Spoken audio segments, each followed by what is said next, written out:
attorney knows how you and understands how you document, they're going to want to refer to you.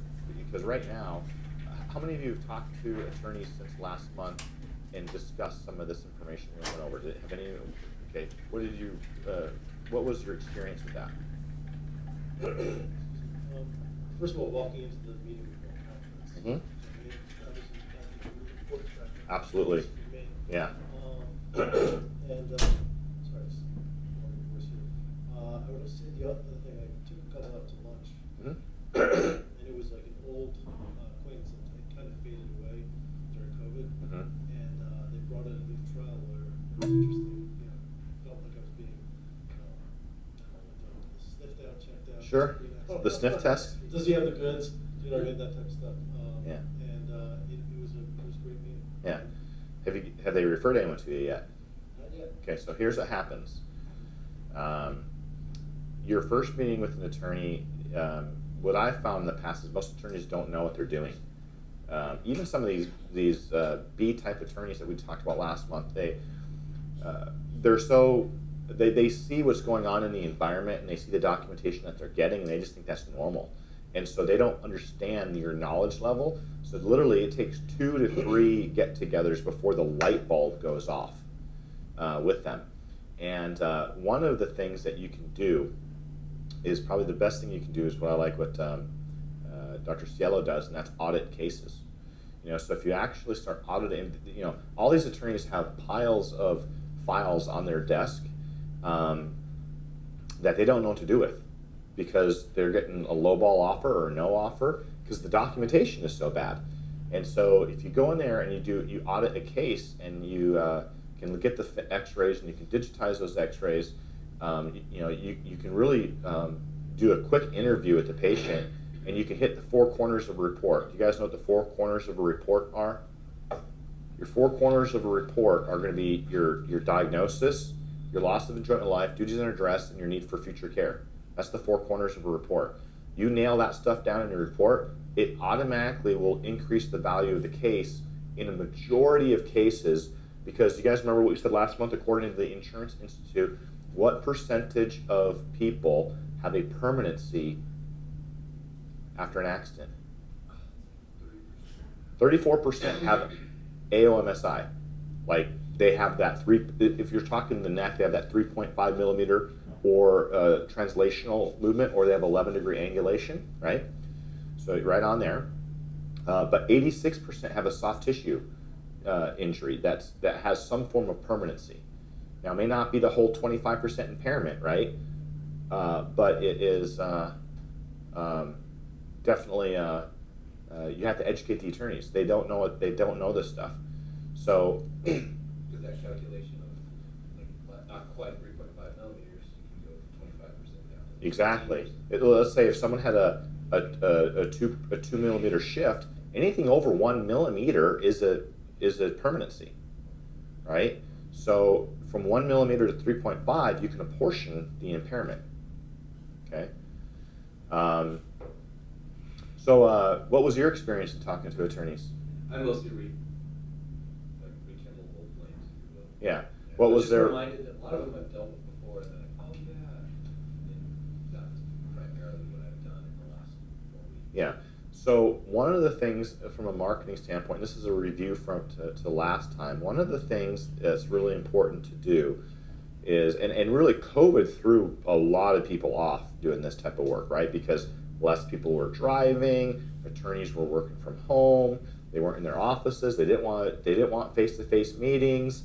But now that as things are opening up, now the opportunity is back up for us, right? So there is the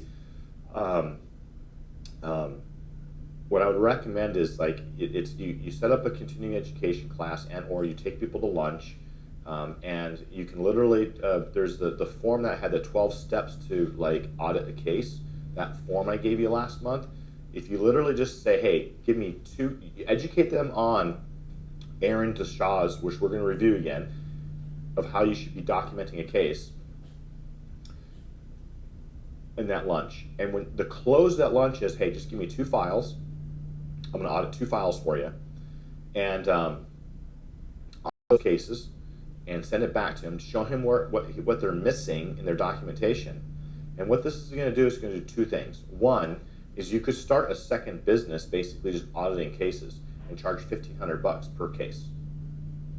You know, it doesn't take a long time to audit a file. When you start flipping through files and you see there's no diagnosis or it's a sprain strain, you start seeing that they're not documenting properly.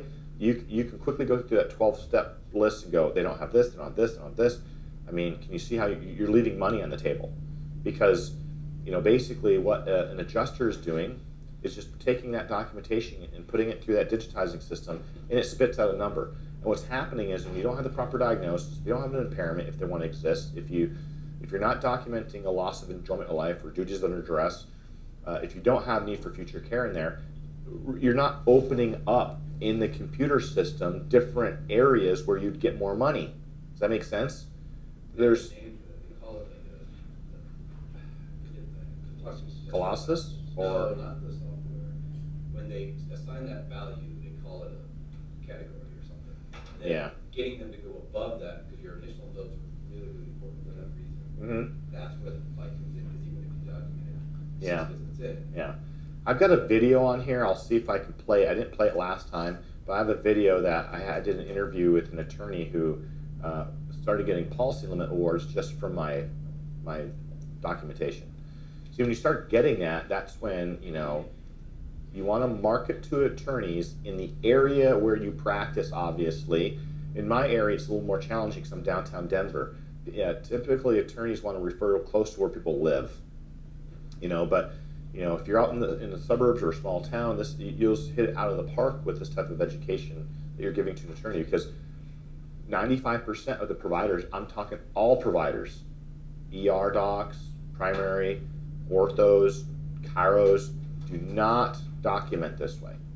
And so that's why they're used to this type of crap documentation. So it takes a few meetings. So once you establish the first meeting, you audit a few files. Now you want to, like, the first Tuesday of the month, put in there, call the attorneys. So if you have 10, 20 attorneys, you just call them up and say, hey, it's Dr. Rademacher, just call and see if I can help you with any of your cases right now. Is there any help you need? If not, hey, how are the kids? Small talk, right? You know, how's that trip that you were going to take? It's literally a 5-minute phone call or less. You just go through your list, and every month you're trying to stay top of consciousness. Okay, that's the one way. The other way that you stay top of consciousness is doing your video newsletter. Your video newsletter, if you did the video newsletter, calling the first Tuesday of every month, and doing lunches, you'll start to build that relationship, and it will grow over time. They'll see you as the expert, especially if you're doing a video newsletter. If you remember, I was saying that if you use like a program like Camtasia, you can put a quick PowerPoint together, like 5 slides, and you can tape record your PowerPoint, and your face will come up on the side of it, and you record yourself in the screen at the same time, and you do a 3 to 5 minute video. You can do like 2 a month or something every other week. You're just sending out information, and guess what information you're sending them? All this documentation stuff. You just take a little section out of it, you know. Or if you see a new court ruling, or if you see a new study, you're just giving information. You always end it with, hey, here to serve you if you want any files that you'd like us to take a look at or audit, or if you have any patients, unattached patients who aren't seeing a provider, you know, or if you want a second opinion. You know, the audit, I mean, literally auditing a case can be like a 1.5 to 2 hour thing. And, you know, if you did 1 or 2 a week, if you just did two cases a week where you audit them, it's 3,000. I mean, that's 12,000. I mean, that's over $100,000 a year. Just doing that. You'll increase your income $100,000 by doing 2 cases a week. And the thing is like, you know, what I see is like when you audit a case, and like if someone has an injury,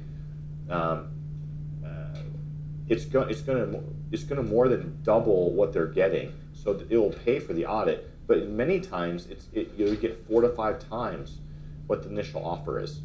So they're making money. So that $1,500 that they're paying you is well worth it once they see what your documentation can do. Okay.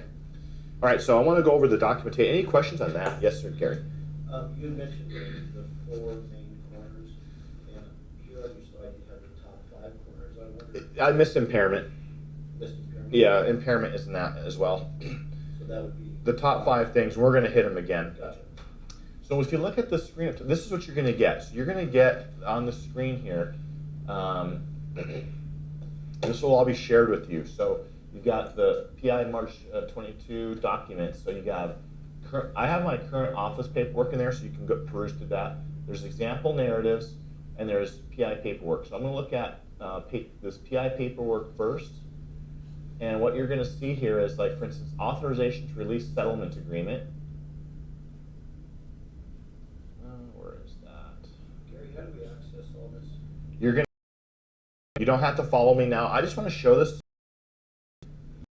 To me, like, the day is going to be like, because you can go back out and add it to your records and stuff like that. Let me see.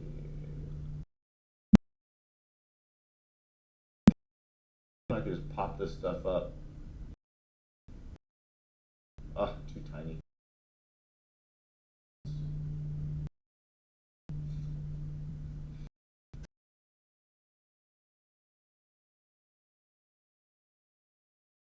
So anyway, forms. Read them. It's really super easy. So you got your after. This is the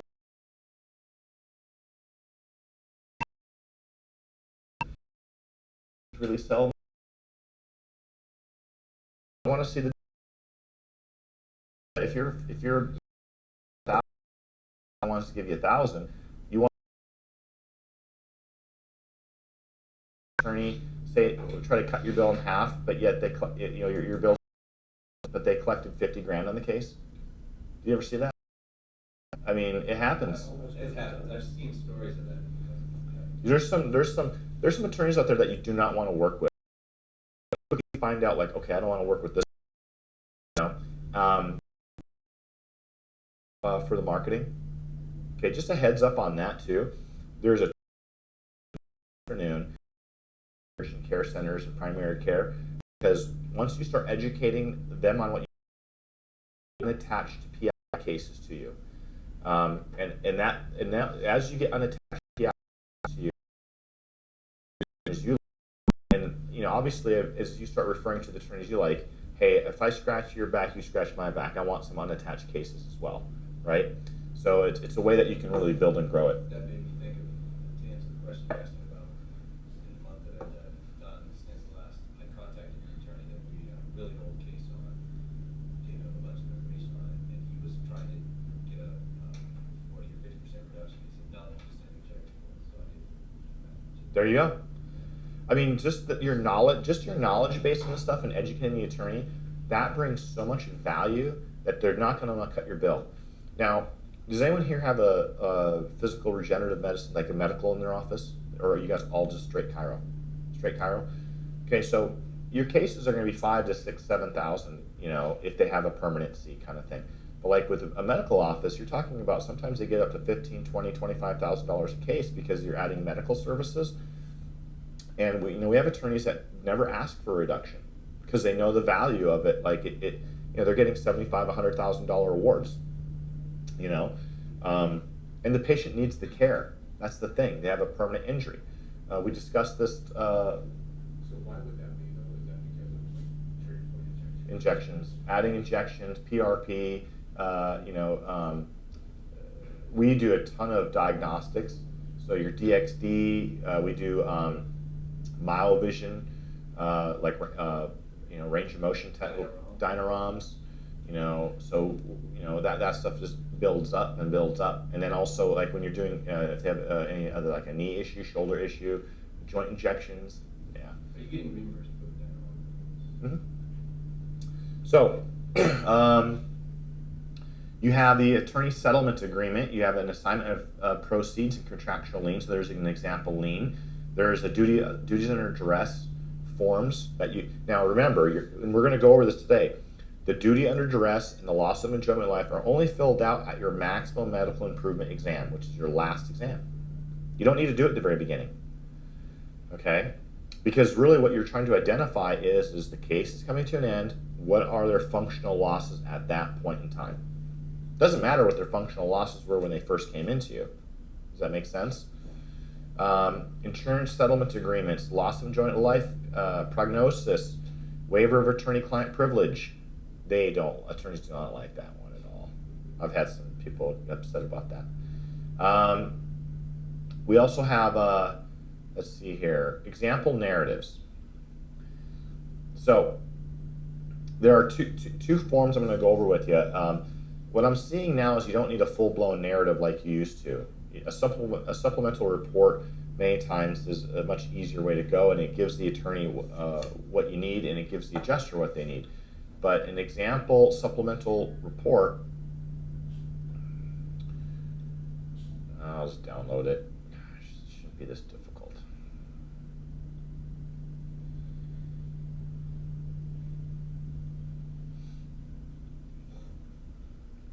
Come on.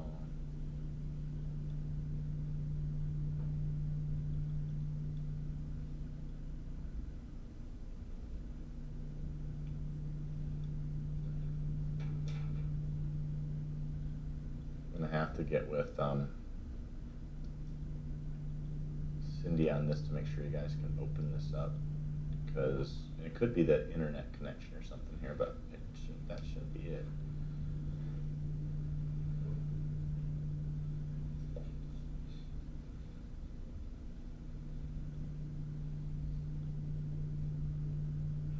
Can't be opened right now, so I'll have to get with Cindy on this, and I'll show these to you this afternoon once I figure out what the problem is.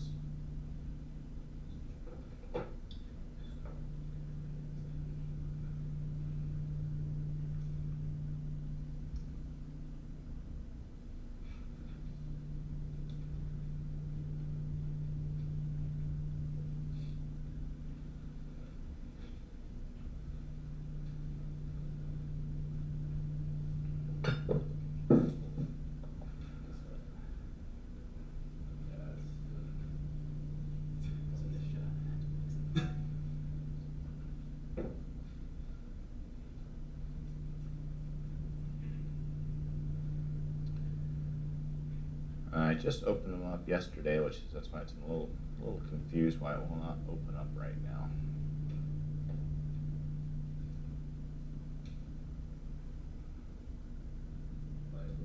Is it? Yeah. Perfect. Is that the link up there, Gary? Correct. Yes. So it could be a computer issue on my end.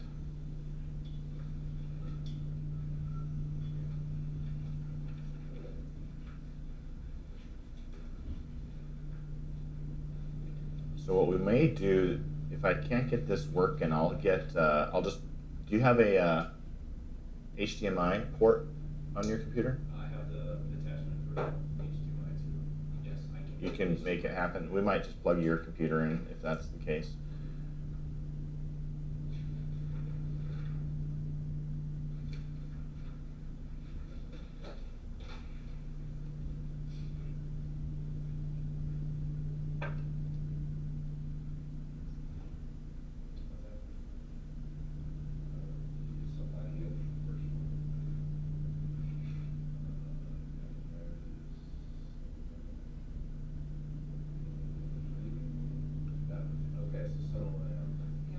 Some of yours aren't working either.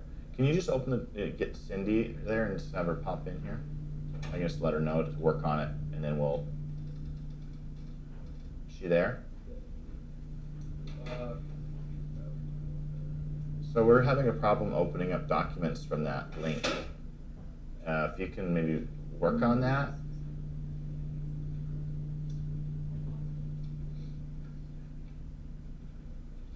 So anyway, I'm just gonna go over, I'm not gonna waste time trying to figure this out, but we'll get it working for everyone here. I'm just gonna go over what's in here. So one of the things that I put on here, so the supplemental report and the narrative that you're gonna get, basically one of the narratives is just, you put it in a Google Doc, and I have it like everything written out for you, and all you have to do is I have it in red of things that you need to change.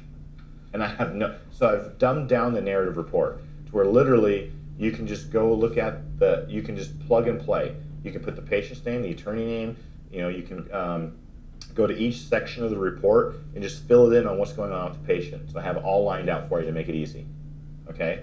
So So it's and that type of narrative report, by the way, is where it says TBA narrative template. That one right there is what's gotten me policy limits just on the report. Okay, so you will have access to it. We'll make sure that you have it. Is that separate from the supplemental report? Yeah. So That one did open online. did the narrative? The TBA narrative. Okay. You know what? Let me just put it up here so I can review this with you because I think it's really good. Let me just plug your computer in because that report. I mean, when an attorney sends that in, like literally, and they get a highball offer, literally they want to start working with you right away.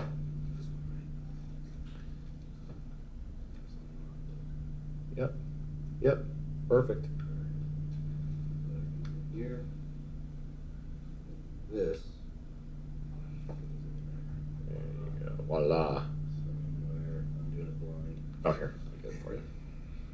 Oh, I was Wrong side. Wrong hole. Uh, Okay. Come on. There we go. So this is so cool. So literally, like, just throw your letterhead on up here. You know, the red is for instructional purposes only. They need to be removed when creating your own narrative, as well as changing the demographics and findings for your patient. To remove the watermark, okay, there's no watermark on here. So, attorney name, and really in red, patient name. You just change, you know, the situation. The following is a report concerning injuries of Rodney Jones, a 55-year-old male, sustained as a result of an automobile accident. You change the date. Mr. Jones was seen in this office. So literally, what you can do is you can just make it your own. Like, just highlight the areas that you know that you have to change. I haven't highlighted everything. Like, for instance, you know, the date of the accident, et cetera, et cetera. You go with current diagnosis, okay? And there you're listing what is given to you from what the prior people have said, because none of this is just there's degenerate. That's it. Yeah, I mean, this is you can use generic. You can put in whatever the diagnosis is, just put it in, and then you put your conclusion at the front. The reason why we put a conclusion at the front is because a lot of times attorneys won't read the whole thing. If you have a 10-page, 12-page narrative, they might just, you know, the sooner you get to the meat and bones, the better. In red, the following 4 paragraphs are the most important in the entire narrative. The first is a synopsis of the entire case. It outlines what happened, the bodily damage clinically correlated to the accident, and the functional losses described in medical terms. The ensuing paragraphs, as written by the patient, make it real. It is that reality that adds to the impact of the report and will stand out against most any other report that the legal community will see. So you go over the mechanism, x-ray findings, ligament laxity. So example, the mechanism of her accident where she was the driver vehicle that was struck in the rear by another vehicle while stopped at a red light clinically correlates to her subjective complaints as well as subjective findings. I mean, the language is all there for you. X-ray findings of ligament laxity in the cervical spine accounts for and has caused biomechanical failure for her neck as well as persistent pain. These findings, along with other noted in this report, explains why she is unable to utilize her neck and back in the way she did prior to the accident and a normally functioning person does. This has resulted in the following persistent functional disabilities. You put in your loss of enjoyment of life, your duties under duress, right? Notes on that stuff. Then you hit the impairment rating, right? Whole body impairment rating. This has to be taught to lawyers in all states to understand the significance of the whole. This is the reason why when you meet with attorneys, you've got to educate them on impairment in the 5th and 6th edition of the American Medical Guidelines. If they become educated, that's when you've got them. But it's not going to happen in one visit. I mean, there's been times I go a second time and I don't see the light bulb go off until the end of the second visit. Like it's just not. It just doesn't register for some reason.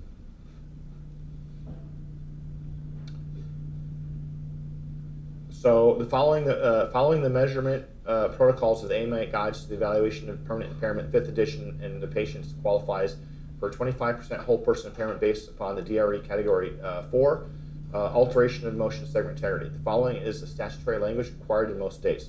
This accident caused damage that has been evidenced as noted above, which has caused ensuing functional problems that are permanent.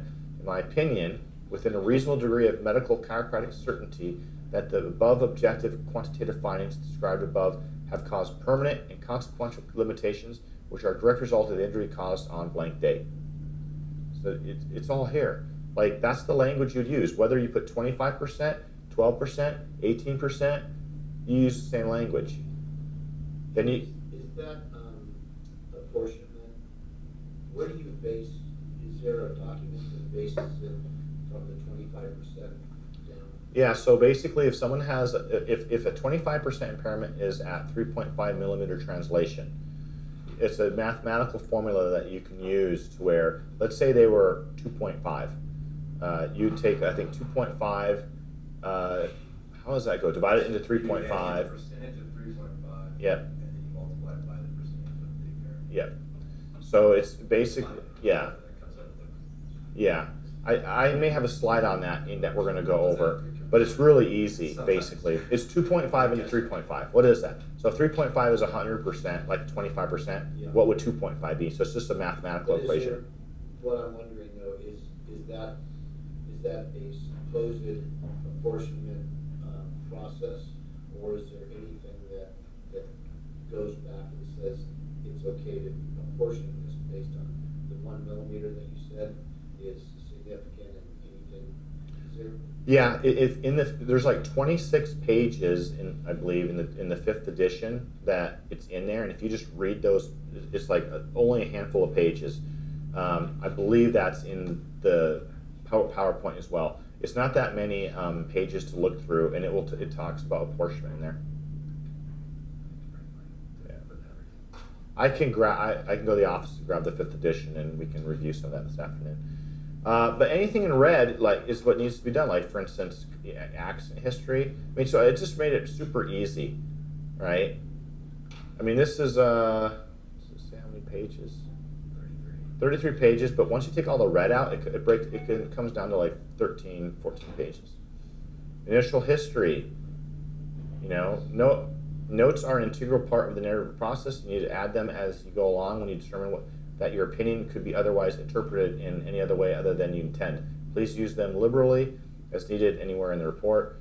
Causation of injury, what's their occupation, past medical history, current history, what medications are they on? Family social history, physical evaluation. Now I'm telling you, this looks like a lot, but the supplemental report actually, I think, suffices more now than the narrative. This is like if the attorney requests a narrative, but the supplemental report hits the 4 corners that are needed in your documentation. And usually you don't charge for something else? No, a narrative report I would charge for. But the supplemental is only like 2 pages. It's not 2-3 pages. It's not a lot. Physical examination, neurological examination, cranial nerves, motor testing, orthopedic testing.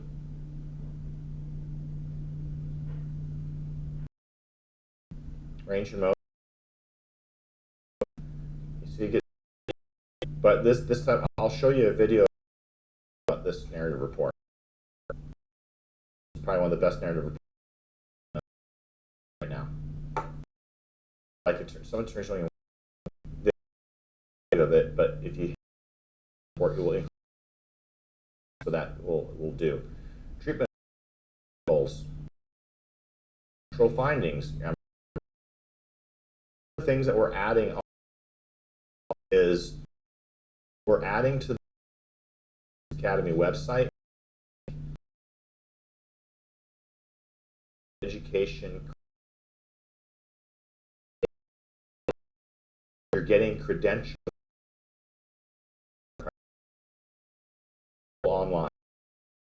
Beef up. So that's coming. On that right now, but it's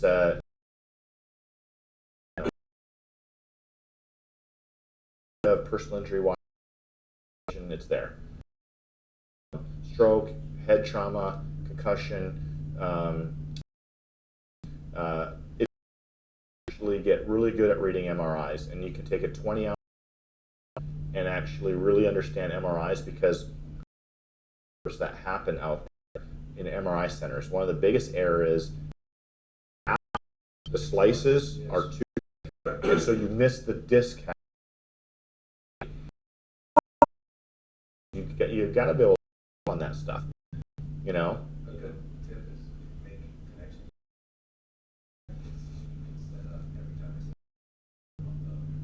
It's Yeah. a thin slice, what's Yeah. the minimum for you? Like Yeah. 0.5. So why would an MRI center have a thicker slicing? Faster. It's faster. It's faster. It's all about money. Get people in and out. But what's happening is they're missing injuries. But they'll do it for you if you're missing Yeah. cases. Yes. Then they'll do those 1.5 millimeter. Yeah. X-ray digitization. You put your notes in here. This is. What's your impression of, like, with the supine, classic MRI versus the I mean, dynamic MRI is going to show you more injury, for sure. Yeah. It's interesting, some attorneys like the supine and some actually like the retrometric. I think it's just what's their background, what's their understanding. If they understood what the motion MRI did, they'd want that because they're missing injuries. Like for instance, if you have a herniated disc on your MRI, what's the impairment on a herniated disc? 8 to 9% in that range, right? Okay? So which remember a disc is a ligament, right? So what about your anterior longitudinal ligament and your posterior longitudinal ligament? If you had enough force that actually created herniation, what's the chances that they have alteration of motion segment integrity? It's almost like 100%. I mean, if you've had that much force to actually injure the disc, but a stationary MRI is not going to pick up on that. It might show the herniation, but it's not going to show the ligament tears in the ALL and PLL. I think there's a couple recent studies out there showing that something about the support structures around the ALL, you'll have to give fire to the disc. Yeah. It's pretty recent. Yeah. 2019. Yeah. I'll have to find it. So that type of like a study, and this is where actually what would be good with this group right here, and this is something I can talk to Cindy about. If we're all like playing this game a little more, when you find a study, you should just be able to load it onto the website, and that way then everyone can share studies, because that would be a great study to bring to an attorney and say, listen, if you have a herniated disc, that's an 8 to 9% impairment. More likely than not, you're going to have alteration of motion segment integrity. Look at this study. If that's the case, you need to digitize your x-rays. Guess who does that? I do that.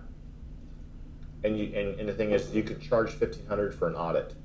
You audit the case, you give them the details, it increases the value of the case. It's a win-win-win, right? The patient wins because they're going to get a higher settlement, which they need, right? I mean, they have an injury, a permanency, which that segment level is going to break down 100% of the time, right? So they're going to be dealing with a degenerative area, which osteoarthritis is the leading disability in this country. So they're going to be dealing with that the rest of their life, number one. Two, the attorney wins, right? It increases what do they care about? I mean, they care about their client, I guess, but most attorneys I know care more about the money, right? They're going to get a higher settlement. And you win, you get paid for it, and also you gain more credibility with the attorney. So basically on here, your X-ray digitization, you're just putting in Dr. Ciello's report. Does everyone have Dr. Ciello's DXD program now? Try to call him, try to get a hold of him to get it set up, but I've got no response to that. Really? That's strange. Really? Are you serious? What's going on with that guy? I'm going to text him right now. Holy cow. Anyone else have that problem? I didn't reach out to him. Okay, so this is the number one thing that you have to add. This is the number one thing you have to add. You have to digitize. I mean, because here's the thing: if you don't have an impairment rating, you're losing 25% value on the case, and you get paid for it. The insurance will pay you for those reports, $500, $600 for those reports, and it takes you once you get good at it, it takes you 5 minutes to do. It doesn't take long at all. So that's a definite thing. I have 2 clients.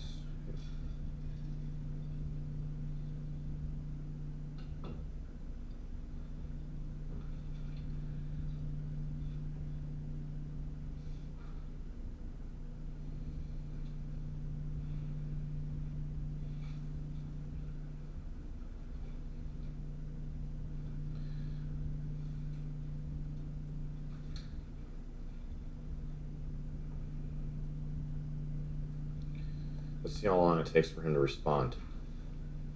I mean, that's crazy. Oh. Not him. That would have been good though, right?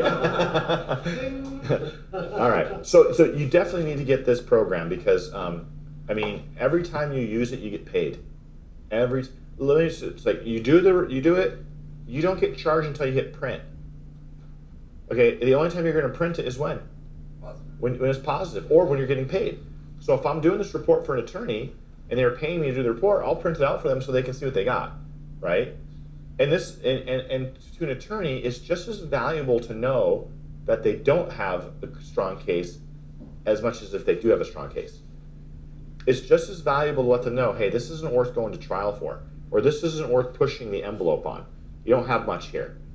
I mean that's really solid ground to be on with an attorney when they can call you and say, hey, should I take this should I really push this, take it to court? Which 95% of cases never go to court, right?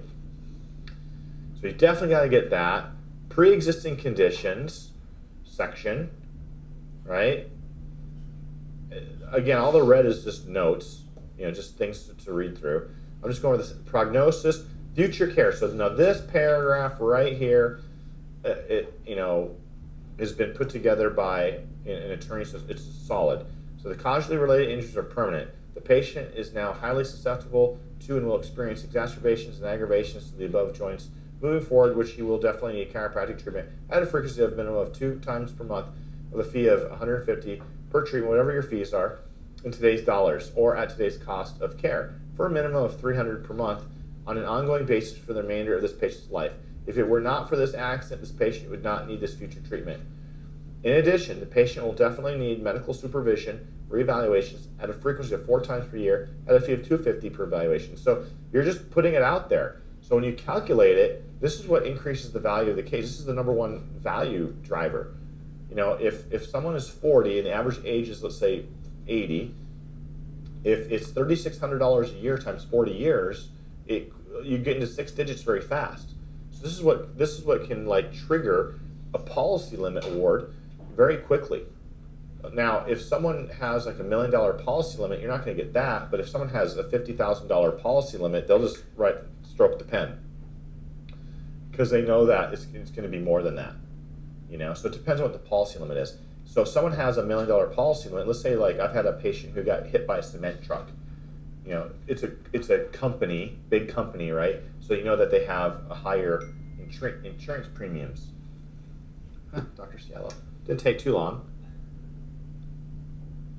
Tell them to always call my cell. What names? I will call back for business. So let me just give you this right now. Write this down. Dr. Cielo. His mobile number, 813-215-5581. Okay? 813-215-5581. Just call him directly. His office number, I'm going to give you both. There's, 813-215-5581. His office is 813-600-5391. 600-5391. Get that before the weekend is done. I'd get set up next week to get it. It's a simple, it's very simple. On that, and again, it triggers. I want you to understand this, and we're going to go over this. Actually, is there anything else on here? It's almost to the end. Active care. There you go. Anyway, conclusion. The report twice. Example. There you go, Doc. Example. Your narrative report. Supplemental report I'll get. But it's doesn't take nearly as much time, and it will suffice in most.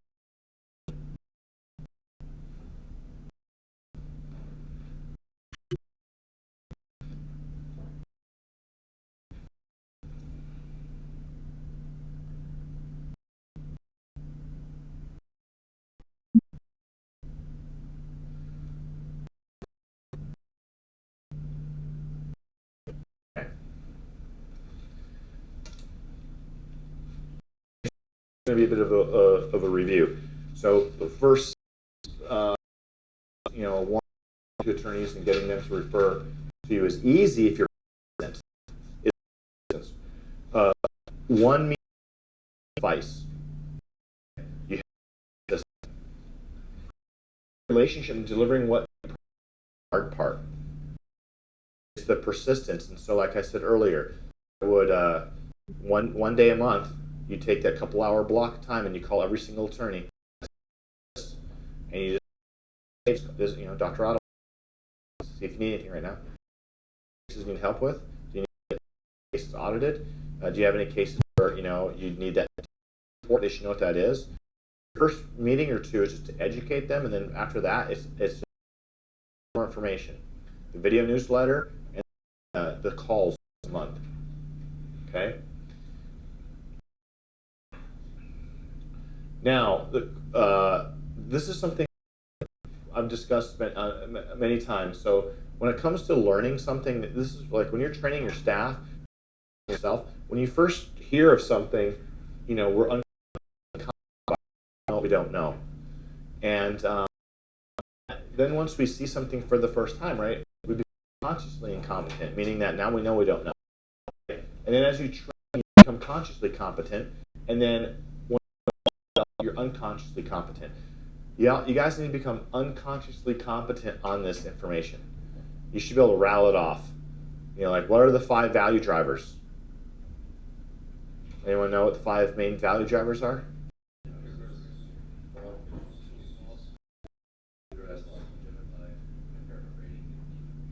Perfect. It should just be, that's just like, you should be able to have like when you talk like that, will go up, but the attorneys are going to start listening to you.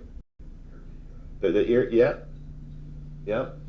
So, addendum A in your book, increasing claim value in auto cases.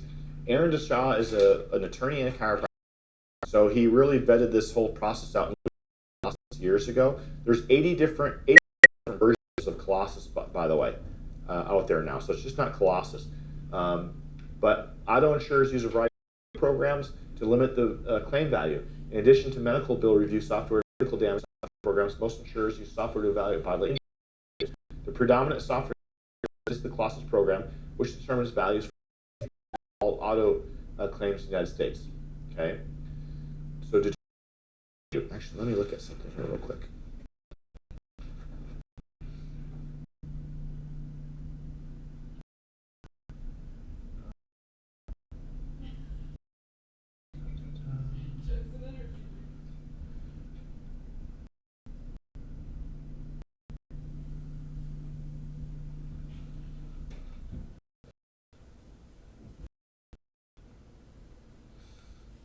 Hold on one second. I think I have a better this.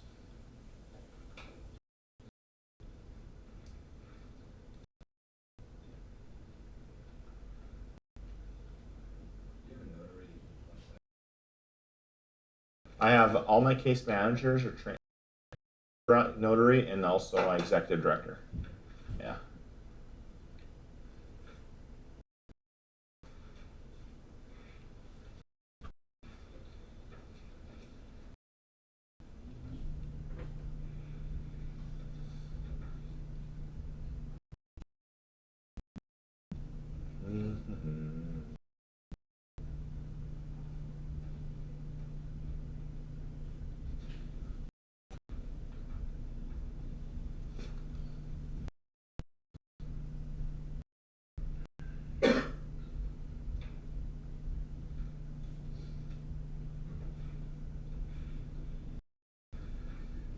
Okay, so Colossus determines values based on approximately 720 diagnoses, 12,500 rules or factors. Some of these programs have like up to 60,000 factors now that they're looking at. So it's massive, okay? Now, the top 5 factors, which you guys nailed: injury, your impairment rating, prognosis, loss of enjoyment of life, and duties under duress. You guys got to be able to rattle that off and understand it. And so if we break down the injuries, in Colossus, diagnosis are referred to as injuries. Injuries in Colossus are the largest value driver in the system. It is critical to your client's evaluation that their doctor diagnosed every condition present in the chart notes. And that's probably one of the main issues that we have right now, as we've discussed. I know I was trained, if someone does an accident, oh, it's a sprain strain. You use sprain strain diagnosis. I did that for years. You know, I mean, that's what I knew. The problem is do they have a sprain strain? Yes, but is it the primary diagnosis in many of the cases? No. Okay, and that's an easy conversation with an attorney to discuss. You know, you're getting sprain strain diagnoses for someone who doesn't know what they're doing. So, you know, get their eyes to open up a little bit, or the people that do not know what they're doing. The problem too, and a lot of attorneys get cases from providers. You're getting the case from the provider for that patient somewhere else, because that's a referral. That's where it gets you in the door. And then when they do have that, you can win-win-win. The patient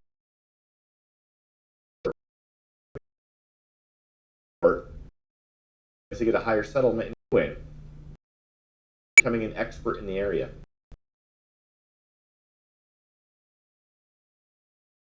Right. I always lead with the big laxity discs, things like that, take a lot of things. But then if you got a bed pay, you got to function, it just looks really. Do you, when you're putting up the report, do you ignore the segmental? No. You put all, whatever the patient has going on, just put all the diagnosis. If you could, it's just that I would put the big guns at the top, and everything else follows it. So you can have as many diagnoses as what the patient has. Bruises and actually. Yeah. Put those on, Yeah. especially the Yeah. Your permanent impairment is the second largest driver of in these systems, only behind diagnosis. CLOSS only recognizes the American Medical Association Guides to the Evaluation of Permanent Impairment, 5th edition, which is reproduced in its entirety in the CLOSS system and uses only ratings to the person as a whole. Okay, so the 20-some pages in the 5th edition that Dr. Cielo was talking about last month, I would have, I would just copy those pages, and I would, roll through those pages, every week. Once a week, you just read those pages to get really familiar with them. I think, because I have one, maybe I copied it, I forget, but there's an addendum you can actually buy from AMA that summarizes like lumbar, cervical, those pages. Yeah. It's only like 20 pages. I wish I brought it. I'm sorry. Yeah. It's that thick statement, Yeah. Literally. Yeah, most of that book, I mean, you're buying it for 26 pages, 26 or 29 pages, something like that. That's what you need it for. And so it's I'll run over and get that book, but really, if you just copy those pages and read those pages over and over again, that's really what you need to know. Prognosis is important that your client screen doctor understand this important point. Prognosis should not be given for the patient as a whole. Prognosis should be given for each area injured. Okay. Please note that CLOSS does not use a typical medical prognosis as excellent, good, fair, guarded, or poor. Prognosis categories under CLOSS is resolution undetermined, no complaint, no further treatment required. Complaint, no further treatment required. Complaint, further treatment required. 5 guarded. So if someone has alteration of motion segment integrity, which one are you doing? They're going to have a complaint still, and there's going to be further treatment required. Loss of enjoyment of life. Loss of enjoyment of life can only be considered if there's no permanent impairment. So when you get to the maximum medical improvement exam, so what I'd recommend that you do is, let's say you're seeing the patient for 4, 5, 6 months. You're getting to the MMI exam. You want to do a prescribed hold in treatment, like a 4 to 6 week stop in treatment. Now, why would we want to do that? Therapeutic withdrawal. Exactly. Therapeutic withdrawal from care. Basically, what's going to happen is what, when after they come back 4 to 4 to 6 weeks, no treatment. What do you think is going to happen to them in that 4 to 6 week period of time? Their symptoms are going to return, right? I mean, the best they're ever going to be is when you're seeing them 2 or 3 times a week, after several months. But then as you start to withdraw care, what's going to happen is that they're going to have, more stiffness, achiness. When you do your exam on them, they're going to probably have some inflammation going on. They're going to be more flared up. So when you're doing orthopedic tests, or when you're doing range of motion testing, and you're going not just active and passive, but you're going into joint play and you're pushing into it, they're going to have more pain, right? How long is that primary? 4 to 6 weeks. You called it a Prescribed gap in care. I've always just called it therapy. Yep. This is when duties are addressed and loss of joy in life. This is when the patient comes in. They fill out the forms. I got the forms on, Cindy has the forms that you'll get. Now, you do not want to just hand those forms to the patient, have them fill them out. You've got to put your PI cap on, your private investigator hat, and you need to ask questions. Because if the question is, do you have any pain while doing housework kind of thing, they can easily say no. But then when you investigate it, you find out that 3 months after the injury, they started hiring a house cleaner. They don't do housework anymore. You're not getting the full story. See what I mean? You've got to ask questions, Or, do you have any pain while doing dishes? Well, no, I don't do them anymore. My husband does them. No problem. No problem. I don't do it anymore. But you see, you have to dig. All that has to be documented and you put in the report. Those are functional losses, and the patient. See, also, is the patient on medication? If the patient's on medication still, it decreases their awareness that they have a problem, right? So they may not mark anything because they don't feel any pain. They just tough it out. How many patients have you had before who just tough things out? They adapt, they get used to it.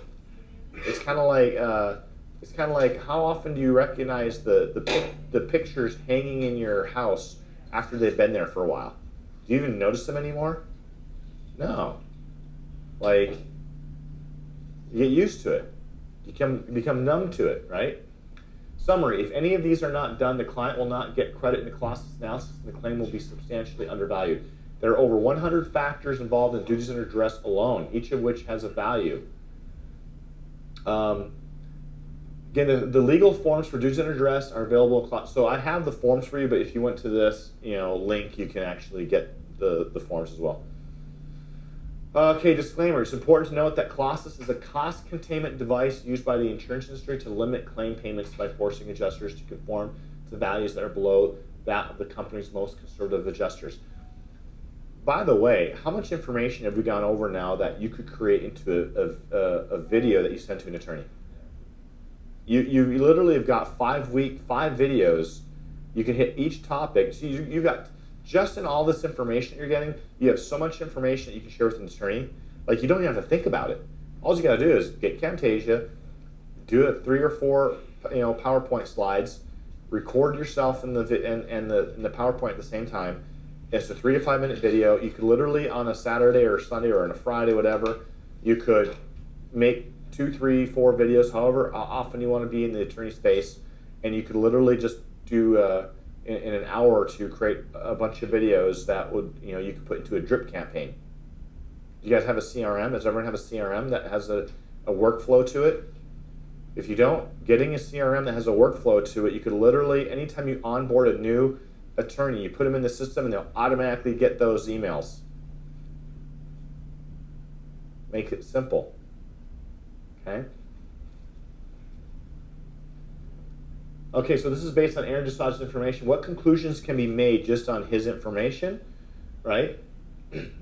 It's the diagnosis, it's the impairment. And again, we're talking documentation and marketing here at the same time, right? It's the same.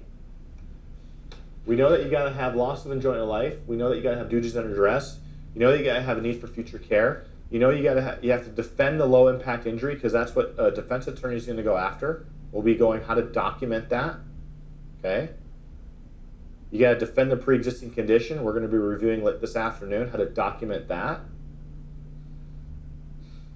You have to have subjective, hybrid subjective, and objective evidence. We're going to review that this afternoon. Everything I'm going over right now, I'm going to be highlighting this afternoon. How do you document it? Okay. You want to have a medical team, but you got to start. If you got to start vetting out these medical doctors. How many of you have ever referred a patient to a medical doctor and you never get them back? Has that ever happened to you? Happened to me. Yeah. You got to find the medical doctors that aren't going to do that. You're building your dream team. And then narrative, deposition, trial testimony. Those are all things that we're going to cover this afternoon. If you do the following, you'll have a massive success in the PI arena. You got to do a thorough exam, use objective measurements. We're going to review objective measurements this afternoon. Your objective measurements are going to be what? DXD report. That's why some of you don't have it yet. You got to get the DXD report. It's the #1 objective tool. It's a game changer in your cases. And that's the #1 thing that you're going to educate an attorney on. Once they realize that, it's like the light bulb goes off, and that's when you'll start developing better relationships.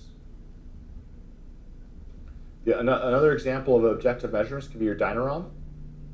Because there's not a ton of absolute objective. No, these are absolute objective measurements.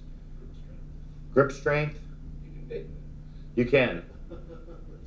That's true. But absolute objective measurements are going to be what can you measure? So you can measure on your DXD, your dynarom, blood tests. You got to have objective measurements. If not, Vision really. Oh yeah, dynarom has gone to the Supreme Court. It's gone to the Supreme Court and won, as far as being a completely objective measurement. I think you can find it in dig around, but brand new from Dynaron. But herb has to be Dynaron. So it seems more or less value, but that's what patient. Yeah, it's patient education. Yeah, like this subluxation. Anyone? A lot of those, like thermal scan, it's all for patient purposes. It's not reproducible. Like how many have ever done surface CMG and you do it 5 minutes later and it looks different? And 5 minutes that you do it, in 5 minutes later you do it again, it's like different. It's like if you go to, it's really just patient education. Yeah. You say that maybe not to buy it new? You can get used. You could get it. I just say you can tug around it, but you contact the Dynaron. I think it's like 10-ish. It's in that ballpark. Yeah. There's also a great screening tool. It can be fake. It's not objective, but you buy those pinwheel measure millimeter lengths for defining whether they give 1 prick or 2. And I forget the number, but if you fall in a certain range, then that's a disc radiation sign. And then you can easily use that very quick screening tool to set up an MRI. And then you just got 1 more objective piece on it. What's that called? That's just it's a pinwheel test, but it's measuring the Distance. It's the what's the name of the test? 2 pricks versus 1. I know what you're talking about. The names. I'm not. It's these tiny little squarish rectangular things, and they have 2 points coming out of them, and they're just distance. Yes, yeah. And as you do, so they're fairly Two-point tight. discrimination or something. 2-point discrimination. That's what it is. And as soon as you get to, I'd have to look up the study, but under a certain or over a certain millimeter where they're still saying 1 is using that research justification for the MRI. Yep. And then you can get your just fast track it. And it's easy. Yeah. Just tap it. Yeah. We're gonna get into that. Yeah. You can test for inflammatory responses and stuff like that. So it's like a creatinine test. There's other tests that you can do. You want to do those early on, in the injury, not at the end. You want to do those early on, but it measures inflammatory responses. So it's completely objective measurement. Document with excellence is another, you gotta just document well. You can't be a lazy chiropractor, and not document or hit the salt button every visit when you're doing a PI case. When I was seeing 500 to 600 visits a week, I'll admit, man, I was the king of salt. Because you're seeing over 100 visits a day, you don't have time to document very well. The game has changed. If you're going to do personal injury, or even general insurance for that matter, you need to document well because you have to protect what you're getting paid.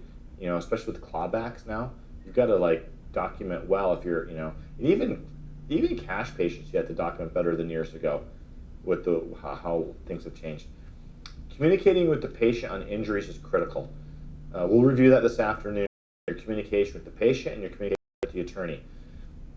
How valuable is it if you do this DXD report, you do a Davies series on the first visit, you digitize the films, they have an impairment rating. How valuable is that on the report of findings to let them know, hey, you have a permanent injury? It's very valuable. You're educating the patient. So now when I'm talking about care and what they need and the length of care that they need, you think they're going to be more compliant? Also, how important is it to the attorney to get a phone call from you or to get a phone call from a case manager saying, hey, Mr. Attorney, just want to let you know that this patient so-and-so has a permanent injury. And if you've educated them on that, they should, they want this, the sooner they know that, the better. Which is communicate with the attorney. 5. Write a very thorough narrative or supplemental report. Okay. All right. Here's the 9 major doctor documentation categories to determine if the injury has the potential for a policy limit award. Okay. So, what's the mechanism of injury? Okay, you got to document that. 2, what are the injury magnifiers? We discussed that last time. We're going to go over how to document the injury magnifiers this afternoon. Head position, seat belt on or off, whiplash effect, joints locked out. As an example, what do I mean when I say joints locked out? How about turning? They're locking the joints out, right? So what's happening is, if someone has their head turned to the side, I'm taking out active range of motion. So if my head is turned and I get hit, there's less energy and force that has to go through to create an injury. Does that make sense? You have active, passive, joint, and failure. You've got that. It goes through that order as energy is going through the soft tissue. You have to document subjective. You have to have subjective evidence. You need to have hybrid subjective and objective evidence. So, what's an example of hybrid subjective?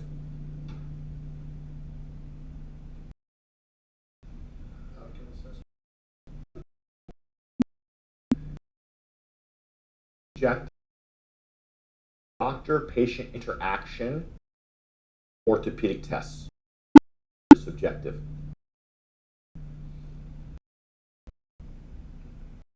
Totally, we've already covered.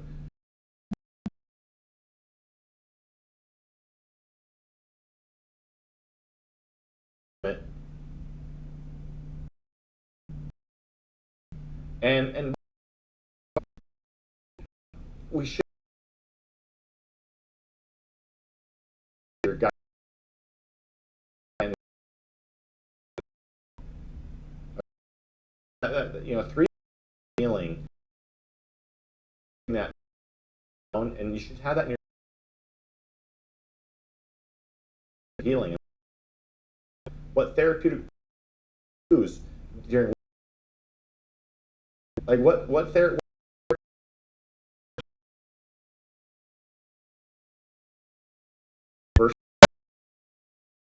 Aren't you going to be doing different? Yeah, passive. So you want to be documenting.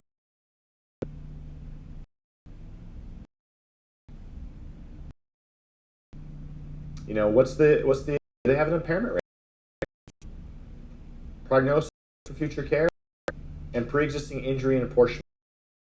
Basically, how you lay out your reports and your documentation. Okay.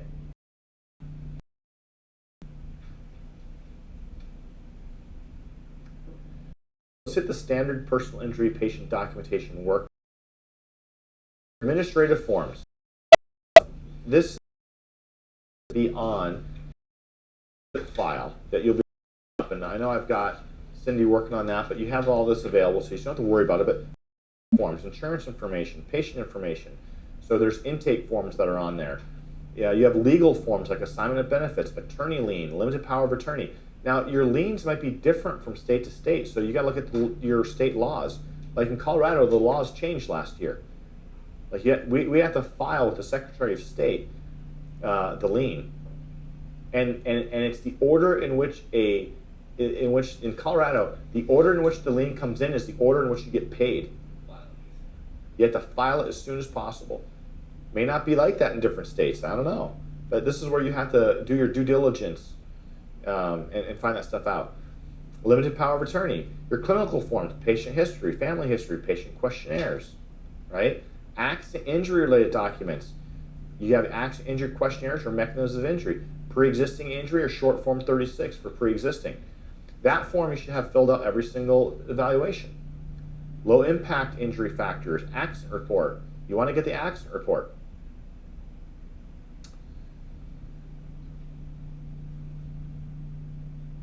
Functional capacity forms, visual analog, pain disability, health survey SF36. If you don't know what that stuff is, it's on the, these are forms that are all on the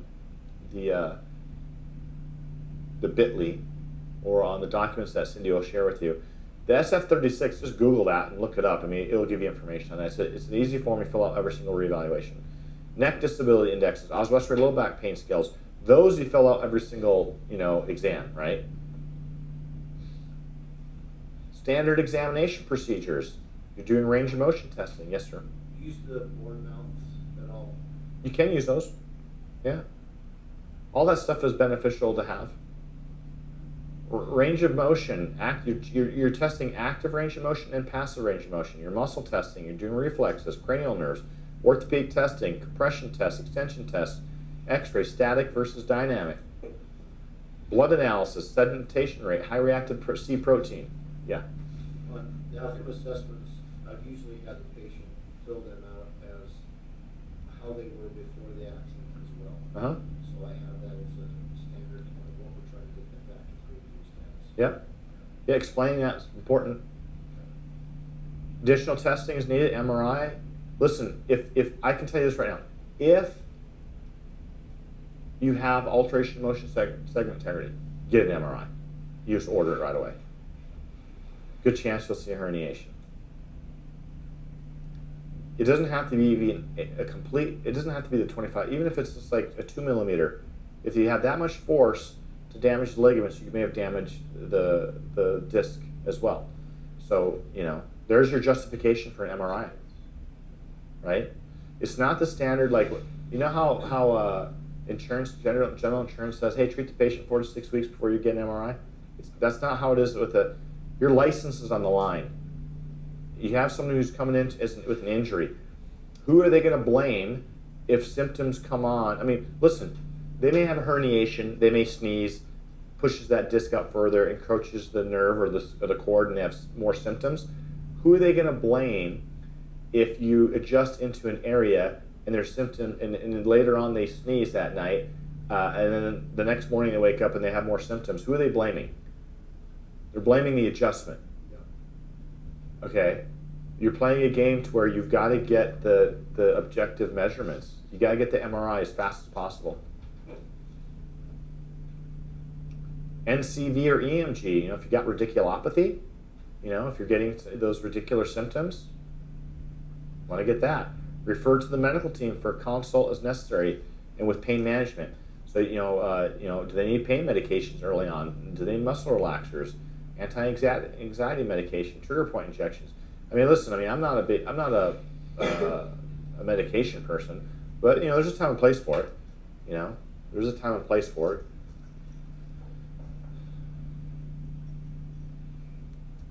Neurosurgeon, do they have a disc bulge or herniation? More disc herniation. Disc bulge, what is it? If someone has a disc bulge, is that from the accident? Nope. It's herniation. herniation is a directed trauma, right? That there's impact, there's a force that's gone through that disc, and herniation. This is where taking an MRI course. You take a 20-hour MRI course, you'll know how to read MRIs about as good as spinal MRIs, about as good as a radiologist. I mean, there's some solid courses out there that you can take that goes a long way. I've literally gotten on the phone with radiologists before and said, hey, listen, do you see us, this slice? I'll name the slice and we'll look at it together. And I'll say, what do you see there? Is that because they named it a bulge? It's not a bulge, it's a herniation. And I've literally called them to say, can you change your report, please? Because your report says it's a bulge, but this is actually a herniation. It's having those conversations with the radiologists are super important, because these radiologists look at these, they don't take a long time, they fly through these. They look at hundreds of x-rays a day. Yes, sir. Is the one that you recommend for an MRI reading course, is that the one with Strum? Student? Student? Yeah. That's the one. Yeah. We're actually working out an agreement with him right now to get all of his courses, and it'll be less than going to him, actually. He's a character. He is. He is. Good guy. He's a good guy. He's done a lot of great things for the profession. He really has. Especially when it comes to treating with excellence, and knowledge and whatnot. So neurologists, nerve conduction velocity testing, electromyography, orthopedists, extremities and joint injuries, neuropsychologists, mild coma. You want to have all these people lined up in your back pocket who you refer to. This builds value in the case, right? And the patient needs it. Daily treatment documentation, your SOAP notes. You want to have a pain scale 1 to 10, a visual analog scale. You want to palpate, pain, tenderness, muscle spasms, fixations, restrictions of motions, right? Your re-examination documentation. You want to do all positive initial findings. You want to test them again. You want to do functional capacity indexes again, and you want to do another medical report. You can do a little supplemental report to send to the attorney. End of care protocols. You want to do a final examination, patient release 100% normal, or maximum medical improvement and impairment. And the thing is early on, if someone has an impairment, you're going to do a supplemental report and a narrative. So why not start working on it in the beginning? How many of you have ever had piles of documentations that you have to do, and you just don't want to do it because you're so far behind, it's like you don't even want to touch it. And you got thousands of dollars sitting on your desk piled up high. Like if you know on by that second visit that someone has that, you've got 3 or 4 months to be working on that report. You work on it while you're going, and then it becomes really easy at the end. I have here upon request, but frankly, I think that you should, the DXD report should go to the attorney quickly, and also a supplemental report should go to them, whether they ask for it or not. Because if they're not asking for a narrative, they don't know what they don't know, or if they're not asking for a supplemental report, they don't know what they don't know. And so literally, you got to realize that all the attorney is doing is sending that report, the documentation, wherever the patient's going, they're sending it to the adjuster, and the adjuster is just putting it into a digital to out initial offer. That's all they're doing. So if this language that I'm going over, this magic language, if this isn't in your reports, they're going to get a lowball offer. I did that already. Functional capacity evaluations, like your pain drawing portraits, you can do disability questionnaires, FF36, you can do neck disability, you can do Roland Morris low back pain disability questionnaires. You want to evaluate the initial exam and every re-exam. Determine the need for care, response, treatment protocol, refer out, right? So those are doing every single re-eval. Okay? It looks like a lot, but it's not. It's just, you just get it organized. Okay?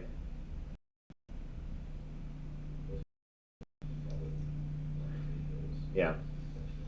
Yeah, again, you can have these forms that you just hand to the patient, or depending on your software EMR systems, like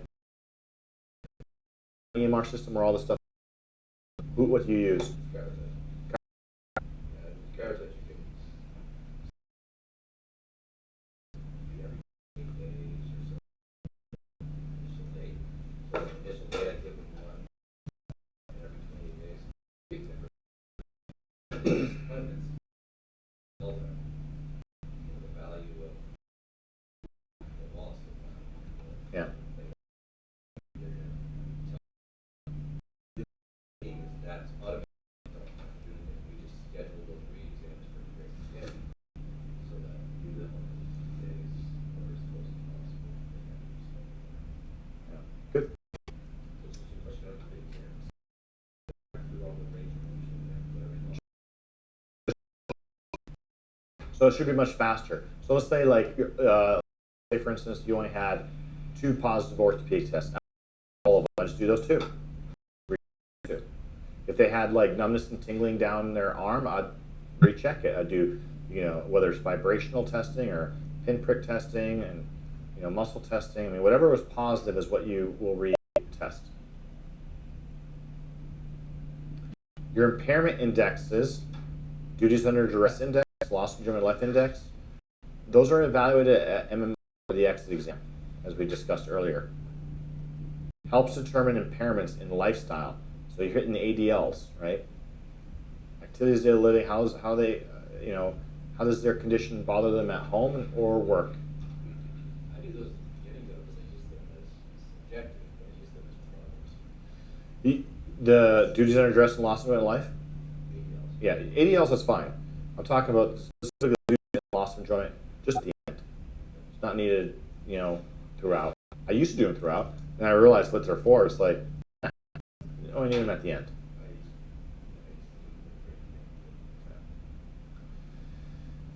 All right, we got our next section coming up, and it's break time. So we're gonna take a break, and then when we get back, I'm gonna actually peruse this power. I'm gonna actually try to open up these documents and see what's going on here. I'll get with Cindy, but like I said, all these documents are on there, so they're there for you. So it's shouldn't be a problem getting those open. So we'll get back going. I think it's 15 minutes.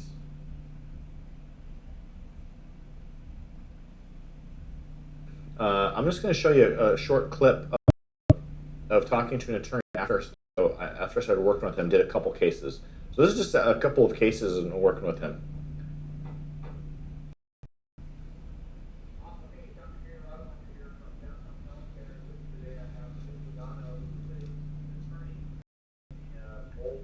Everyone hear that okay?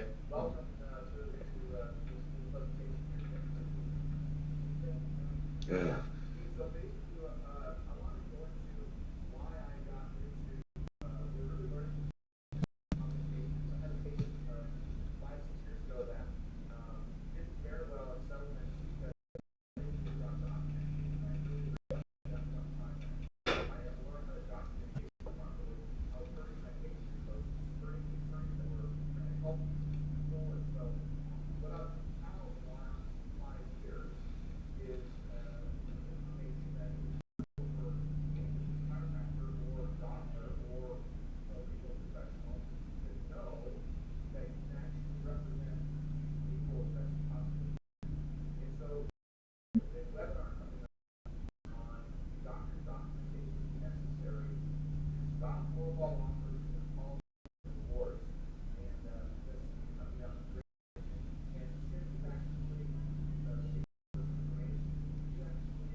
He's really low here. Let me see. I didn't see a TV remote anywhere.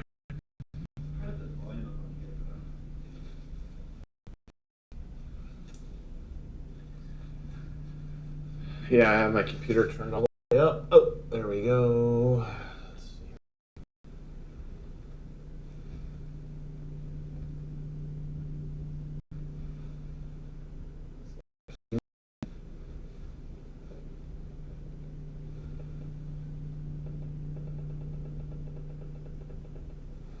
That's better.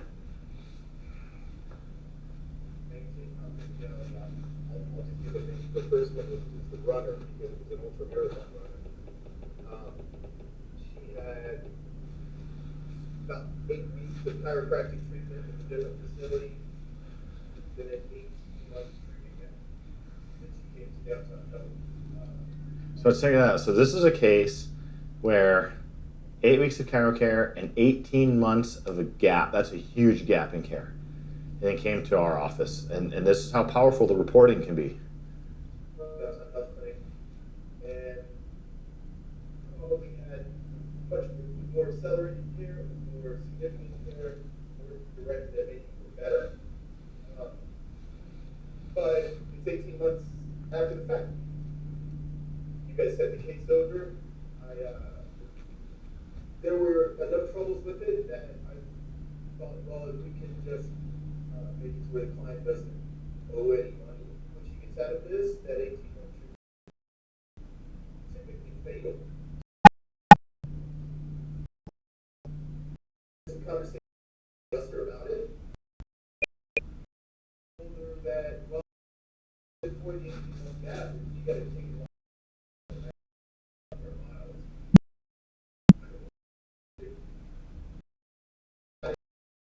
On the way to the ramp, okay?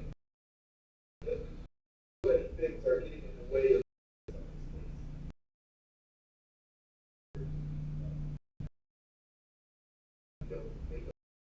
but help the clinic out. She went back to care because her older, you're still paying. That's why she didn't show up. Back to see you guys. One of the records at the end here because she's still having pain and her insurance adjuster told her to come back to care.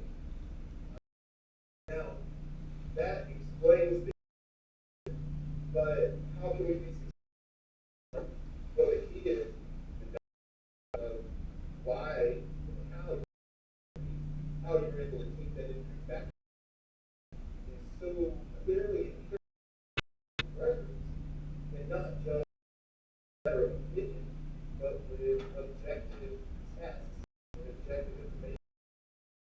Point to the adjuster and say, hey, adjuster, this is why the doctor says, and this is why. But also, these are objective facts. They're not subjective opinions of someone who's motivated to try to. As I settled it, I'll make up numbers. I thought we settled at $5. I'm like maybe $5. Winds up settling for four times the amount of money. Yeah. And here's what the adjuster tells me. She said, well, the documentation, the new records, everything that you told me, I was able to show my team where it was on paper somewhere other than my letter. So I would tell you, Doc, that what you're doing is not necessarily making my job. It does make my job, but clear documentation that includes objective tests is reasonable in duration, and if it goes longer, such as this case, 18 months out, it's explained in a way that is supportable and makes sense. You're actually making the adjuster job. That's what the state public doesn't told me. This is a case that she didn't think she could get off the desk and settle. But because of the documentation that you gave to me, and I was able to give to them, case settles for better than I think so. That's awesome. Like to see it. That's because I did such a great job. But I can't do it now. And I can't pull magic rabbits out of a hat. You've got to be able to find the records. And that's an example of where the records, spending enough time going through it, finding the gems that are in there, and the really, because somebody listened to the record carefully, wrote everything down, explained everything, that made everyone's job easier. Made a case that 9 times out of 10 nobody takes that case. Yeah. Very successful. great example, and I think that we've discussed this many times. In my 25 years of practicing, I've learned that 95% of the time, the reason why a lowball offer is offered is because the doctor didn't document properly, so it handcuffs the attorney. And I would say that it's never the attorney's fault for a lowball offer. I feel, I think that falls squarely on the providers that are documenting these cases, and there's an art to doing it. And what I like about this is I created a formula that you give to attorneys that you can just go down this checklist and know, do I have the information or not? Can I take this to trial or not? If you check all the boxes and you have all the documentation there, you're going to know what kind of offer you're going to get. You're going to know, like, hey, can I take this to court or not? Do I have what I need? And so you said there was one other case, though, that you wanted to go over. Fits squarely with what you just said, is whether I have what I need, and the package that I get from downtown, is it complete, and is it something that it will be useful and easy to develop a case. The other example I want to give is what we call the fear. Simple rear-end car accident, I think he spent about 8 weeks with you, and then was in a maintenance kind of, tapered off, and just giving him the care for probably another 4 to 6 weeks left. It was at that interim point when you sent the package of his records to me with an initial evaluation, not really a discharge evaluation, but kind of a summary for the plan to get to the end of his care. I felt he probably had another 8 months of time that he should wait, just to make sure that the injuries were stable, and he knew what he had and kind of looked like he would have based on the record that he sent. So that was back when you guys were setting records in paper form. So I had this big stack of paper records that I didn't want to keep up, scan them into my system, package them up, send them to the carrier just so that they could have them. And I figured we'd wait another 6 months and then, circle back to the case. 2 weeks later, adjuster calls me up and says, yeah, H2W9, I'm going to go ahead and send you a limit on the Weirds case. Look back and more carefully went through those records to try to reverse engineer a bit how this happened. Yeah, I mean, I've educated this guy, and he's still trying to figure out what happened. What happened is that the 4 corners of the report were done. The information's in the narrative. I mean, this is what I'm talking about with attorneys. Like, you really have to educate them and stay on top of them, because there's the lack of understanding in this. And I want you to get this, like, when you go to law school, you're not taking a PI class. There's no personal injury class in law school.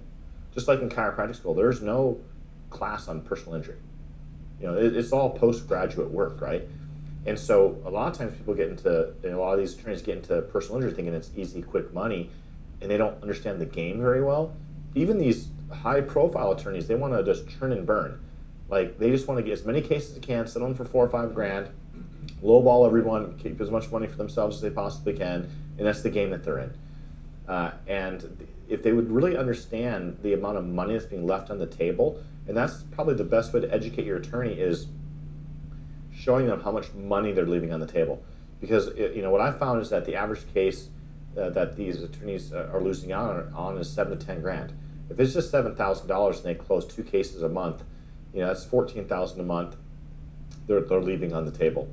What was that in a year? 160,000. In 10 years, it's $1.6 million that they left on the table because they're not handling these cases well, or they're not getting the right providers to do the reports for them, and they're not auditing their cases properly. And so, I mean, it's huge. But I find that interesting. He's trying to figure out, like, what happened here. Well, I told you what was going to happen. All I did was say, That's why I'm grinning. Your attorney got the records from the doctor all you want, and that turned into a limit offer. So limit offer on this case was $50,000, I believe, but it opened up a secondary policy, so he got over 6 digits just because from a report. There was no trial, there was no deposition, just from the report. I'm happy, adjuster's happy, all of the work was from within 5 minutes. he didn't do anything but send the report in, and he got 33%. That's all he did. Yeah. So that's what you're saying is approximately 30% on top of what they have is what they're leaving on the table. Well, what they leave on the table is this, and this is how you want to. This is how you do your continuing education class. You want to show that like people relate more to pain than they do pleasure. People will do more to avoid pain than pleasure. So you have to show them how much money they're losing. And so when you're educating the attorney, an easy way to go about doing this is if you look at, there's a slide on here that I'll review after this video is done that goes over, you know, what needs to be in your reports. You got to have the diagnosis, right? You've got to have, I think I'll break it down for you again because I think even with you guys, hearing it a second time, the light bulbs turn on. Because it's like, the first time you hear it, it's like, oh, that makes sense. But the more that you review it, the more you understand, like, holy shit, they're losing so much money. So if there's 10 points that have to be documented from the 5 value drivers, diagnosis, impairment, duties and address, loss of enjoyment of life, prognosis need for future care, and then when you get into like defending the case, 2 main things that you defend is what? Low impact, pre-existing injury. Then you got to have hybrid. You have to have subjective, hybrid, subjective, and objective things, right? You got to tell the story, and then you got to prep on your narratives and supplemental reports. If you have all 10 items, let's just say that's worth $1,000 for each point. Now, if you don't have the proper diagnosis, and none of you guys, well, I shouldn't say that. Some of you who do not even do the DXD and don't check to see if they have this injury, you don't have the diagnosis. So if you don't have the diagnosis, can you have an impairment? Nope. Can you have loss of enjoyment of life? I mean, maybe. That's one of the first 3. Duties and address? Maybe. Prognosis need for future care? No. If you're diagnosing a sprain or strain, that's a self-diagnosis, right? So, can you see how by not having the proper diagnosis, you lose out on a ton of information that was needed to actually increase the value in the case? And then when you're talking to an attorney, does your documentation you get from providers defend the case? Does it discuss pre-existing conditions? Does it discuss low impact injuries? Do you use injury magnifiers?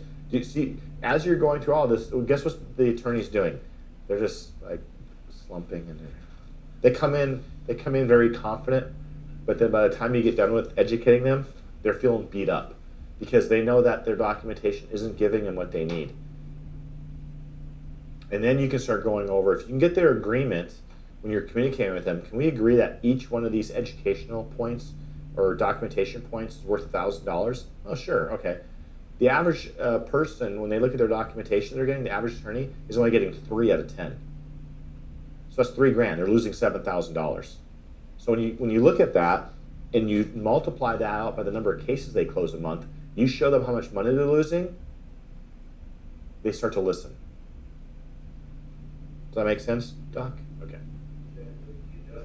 To get their fingers into the treatment plan moving forward.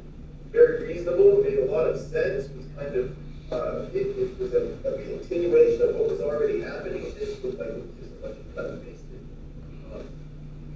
information that was put in the report. And in the end, it was, again, we made the adjusters jobs. And I don't think that adjusters are leaving people that it's not their money, but they have to work within a certain set of parameters, and they have to answer to someone. And when you give them, when you check all of their boxes, they're able to go on to their team and have all of those boxes checked as well. So doing a good job on the front end of that case made everyone's life easier. Yeah. And it was a case that, because it lacked drama and it lacked the really serious injuries that you could see from as a person walking by it. It was a soft tissue case. Yeah. And that's normally one that you settle for best offer, but it produced limits. And I what I saw, didn't know that it would ever make any sense if it would have actually undermined the claim to ask for all of the limits. But the adjuster tendered them because the adjuster had all his boxes checked. And that's what good, clean set of record does. Yeah. I say it doesn't for me, but I was just reminded of you. Yeah. You mentioned a great point, Jim, in that, you know, the adjusters aren't bad people. I mean, they're going to offer what the records show, because most of them are using a digitized program where they just scan in the reports and a number is spit out. And so it really comes down to what's in the documentation. And I had communication a few years ago with an adjuster, and I had gone over everything that we do.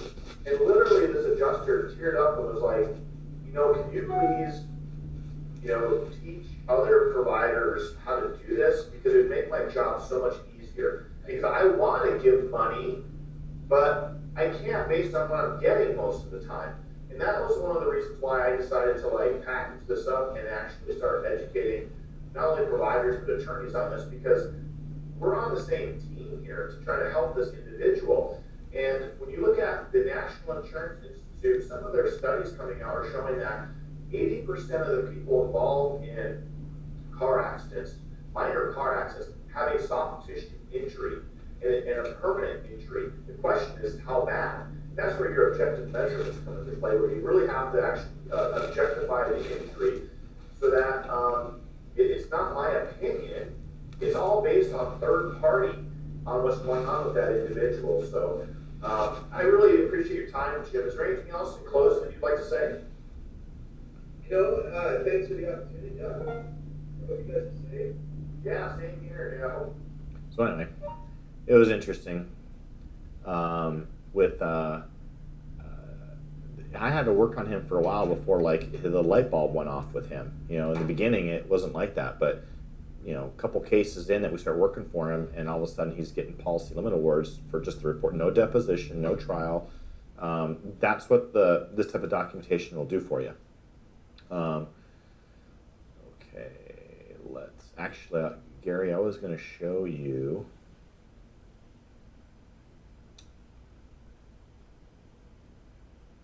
Right there. So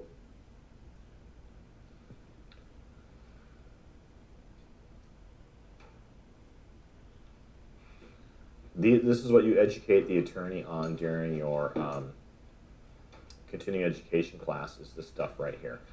And basically, there was a form that I handed out last month on, or 2 months ago now, that was, or maybe it was last month, that is,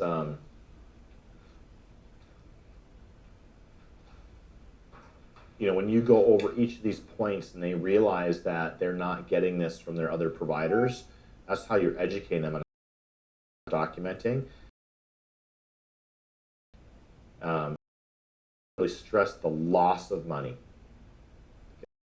Because, you know, money loss is the biggest crime. Like, they're leaving so much because the patient's not going to documenting their injury properly. And that's okay.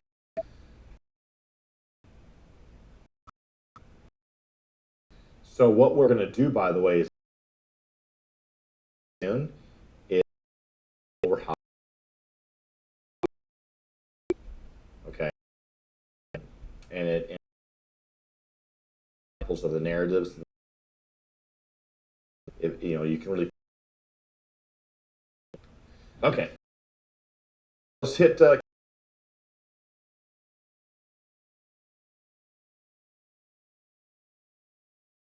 You obviously want more diagnosis, and the order of diagnosis is your injury diagnosis, is the number injury diagnosis, and then it's your neurological diagnosis, symptom diagnosis, signs and symptoms. No diagnosis, but no payment, obviously. So your diagnosis is your number one value driver. Okay.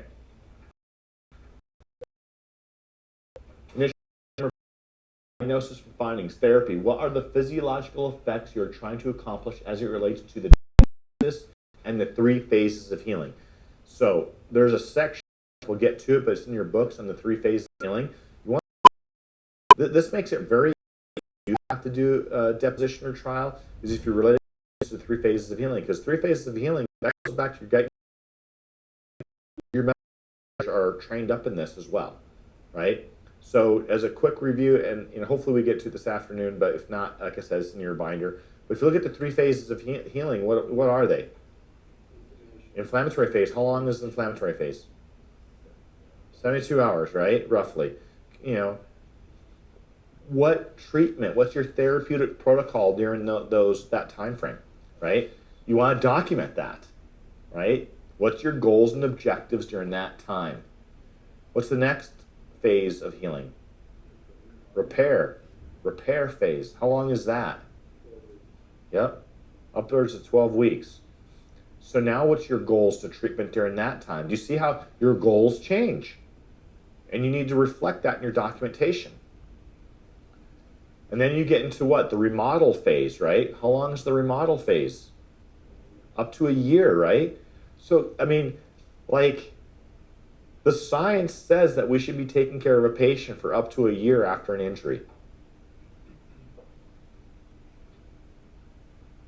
So you can justify much longer term treatment plans just on the 3 phases of healing, right? And it's all science-based. You want to include frequency, duration, and treatment for each diagnosis. Comment on physiology trying to affect, so pain, sensation, inflammation, muscle spasm, trigger point strength, range of motion, active, passive, paraphysiological joint space or joint motion. Are the joints hyper or hypomobile? Include frequency, duration, and it should be up until your next biomarker evaluation, right? So every reevaluation, this should be changing a little bit.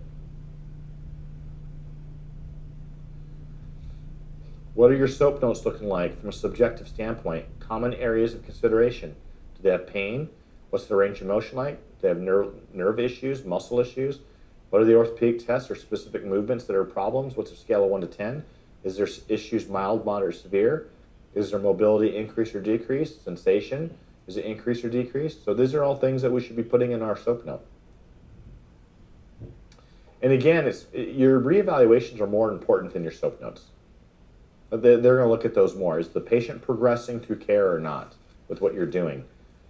Your objective finding on your SOAP notes must include 2 evaluation and management categories. Most common is your range of motion, active, passive joint motion, fixation, muscles, are they in spasm, do they have trigger points, what's the muscle strength, and palpation, pain or tenderness.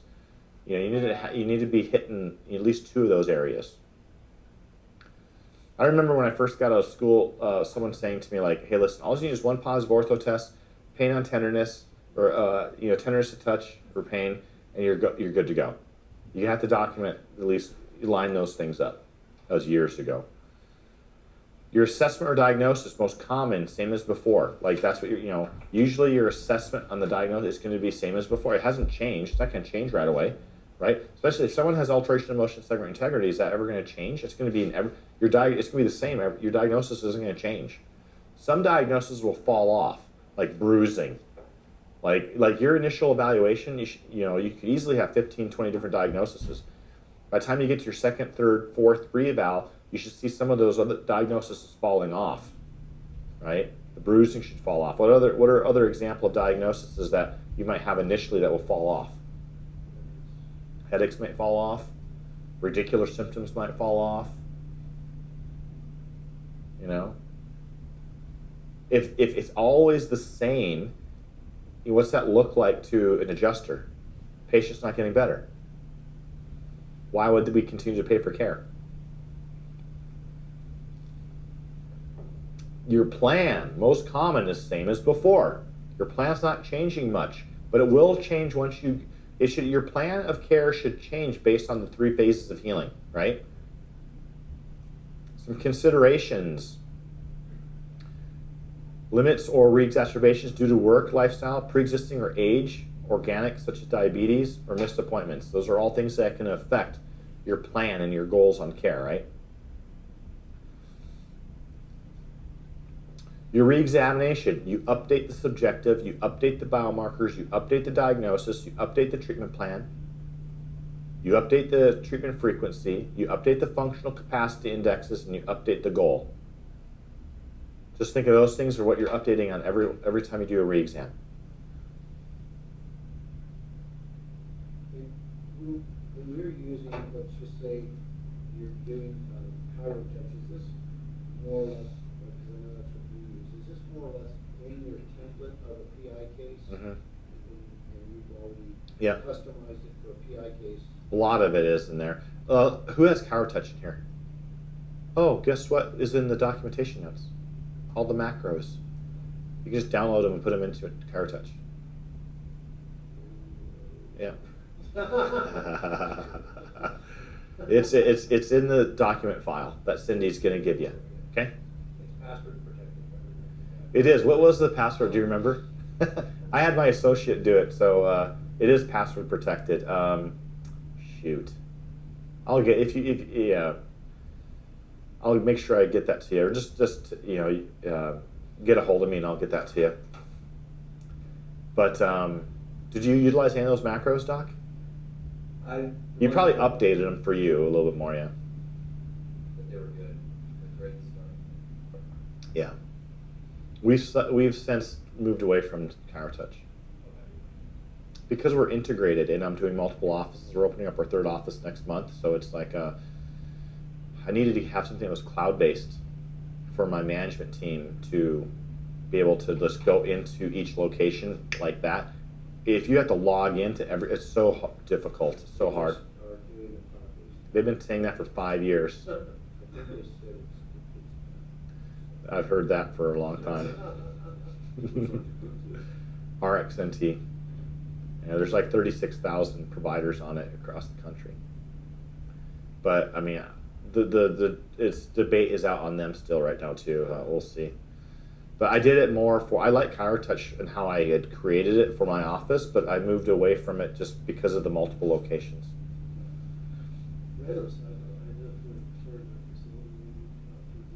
Whose facility? Yeah. Okay. Yeah. Well, that's good. I mean, I wish that they would return phone calls at the time, but I mean, anyway, hopefully they're getting better. I mean, they're huge, but I mean, it's. I don't know. As with every software, portions of something sucks. All of them. It does. You're right. You're right. I've never found a software company that hits the nail on the head on all of it. I always like what's their scheduling, what's their documentation like, and what's the billing like, right? You gotta get all three coming. I've never found something that has all three components that are just solid. So it's kind of picking the better bad choice for your office and what you're looking for. All right, also in your re-examinations, you want to discuss your response to treatment. Common complicating factors. If response to treatment is prolonged or slowed, you want to tell them why. Limits or re-exacerbations due to work, lifestyle, pre-existing organic diabetes, we discussed this, missed appointments, age.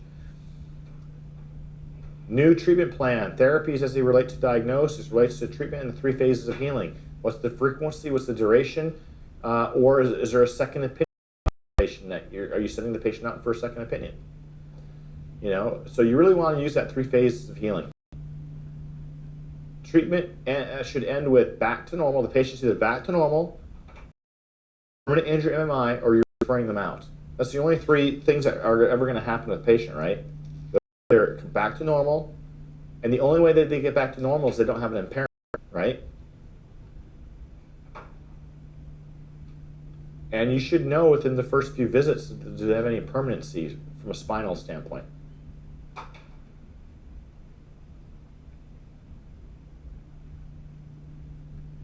Okay, common documentation mistakes. Limited diagnosis. If someone's been in a car accident, it's unlikely they have 2 or 3 diagnoses. They have 10 to 20. No You know how many times, like, I've cut documentation from other kinds of donations. Case I looked at, there was no. I'm just like, how can, and how can, it's like, yeah. No bad biomarkers, low or high sensitivity. I mean, they just aren't, there's no testing. No explanation on objective findings, therapy for diagnosis to 3 phases of healing. So there's just no, nothing healing. They're not reviewing any objective measurements. They're not doing any objective measurements. No written plan. Going back to limited diagnosis, the majority of them are sprain strains. And so guess what? When you see sprain strain, automatically think it's a no offer or a low ball offer coming from the insurance company. How many of you do you use a sprain strain diagnosis for your PI cases? Or you did before, that was your main thing? I did, that's what I used to do. That's what I was told to do. It's also nice to be able to tell the person attorney from this isn't something. Yeah, exactly. Yeah, like for instance, if you do the DXD report and they don't have any type of impairment, there's no alteration in motion segment integrity, let the attorney know. Hey, this is a simple sprain strain case. We should be done within 8 weeks, 12 weeks, whatever, and let them know ahead of time. And exactly, don't run up the bill. With like, say like the wrist, they pop with the wrist, that would be sprain. Yeah, it could be sprain. You could be more than that, but yeah, it could be sprain strain. Probably more likely sprain strain.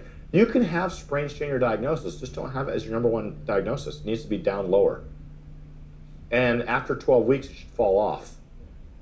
Make sure it's still not in your diagnosis.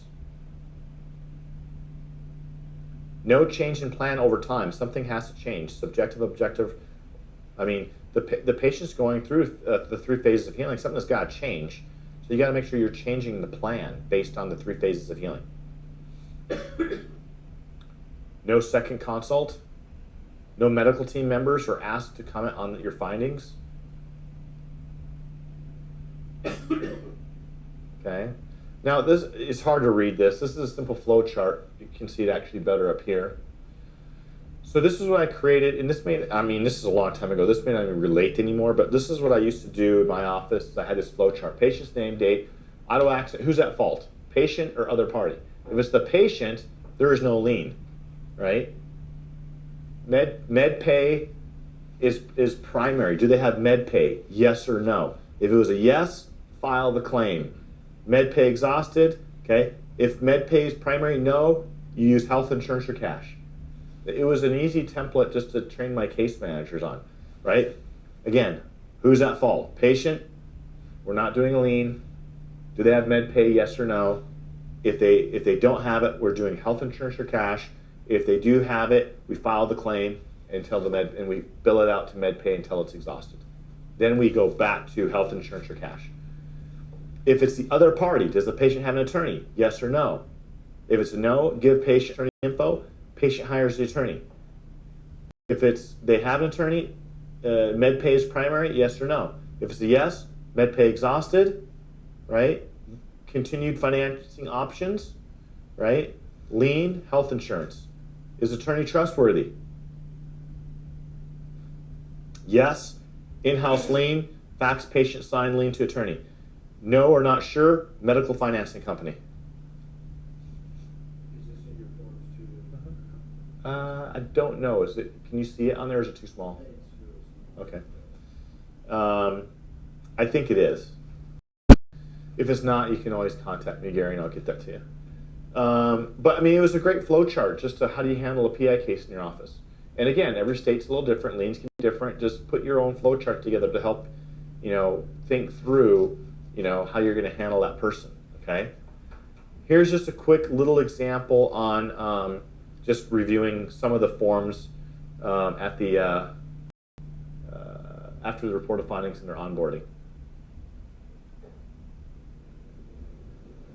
Okay, so after we finish the report of findings, do you want me to go straight into that? Okay, that's negative. Hi, it's Dr. Gary Rademacher from the Business Academy, and to my left is Sarah Hall, our case manager extraordinaire. What we're going to do today is we're going to go over when a patient has decided after their report of findings to do care with us that has been injured in a car crash. There are 3 forms that Sarah reviews, and she's going to explain that here now, and then she's going to go over her scripting of how she goes over, and then she'll just go over a few objections that she gets. And once she doesn't get them, I think just because she handles them through day 1, day 2. But in any case, Sarah, what forms do you review? Yeah, so there's 3 of them. The first one is what's called an affidavit of injury. So all this one is stating is just that the patient is agreeing that the documented injuries from the accident are injuries that they actually sustained because of the accident. The second one is what's called the assignment of proceeds and contractual lien. So this is more between the attorney. I always explain to a patient that this is our ability to treat them at no upfront cost to them. That money is going to come from a settlement coming there. So this is just the to treat cost and then settle it once it settles out with the insurance company. Authorization to release the settlement. I always tell attorneys work with are very updating, so we don't occasionally we will be asked to take a and when we are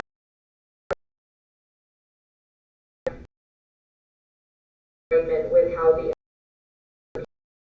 in the case are reduced straightforward. Occasionally insurance doesn't want to cover for the amount that the authorization agreement. The worry of the settlement that it's in line with. I would say that patients will ask like if attorneys are going to be aware of what we're doing on their treatment. So I always let them know that's why we keep in very good contact with the attorney so they never have to worry. We'll be communicating with their keeping them bills are at and where their treatment is at so that we can make sure to have everyone in the loop when we're getting them to maximum benefit. Perfect. Quick role play here. I just here, and Sarah's going to go over these forms with how she was normally with the patient. Okay. Yeah, so this first one that I'll have you sign, Dr. Gary, is the authorization to release the patient. So this is just stating if you can choose to elect any attorney that you want to work with. If you are going to be working with an attorney, we want to make sure that we have a way to show the settlement agreement at the end when we're closing our bills in cases and need for reduction. Okay. And then they would sign that one. And then this one is the affidavit of injury. So we talked yesterday about all of the injuries sustained from the car accident. So this is just confirming that you did sustain those injuries in the accident. Okay. And then this one is the assignment of proceeds and contractual lien. This one's going to go directly to your attorney. It'll all be notarized. And what we're putting in here is just that we're going to treat you at no upfront cost to you because the money is going to be coming from an insurance settlement. So what we'll do is this one allows us then when everything closes out with the insurance that will get paid by your insurance company. Okay. Through your settlement. Perfect. Easy peasy. Do you see how the language is simple language? You don't want to overcomplicate things. Simple language to the patient. So the those are the 3 main forms that you want to hit. Now, like I said earlier, each state is different, so make sure that you look into your state. As an example, in Colorado now, we have to file that lien to the Secretary of State as soon as possible because you get paid in Colorado now the order of which that is filed. So if you had an ambulance, file a lien, if you send in a lien, if you had a hospital send a lien, you see how quickly the money is going to go. Like next thing you know, you're not getting paid because there's not enough money, right? So Next section that we're going to hit is just communication with the attorney from the start to completion. So if the patient is unattached when they come into your office, I highly recommend that you refer them to an attorney. I mean, I would say refer them to attorney. You know, just it's so much easier that way. You know, it's just and I would just, like, as you're going out and meeting attorneys, I would refer them to the attorneys that aren't cutting your bills. Like, get to know who your attorneys are, who work hard for you, and they like what you do. I mean, have you ever had a patient come in and they're working with an attorney that screwed you in the past, and you just kind of cringe? It's like, oh shit, here we go again. I got to deal with this guy again, or gal, right? It's like so what I always would do is I take the top 3 attorneys, I give them 3 business cards, say pick, one of these 3, they're all good. You can pick whoever you want.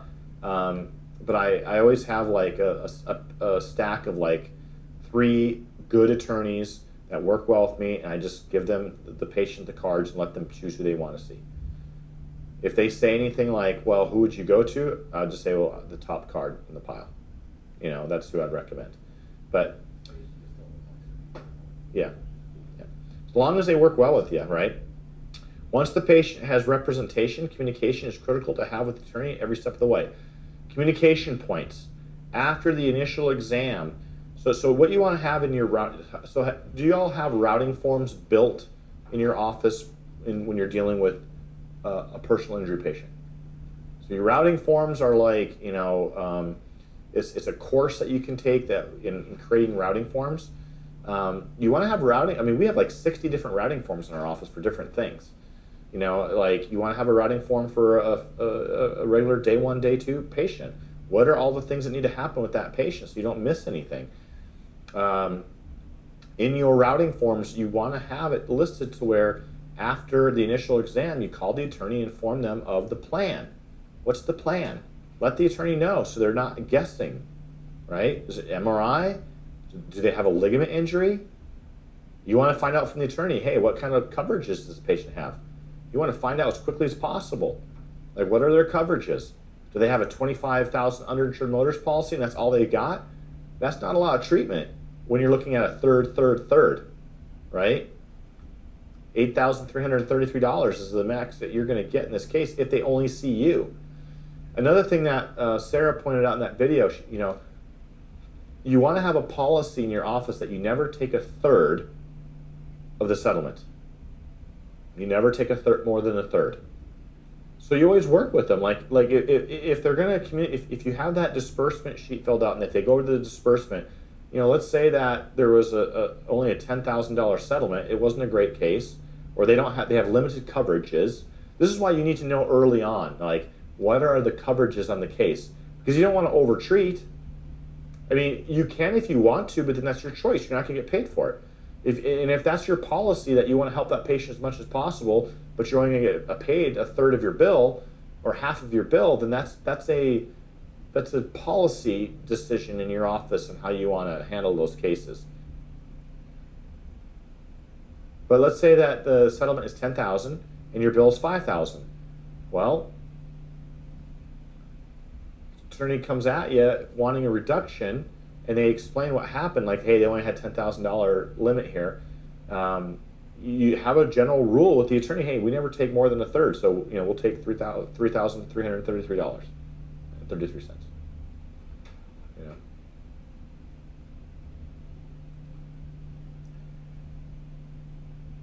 All right, after objective tests are ran, give results, and if any, give the referrals to the attorney.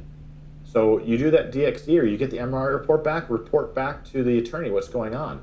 The more they are in the know and the more you're communicating with them, they love that. Those are wow factors. Who else is doing that? Very few offices are doing that. Every re-exam.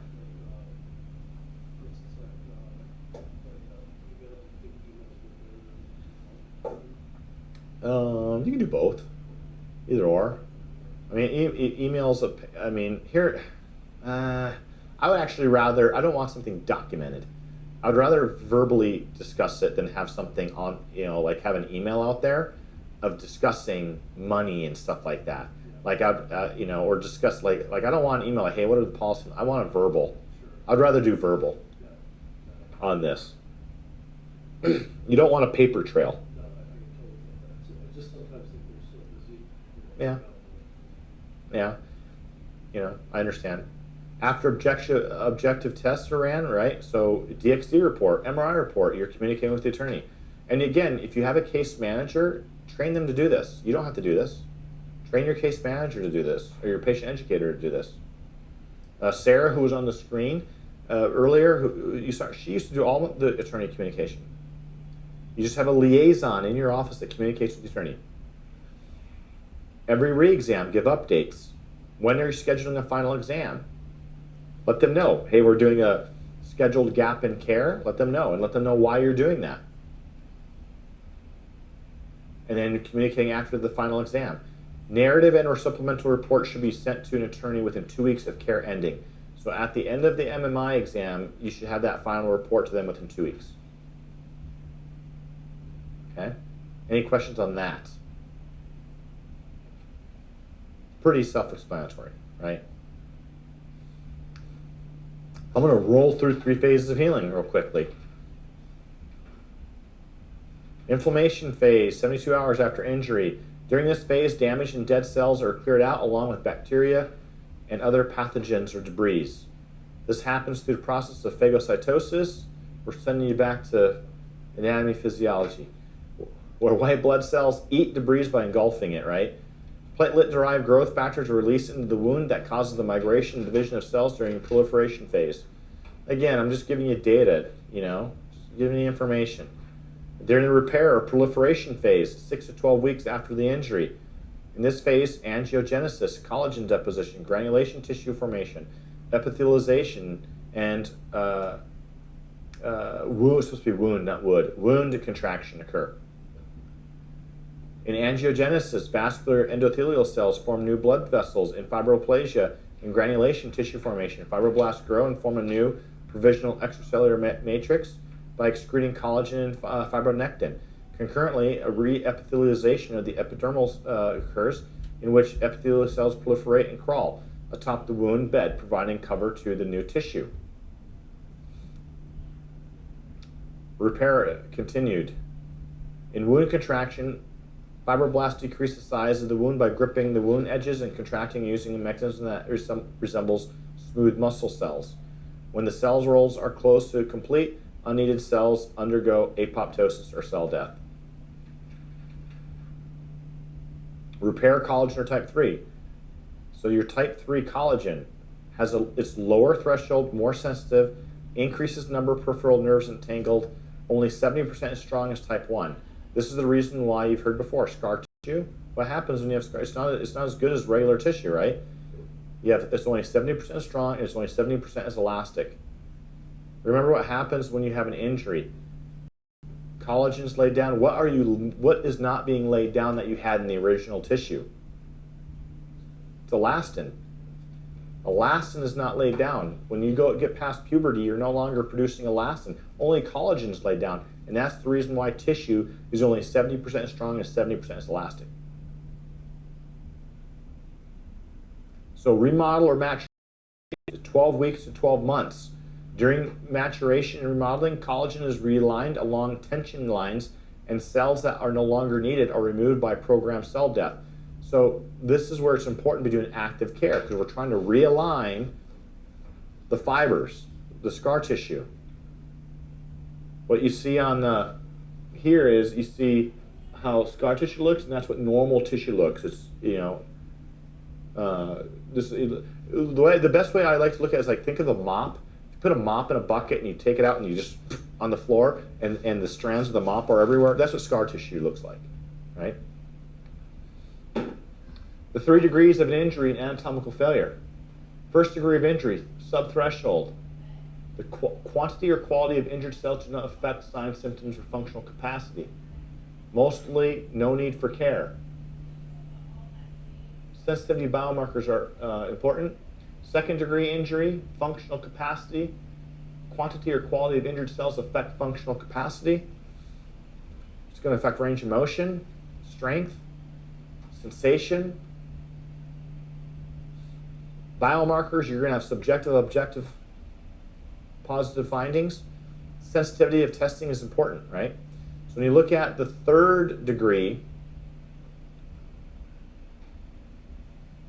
and this is where we get anatomical failure. This is what you're going to see, right? Quantity or quality of injured cells affect functional capacity.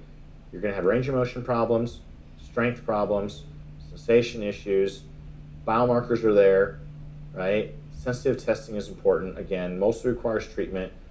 3 phases of healing vital for full return to functional capacity. This is just FYI data. You don't have to put a lot of attention on this. If I was going to say the importance of this information, on a scale of 1 to 10, 10 extremely important, 1, it's like a 3 or 4. You're not going to use a lot of this data. You can put this in your documentation if you'd like, but then you better be able to explain it really well on deposition. 4 dimensions of injury healing. First dimension, an injury will naturally progress through the 3 phases of healing if there's no further irritant. Second dimension, further irritation can initiate the inflammatory phase. Further irritation can initiate the inflammatory process with tissue that has progressed into the repair phase, creating an inflammatory cycle is a process. The third dimension, further irritation can initiate the inflammatory process with tissue that has progressed into the repair and tissue that has progressed into the remodel phase. An injury can have all 3 phases of healing present in cellular tissue if there is continual irritation or exacerbation. It's a huge point. Fourth dimension, depending on the irritant or exacerbation, you can have all 3 phases of healing taking place simultaneously while previously injured tissue is in a separate and distinct phase at different intervals of time. We'll hit one more section and we'll have lunch. Anatomical failure. The energy of an injury goes through these stages of absorptions. Active range of motion. This is why you test different ranges of motion in your office. You have active range of motion, passive range of motion, overpressure motion, paraphysiological joint motion. That's where when you do the adjustment, where you're getting into. You're getting into the paraphysiological joint motion before you have anatomical failure. So, as an example, when you're doing range of motion testing, actively they go down into flexion, right? You push a little bit into passive, and then you really push into it to get into overpressure motion. If someone has alteration in motion segment integrity, a lot of times they won't have pain or discomfort until you're going into overpressure motion. This is an example of that would be when you're testing for loss of enjoyment of life or duties under duress. When you get to MMI and you're doing that exam, let's say that they're having a problem doing the dishes when they bend forward, have them bend forward into flexion and then push them further into flexion. They may not have necessarily, a lot of pain in active and passive, but when you go into joint play, joint motion, they have more pain. It's a positive finding. How many of you guys are testing into overpressure right now? So is that part of your exam form then? You want to go into overpressure. Do you have that on your? I believe so. It's in the documents. Yeah. The reason why I say I believe so, Dr. Gary, is I haven't done an exam in over 10 years. I study it, but I have providers that do it. Yeah. Yeah.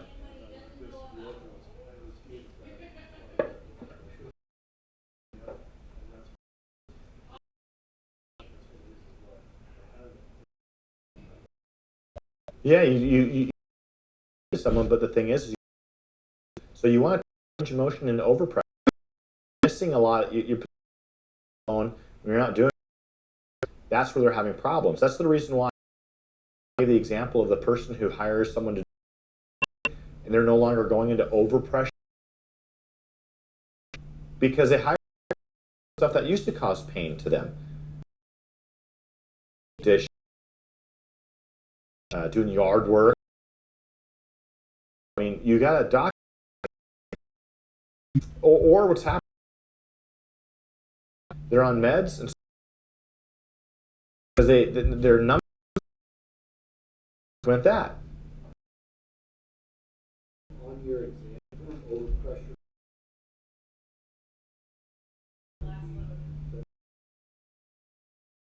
Mm-hmm.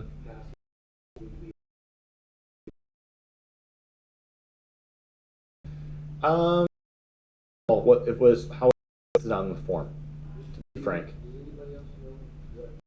I use the language. I mean, I would list it, like, for instance, in a time, if I was doing an exam, I'm like, I'd have passive, and then I would have overpressure motion. And I would test all three. Yeah. A lot of Your orthopedic testing, your orthopedic testing is actually going into overpressure. You're not doing it probably, you're just documenting it. Like Jackson's, if you side bend it, and then, you're testing already. So to Hall, you're testing it already. You document. I would actually positive ortho, but then I also put positive overpressure. I'd just mark both.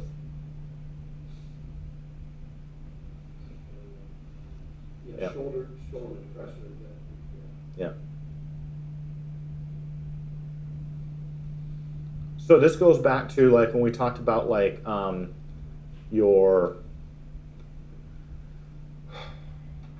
documentation, when you're documenting a low impact injury, or you're defending the low impact case, there's injury magnifiers that are occurring. And one of those injury magnifiers is joints locked out. So if you're turning your head, if I'm turning looking over my shoulder, I'm taking active range of motion out, right? So it takes less energy to get to anatomical failure than if I was just looking straight ahead. Because if I get hit straight ahead, I've got active range of motion, passive, right? I get into overpressure, I get into paraphysiological space before I have anatomical failure. If my head's turned all the way to the side, I've already taken active out. So the amount of the delta change, the delta of the force going in, passive, overpressure, you've taken the active out. So it doesn't take as much to actually have anatomical failure. You guys with me on that? So documenting joints locked out is really important.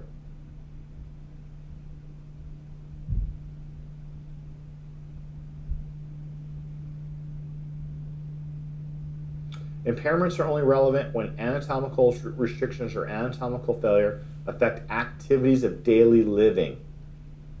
Okay? It is possible to have a permanent injury with no impairment.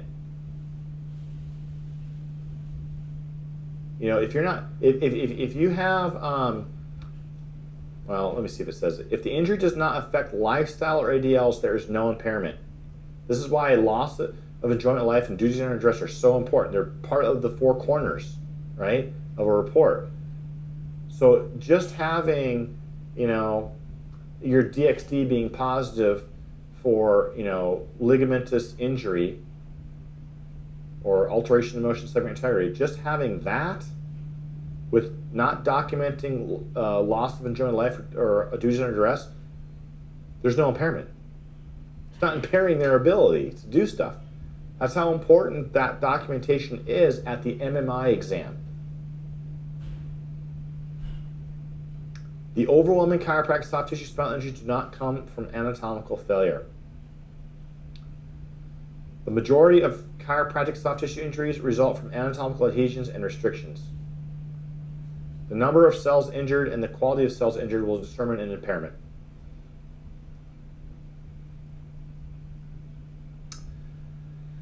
Okay, now here's what we're going to do after lunch.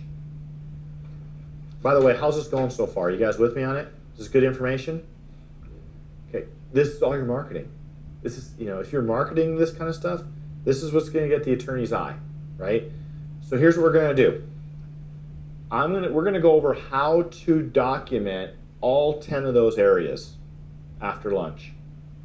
And it's going to be injuries, how do we get the permanent impairment? How do we document prognosis? How do we document loss of enjoyment of life, duties under duress? How do we defend the low impact injury? How do you have that in your records? How do you have it in your records defending the pre-existing? Because when you have it in your records, what happens to the defense attorney? It's like, what can they, if you have, you have an answer to it already, you're taking away their power of what they would go after you on. Does that make sense? So in your documentation, you always want to defend against low impact and pre-existing conditions. And this is where taking the Dr. Mark student's course on MRI is really important, because on an MRI, if you're educated, you'll know how to spot an old injury versus a new injury.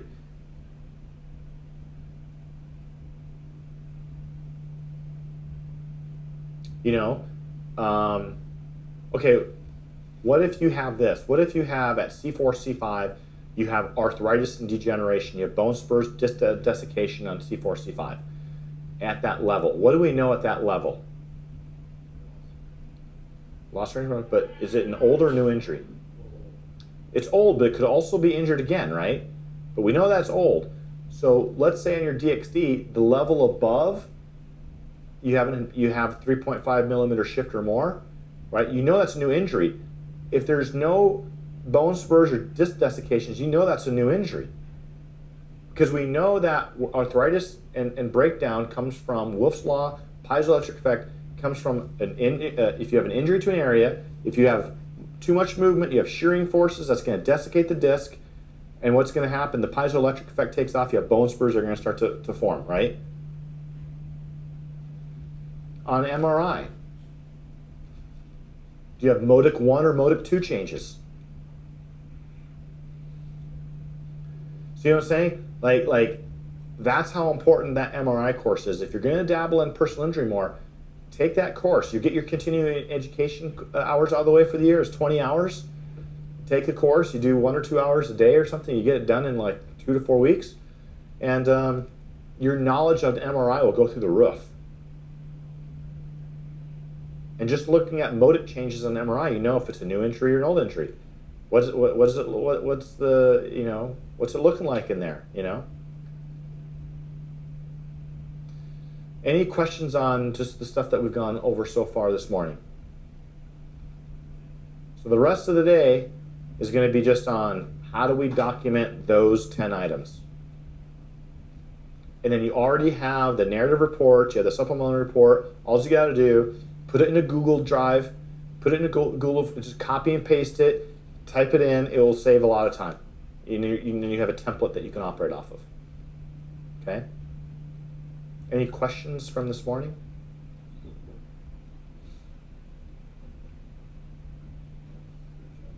Awesome. We're going to break, 2 minutes early. But we come back at 2. So we got a 2-hour lunch right now. Enjoy your lunch.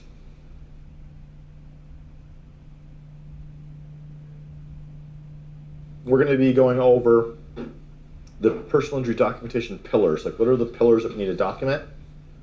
The first one's on injuries, right?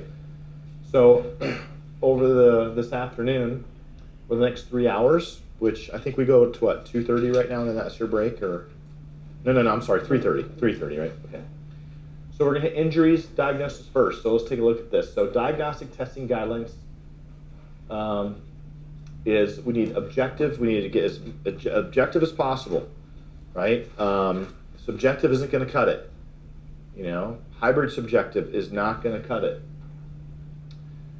Use many third-party trusted sources. So your 5th edition of the American Medical Guidelines, your 6th edition, is a trusted resource. This is a medical resource that you're using when you're going over injuries, okay? Only use accepted science, no junk science. So what would be an example of junk science that you see out there? Thermals, surface EMGs. Again, great educational tools. If you want to go do screenings or marketing and stuff, great. But they'll eat you up, spit you out in court if you're bringing that into court. You got to use objective measures. Now, this is where your DXD has gone to the Supreme Court in Florida and won. They've won Dauber challenges. They've won. They've gone to the highest level and won.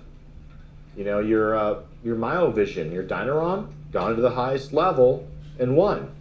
So when you're using those types of tools, you know, it's irrefutable. It's not your opinion. You're just the messenger, right? Stay away from chiropractic junk science. Same thing. Quantify, quantify, quantify is the name of the game. Now, why would it be important for your DXD? What do you think is going to happen over time? Or when would you want to do your DXD? Right as soon as the injury happens or at MMI? What do you think? As soon as anything happens, Yeah, why? because you don't want them to say previous. Yeah, it could be that. But what happens if you're looking at the 3 phases of healing? It, yeah, your range of motion decreases. Because what's happening to that joint over the time? Breaking down, it's getting more rigid. So you're going to have less slippage over time because the body's trying to stabilize itself. Think of it like this. For the, if you ever go outside in the spring, how many of you ever pick up a rake or a shovel and you do a lot of work, you're not wearing gloves? What happens to your hands? They get blistery, they callus up, more tissue being laid down because the body's trying to protect itself. Same thing that happens with bone spurs and disc desiccation, right? State the purpose of the test and normal and the results, right? More visual, the better. So the more visual, the better. So, like even MRI results, when you get MRI results, screenshot the slide that's showing the disc herniation, use arrows in your report, so that it's just crystal clear where the injury is. Use medical team. So we're going to review just this ligament laxity. You're looking at these are your 6th and 5th edition. We talked about that, right? With your 6th edition, flexion, extension, X-ray, stress views provide useful information on ALMSI at a given level. 5th edition, I still prefer the 5th edition. Dr. Stella prefers the 5th edition as well, so use that as much as possible. Dominant motion at the cervical and lumbar spine where most clinical pathology occurs are flexion and extension. I'm not going to spend too much time on this just because we hit this a lot last year. The myovision, the Dynarom. The power of the Dynarom technology is that it simultaneously measures active range of motion with corresponding muscle activity, right? Using attached electrodynamic surface electromyography while graphing this data over time. Endpoint range of motion testing protects the insurer's interest by limiting injured patients' rights to compensation, meanwhile obstructing your ability to appropriately treat these patients. Dynarom testing provides proof of abnormal muscle function during normal endpoint range of motion testing, which refutes the findings of normal range of motion. That's the key. So here with this test, someone could have normal range of motion, active range of motion, right? But because you're measuring the abnormal muscle firing, it's a clear objective measurement which confirms the presence of an injury. Who has Dynarom in here? Okay, good. Do you get paid for it? We haven't actually been using it really well. I had a doctor working for me before. He was really good at it, and we would just get paid. Yeah. There would be no question. Yeah, I understand that. Yeah, just get it in your office. Do you have like people doing rehab in your office? Train them up to do it, and then you just have your provider come look at it and qual it, make sure it's right, and then just have them put their name on the report. As long as they observe it, and they check off on it, you're good to go. MRI. High points regarding MRI. When should you order an MRI? As soon as possible, right? And if there's an ALMSI. Yeah, absolutely. Yep. If the DXD picks up a ligament diagnosis, but there's no radiculopathy, should I order an MRI? Absolutely. Right? Because what do you do? Like when you're looking at the spinal cord and the spinal nerves, and you're looking at just all the anatomy of that area of a spinal column, spinal cord, we're talking real estate.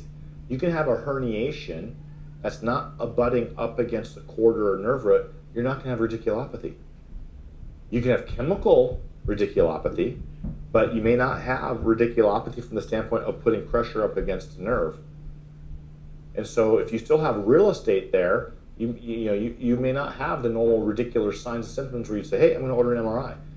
But the fact that they have a herniation it's an impairment. Also, you might do things a little differently, right, from a treatment standpoint. You might change up what you're doing. You might, if you have decompression, you might focus on decompression. You may not put a direct force into that area. You might do like a lighter technique in that area. Why must I learn how to read MRIs? We've already kind of discussed that, right?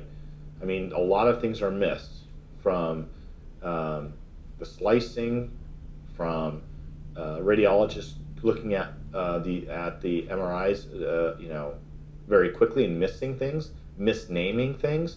It's a big difference. If you name a disc herniation and a bulge, that means that's a huge difference. A bulge happens from repetition. A herniation is from a direct blunt force. What about protrusion? Well, a herniation there's 3 types of herniations, right? Protrusion, extrusion, and sequestration, right? They're all the same, they're coming from, yeah.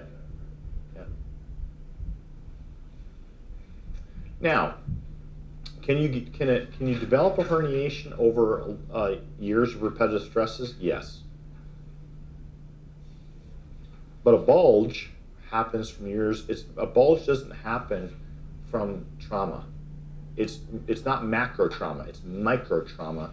You know, there's a difference. So, as this considered herniated disc material must trauma as forces exerted internally and externally, like a balloon. Not simply an acquired growth beyond hypothesis. When gaps display only occur or as vertebral herniations, Schmarl's notes, vertebral body end plate. We talked about the MRI real quick. There's a book. Yeah. Giving me 0.5. Yes. Uh-huh. Now it's 1. Wish you could still miss.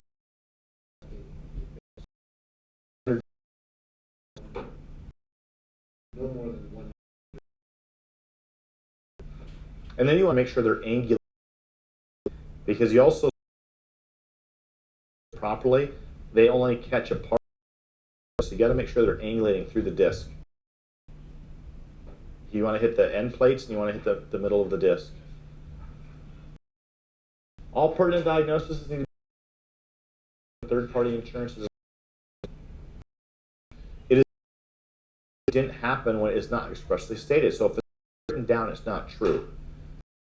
You got to remember that this is going into a digitizing system, looking for language in your report. If you don't have it written down, like the most important part, I mean, listen, it's not the like % of your settlement provider's documentation. That's how important. I mean, the attorneys need the providers. They really do. And what you're trying to do when you're marketing to attorneys is show your value. Like, what is your value in documenting a case? Even when 2 given diagnoses are partially redundant, it is better to state both as compared to just one of those diagnoses. Providing less information than the whole picture conveys the idea that a patient is not injured as badly as they are. Diagnosis should be listed with the most severe diagnosis listed first, and then the remaining diagnosis is listed in descending order of severity. So diagnosis should be listed in the following hierarchy in descending order. We already talked about this, right? Traumatic diagnosis first, neurological second, symptoms other than neurological listed next, and then underlying conditions lastly. Diagnoses are based on the history, examination, and diagnostic tests. This is where, like, if you think about it, sprain, strain, where would that be on that list? 3, 4, yeah. What would be other underlying conditions? Degenerative changes? You could have arthritis. You could have, like for instance, you know, a lot of times in the past, like when you're doing a general insurance case, a lot of times you'll do your, if you have like degenerative disc disease, a lot of times you'll put that higher. In this case, you'd put it lower down because that's a pre-existing condition, right? It's not, you know, that they're not coming in because of it's a complicating factor, right? I've heard conflicting stories about using the driver of motor vehicle diagnosis versus those V codes. Do you have? I mean, I think it's like you talking about like the V code, like it was a driver that hit a deer that That's stating like a passenger of motor vehicle. Yeah, you're supposed to do that in your initial. Like you're supposed to like use a V code that tells the you know driver, passenger, car, truck, and actually that is those V codes are in your packet. Isn't that the traumatic diagnosis listed first? Isn't that it? Mm-hmm. That should be listed at the top on your initial. You're letting the insurance company know this is due to an injury. Would you ever put in like generalized sleep disorders? Mm-hmm. Sure, because it's an ADL issue, right? I mean, if they didn't have sleeping issues from before, now they do. I'd have a sleeping diagnosis in there. Yep. I got a question. I wasn't at the last seminar, but I kind of watched some of the video, and I thought Dr. Sciello said that he could diagnose the right off, like the ligament laxity right off. Is that just on the lateral, or do you have to do the Flexion extension dues. flexion extension? So what happens is you want to do Davy series, Right. and if it's a lumbar injury, you want to do flexion extension. You can also do lateral flexion, right and left lateral flexion on your lumbars. Now his program doesn't measure that, but think of it from this way, and I'll get back to more of your specific question. What happens to the spinous process when you laterally bend to the left in the lumbar spine? Does it go in or out? It goes in, right? If you have a ligament injury, how often, you'll see this a lot. Someone side bends to the left and you see that spinous rotate out away. That's a ligament injury. That's a permanent injury. You don't need to have, you do not need to have like the DXD report to explain that. Now, flexion extension views, what happens is you input the digital images into Dr. Sciello's program, the DXD, and in flexion, you plot the bone, you plot very specific points, in flexion and extension, and then it just automatically builds a report. Does it show translation or angulation? And it's up to like a 0.01 millimeter accuracy, like it's very accurate. The reason we can't use the lateral is because something that sits 4.5 millimeters forward, you're like, hey, it sits there, but it doesn't move because it's old. Yeah. So it's in flexion. Yeah, you gotta do motion, you gotta do dynamic. Okay. I was understanding that you could get it right from the lateral, but say it has to be flexion. Yeah, you have to have flexion extension. Yeah. You may have been, I think you remember what you're talking about. I think you can see that needing him immediately to take, but right there to take that anyways. Yeah. All right, diagnosis needs to include I'm sorry, go ahead. question. No. That would be the diagnosis of the top. Absolutely. Yeah. I mean, that triggers, look at what it triggers. That diagnosis triggers an impairment, it triggers need for future care.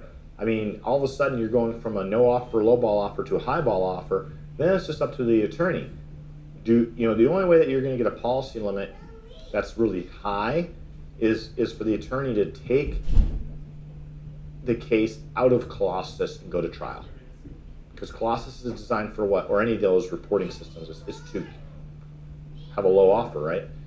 Now, if you're in the attorney that I showed you in the video, those hit policy limits because there are $50,000 policy limits. It doesn't take much to hit $50,000 policy limits. And there's no need to, they understand now there's no reason to go to court on that. It's like they know that with that injury and with need for future care, it's going to trigger that right away. Then you can look at, like, does the person have a secondary policy where they can get more money? not only is the V code important as the first one, but also you can go in ALMSI. At the top. right off the bat. Yep. Okay. Yeah, if they had, you know it once, you know this before you go into the report of findings. And it's a great educational tool because now it's like you can educate your patient on the severity of their injury, right? Which is going to help with your compliance. Patient's going to stick to care. You can do, you know, and you can still do 12 visits at a time, but you can let them know, hey, based on the 3 phases of healing, this can take up to a year to stabilize as much as possible. Don't know what it's going to take yet. We're going to do 1 month at a time. We're going to reassess, and we'll keep, you know, we'll go from there. But you can paint the picture of, hey, this could be a year.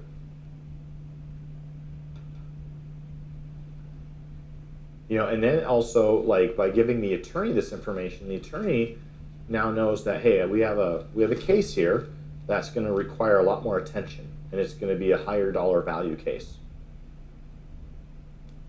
Diagnosis needs to include appropriate adjectives to describe each of the time frames as well as severity. So acute, subacute, and chronic all describe different stages of healing for trauma. Severity is typically described with the use of one or a combination of 2 of the following adjectives: minimal, mild, moderate, advanced, or severe. It is not appropriate to fail to use adjectives when necessary. For example, a diagnosis of acute, moderate to advanced cervical strain sprain may be appropriate, whereas cervical strain sprain is not appropriate. Okay. Diagnosis and documentation of the spinal disc injury. Past medical history. So recurring health problems, previous diagnosis, past treatments and surgeries, current medications, family history of illness, accidents or injuries of possible mechanisms of injury. Oops. Oops. So most of the stuff that you're going to get from medical records, most of the stuff you're getting from forms. Now, how many of you have ever had the patient fill out intake forms for an injury case? You have to be you have to like do your due diligence in reviewing the you know, looking at the intake forms. You have to force them to do it. You have to sit down with them and ask them questions and really, you know, if you're doing it or if the case manager's doing it, you have to get them to dig. Because people, you know, and it's, you know, I have a frank and honest conversation. Like, listen, our job is to get you as best we possibly can, and that comes down to knowing what's actually going on with you and what's happened in the past. But also, if you're looking to be compensated from the insurance company for your injuries, which that's why you pay for insurance, it all comes down to the documentation. So if you're not giving me the information that's needed that I'm putting in your documentation, you're not going to get the settlement that you might be thinking you're going to get. You know, so we need honesty, and we need you to actually work out. You know, you need it. Symptoms. Approximately 90% of herniated discs occur at L4, L5, and L5, L1. Casting pain in the S1 that radiates down the side. A herniated disc in the lumbar segment, 4 and 5, causes L5 nerve impingement. In addition to sciatic pain, this type of herniated disc can lead to weakness in raising the big toe and in the ankle, also known as foot drop. Numbness and pain can also be felt on the top of the foot. A herniated disc at lumbar segment 5 and sacral segment L5 usually has some impingement. All this stuff you guys know. So just want to make sure that you're looking for those disc symptoms. In addition to sciatica, this type of herniated disc can lead to weakness when standing on the toes. Numbness and the pain can radiate down into the sole of the foot and the outside of the foot. Review of specific symptoms. You want to, you know, what's the onset, the location, palliative, provocative, quality, radiating, region, severity, timing. OPQRST, right?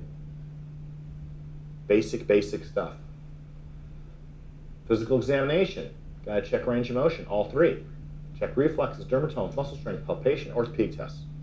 Basic stuff that you already probably do. Diagnostic tests. CT scan, computerized tomography, and X-ray shot through the body with the computer reformatting the image into cross-sections of the spine. MRI scan. These are just different diagnostic tests that you can do. MRI scan, magnetic resonance imaging, is sensitive and accurate assessment of the spinal nerves and anatomy, including disc alignment, height, hydration, and configuration. Discogram, radiographic dye is injected into the disc with the belief that the patient is suffering from disc pain, degenerative disc disease, if the injected dye recreates the normal pain, right? Suggestions, refer to a neurosurgeon to consult with these disc issues, MRI with appropriate findings. Again, we're looking at what's the mechanism of injury, symptoms of leg pain. This is when you're referring out, right? Mechanism of injury is there. You have symptoms of leg pain, leg or foot weakness, abnormal leg or foot sensation, intrathecal pressure, positive straight leg raise, positive Braegards, positive Milgrams. You guys with me on all this stuff? I know it's dry. It's like going to, personally I like the marketing the best, you know, but this reminds me of like going to like a continuing education class like on orthopedic tests. It's like boring, right? Nerve injury and electrodiagnostics. So again, a method of medical diagnosis that obtains information about diseases by passively recording the electrical activity of body parts or by measuring their response to external electrical stimuli. Electrodiagnosis, EDX. Electrodiagnosis, physicians apply electrophysiological technique, including needle electromyography and nerve conduction studies, so NCV, EMG, right? Evaluate and treat people with impairments of neurological, neuromuscular, and/or muscular systems. Sometimes called EMG for electromyography, or a commonly used technique to test the function of muscles and nerves. These studies are ordered by physicians to help determine the cause of back or neck pain, numbness, tingling, and strength loss. Commonly diagnosed conditions include pinched nerves, radiculopathies, peripheral nerve injury, and muscle disease. Two-part testing. One, testing nerves referred to as nerve conduction studies. The other, testing muscles referred to as electromyography. These studies allow the physician to learn how the nerve and muscles are functioning. Kind of fast flowing through this because you guys know this. But the thing is if you go to like 3 to 4 slides back, it talks about, you know, the different signs and symptoms the patient presents with. You should automatically be ordering these tests. That's why you need to have a medical team, right? Nerve conduction studies. The doctor performs these studies by placing sensors over the nerves in the arms and legs and then stimulating those nerves with small electric sensations. The doctor is able to see how fast or slow nerves are functioning. Comparisons are made to average to see if the nerves are working properly. EMG is performed by placing small needles in the muscles of the arm or leg or back and directly evaluate the electrical activity caused by muscle contraction. EMG allows the physician to evaluate how good muscles are functioning. In addition, the EMG study can help determine if muscles are receiving the proper signals from nerves. So again, you're referring this stuff out, but you're wanting to get the reports. So again, you're telling the story. You need to document the injury. How many of you refer out right now for NCV EMGs? Yeah. I mean, how often do you guys see patients who have radicular symptoms, but you treat them because you get good results with it, but you don't get the data? I do that, yeah, MRI.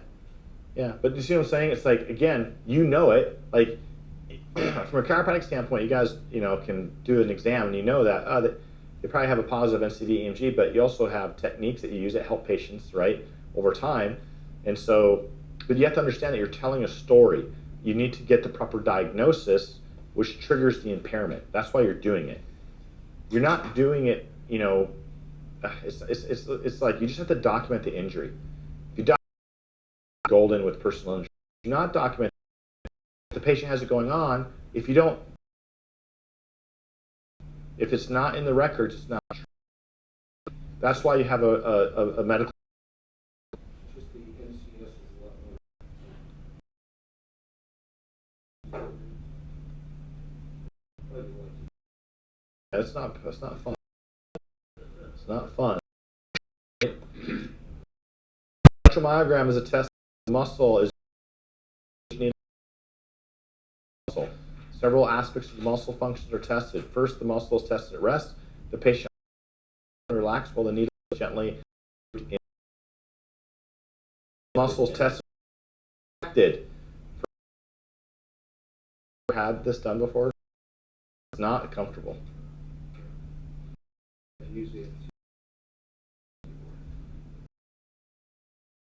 Aspects of the muscle functions are recorded, stimulated. All the measured electrical activity is generated by the muscle itself, and audio signal is created, and the patient will hear the audio signal generated by the muscle from the computer. The sound of each signal gives the physician important information about the muscle. All right, NCS, nerve conduction study, is a test designed to function of a nerve. Major types of nerves: motor, sensory, and autonomic. Motor in the spinal cord. Sensory nerves carry information from the skin or the eye to the column or brain. Autonomic nerves carry information from the spinal cord to an internal organ, such as the heart, blood vessels. So again, the importance of this stuff is just knowing when to refer out and get the information in a report. You add that report to your narrative. You add the diagnosis. It's not like you don't have to be, on top of this, like, you don't. It's not like you have to do these tests in your office. You're referring out for them. Nerves are also described based on the size and amount of insulation. Fast conducting fibers tend to be large and heavily insulated by a fatty material called myelin. Slow conducting fibers tend to be narrow and minimally insulated. Routine nerve conduction studies test large diameter motor and sensory fibers only. There are no well standardized tests at this time for small diameter fibers such as autonomic fibers and C fibers, which are the most important fibers for pain and temperature sensation. EMG NCS studies are generally used for an injury to peripheral nerves such as pinched, stretched nerves, and carpal tunnel syndrome. Where are you going to see this? Like, right? Wrist injuries, holding the steering wheel. Cubital tunnel syndrome, slamming your ankles into the foot pedals, right? Cervical lumbar radiculopathy, muscle diseases and myelopathies or dystrophies, metabolic nerve disease such as neuropathies, motor neuron conditions of spinal origin such as ALS or Guillain-Barré syndrome, or Guillain-Barré. Potato, potato, tomato, tomato. Suggestions: any referred pain or radiculopathies, refer to your team neurologist. Also aberrant dermatomes. Ask for a consult as to their opinion if any further testing is warranted. You do not have to order the test yourself. Shows credibility. Use the neurologist as the expert, and his report is the point of all that. I guess we could have just said that from the beginning, but right? So it's important to have a team if you're going to do more personal injury work. So it's developing those relationships with those providers. All right. So now the next pillar is on permanent impairment rating. So all that was we talked about injuries. The next part, 2 of 10, AMA permanent impairment ratings. This is where we get the DXD going, right? We'll review this a little bit since especially you weren't actually at the last one. So what you're doing is flexion extension views. You're plotting the points. It's telling you, like, your total translation here, 4.01, that's a impairment. That's ALMSI. 3.05, it's still impaired, but it's not the 25% impairment, right? This is where but this one triggers it, this one triggers it, this one triggers it. Established rateable is 3.5, Stay on this side. And it's such an easy test to do. So literally just like what Dr. Salo talks about, he talks about 2 quarters, right? Put 2 quarters together, that's your 3.5, it's not a lot. That's your 3.5 millimeter translation, is 2 quarters put together. So that's great. Like he talks about, have 2 quarters in your pocket anytime you go talk to a radiologist or an attorney, to demonstrate that it's really not that big of a measurement. So impairments, definition of the state of being impaired, especially in a specified faculty, a degree of physical or mental impairment. So here's the good news on that. Now, by the way, this is a video you can create just on this impairment topic. The good news is this: alteration in motion segment integrity diagnosis gives a 25% impairment compared to a disc or nerve injury at 6%. The ALMSI diagnosis is totally objective. The ALMSI diagnosis is totally science-based. Over 80% of auto injury patients have either alteration of motion segment integrity, which is spinal ligament failure, which I believe is 34% of the cases, or altered intersegmental spinal mobility, where you have spinal ligament adhesions. This would be something that's between 1 and 3.5 millimeters. So if it's below that 3.5 threshold, you have altered intersegmental spinal mobility. The bad news, if the ALMSI injury is not documented, there is no impairment. So when you're communicating with an attorney, ask them this question: Have you ever seen alteration of motion segment integrity diagnosis? Majority of your attorneys have never seen it. I remember talking to an attorney before COVID hit, and he'd been in practice for 30 years, never had seen that diagnosis. And he'd been doing personal injury for 30 years.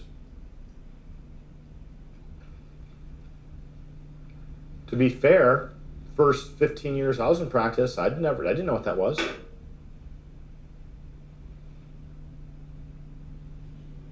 Supreme Court ruling using CRMAs. Supreme Court ruling in Pennsylvania relating to collecting evidence-based factual data is clinical practice. Smith versus Yo.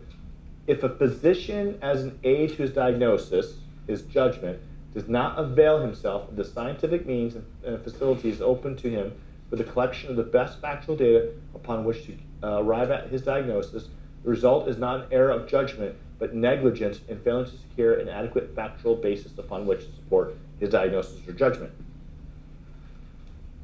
When I saw that, I was like, okay, if you're going to see a personal injury patient, you better be using this, or else to me, it's malpractice. And that's really what got me into doing this years ago. I remember having, I said that talking to the attorney, I remember having a patient, she was in 4 accidents. I was doing the whole sprain strain gamut. She ended up not getting anything. And she had, when I went back and looked at the case, she had permanencies, but I never documented it. So the patient just got screwed, got nothing, no settlement, nothing, and had a permanent injury. And that's when I was like, okay, if I'm going to play this game, I better do it right. And so this is the reason why we brought this program to the Business Academy also, was like for those of you guys and gals who want to do personal injury, do it right. And you're going to help the patient. You're going to help the patient. But also what's going to happen is you're going to stop getting lowballed offered by the attorney, because you're going to actually be of value to the attorney. And also you can, I would never suggest that you put all your eggs in one basket. Like back in the 90s, in Colorado here at least, you had nothing but offices that were built on personal injury. And then when the laws changed, I think it was, I don't know, 2000. Really close to 2000.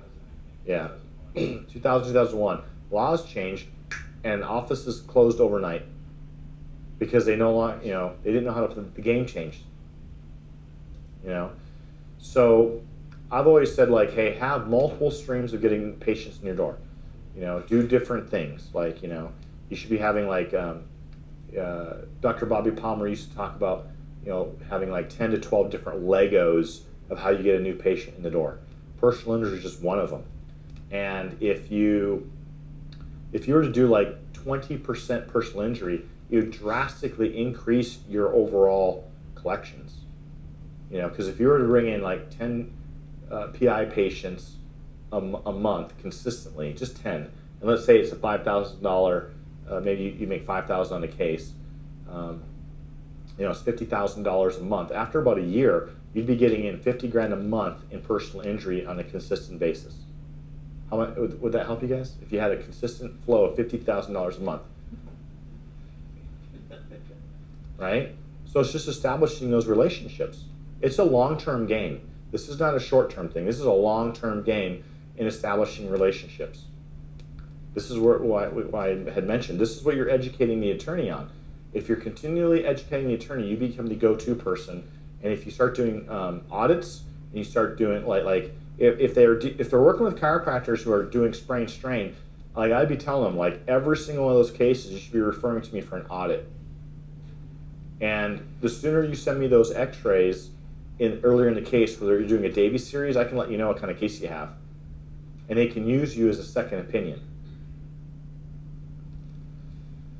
Permanent. Oh, So you just, they send you the x-rays, you take those x-rays, you load them on, you Yep. measure them with the DRS or whatever it is. DXT. And that gives you all those numbers and Yep. everything, you don't, I mean, you don't have to. you plot the points. Boop. Computer generates the report. It's a 14, 15-page report if you print it out, but you don't have to print it out because you get charged when you print it out. You know, but the thing is like if you'll get the data right away. Like, it will tell you if there's a alteration of motion segment integrity. It's powerful. You got to get the program. And the thing is you can go back, like you all do data series. If you have active PI cases, go back to when they first came in, put those x-rays in, and send that report to the attorney. Permanent impairment rating, permanent loss of function, radiculopathy, alteration of motion segment integrity, ligament laxity. Your 6th, your 5th edition. Again, there's only like 20 that you need to know in the 5th edition. Philosophy recognizes the value to whole person impairment. Again, this is not your opinion.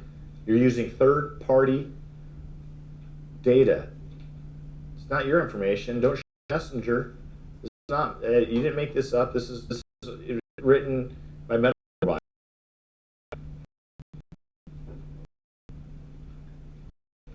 Page 92 is your cervical spine.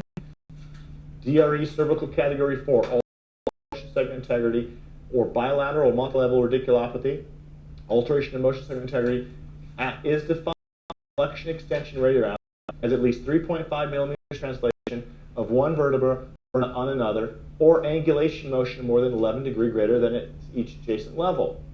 Alternatively, the individual may have loss of motion segments due to development, fusion, or successful or unsuccessful attempted surgical arthrodesis. So, listen, I mean, it's already 25 to 28% impairment. Page 392. Is it 5th edition? One of them says the angular motion is flexion. 5th edition. Yep.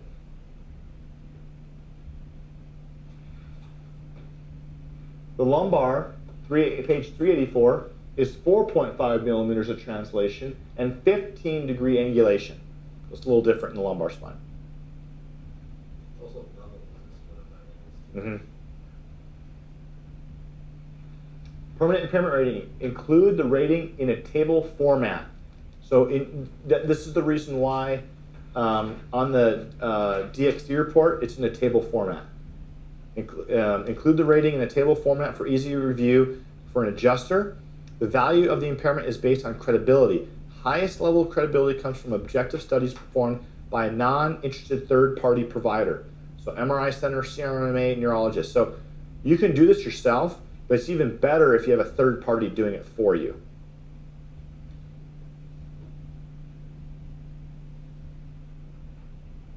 Chiropractors can provide whole person impairment according to, guess what?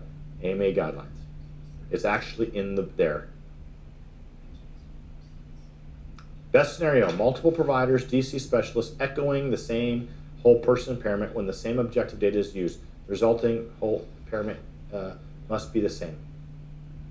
So that's your impairment rating, okay? So your third pillar is your prognosis. You guys jiving with all this right now? Making sense? The great thing about this is how you educate an attorney too. So we're covering marketing and documentation all together here. And the great thing is the third one with Dr. Tim Steflik, he's going to go over how you can look at concussion and get a second stream of income coming in for treating concussions. Maximum medical improvement, or MMI. The point at which the condition of an injured person is stabilized. No further recovery or improvement is expected, even with additional medical intervention. Permanency. A condition is permanent if it is believed the condition will not change or progress. Guidelines for permanency. After maximum medical improvement, no further recovery or improvement is expected. No subjective or objective changes. After 12 months of initial onset of injury, minimum 2 re-exams shows no subjective or objective improvement, preferably during the remodel phase of healing.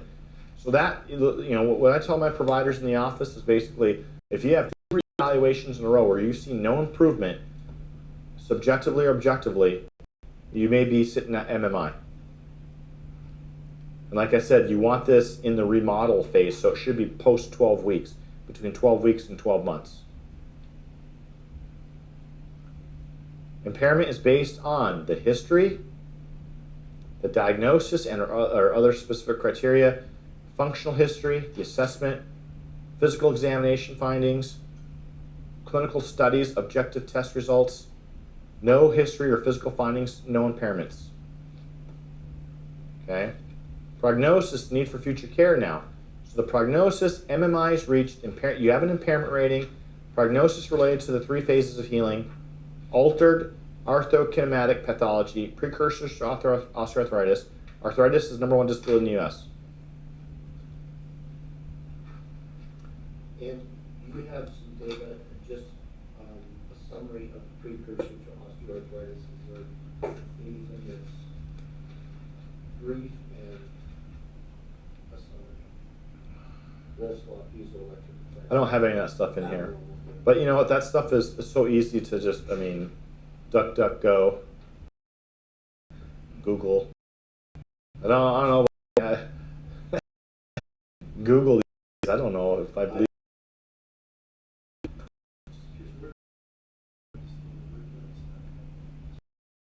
You can. That's actually well. Actually, when I do ergonomics, I have a point in ergonomics that I can't remember the exact.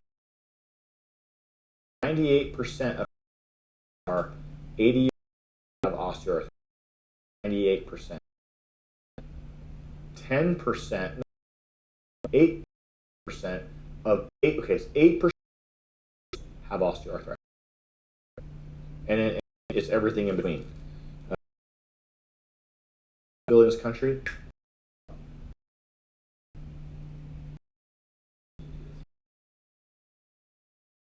Society. Playing sports year round are not developed. That you see these days is, I mean,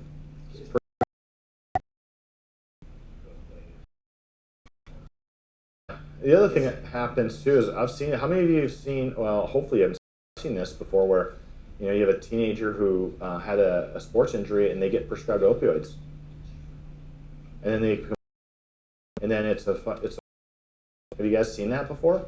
It's not pretty. It destroys families. It should be. And in fact, the Sackler family got off light. Did you see that? What happened? Purdue lost their case. Restitution was $6 billion. But that's part of their marketing budget. And guess what they'll end up doing? I mean, and what these pharmaceutical industries have done before, they shut down that entity, start a new entity, new drug name.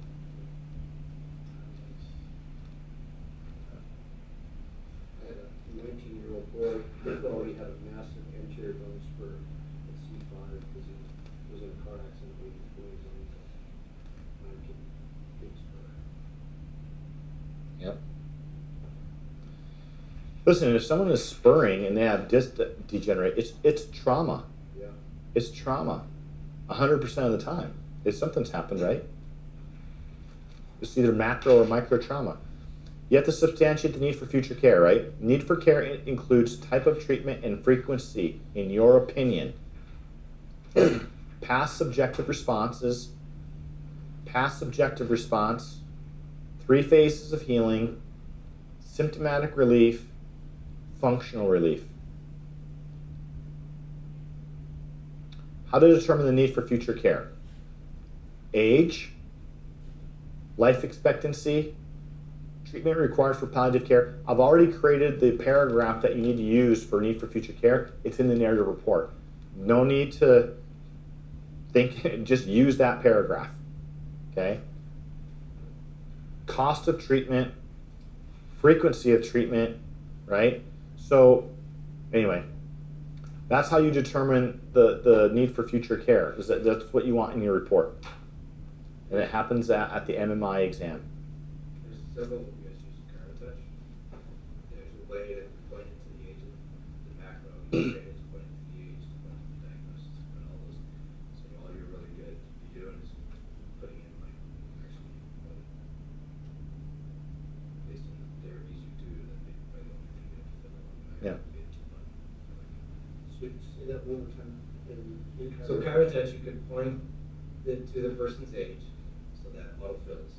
You can probably create the macro to have life expectancy, and then it just calculates the age difference, 35 years expectancy. Treatment costs, that would be based on your number of treatments. You would just, that might be the only thing you actually fill in the macro, spitball. So you would just fill in, we're going to do an adjustment, we're going to do a therapeutic exercise, and we're going to do a 2 treatments of therapeutic exercise. Yeah. And then auto calculates your cost, and then the macro would calculate the whole thing. So it would likely be maybe $3 that you have to. Yeah.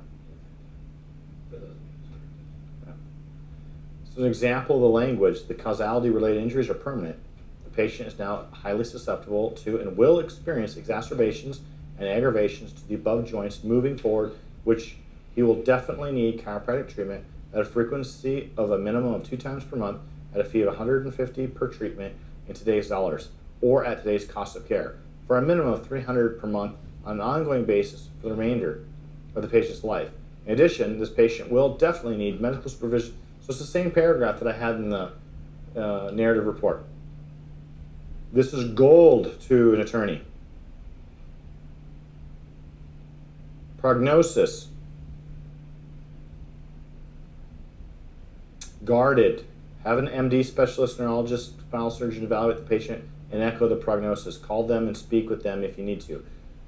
Complaint, ongoing treatment, permanent spinal injuries. Have an MD, specialist neurologist, spinal surgeon evaluate the patient and echo the prognosis. Call them and speak with them if you need to. Complaints to ongoing treatment, resolved. The value of the claim diminishes from top to bottom. A prognosis of resolve provides little value to the claim. If there is an impairment or any future medical recommended, then at least one injury should not be resolved.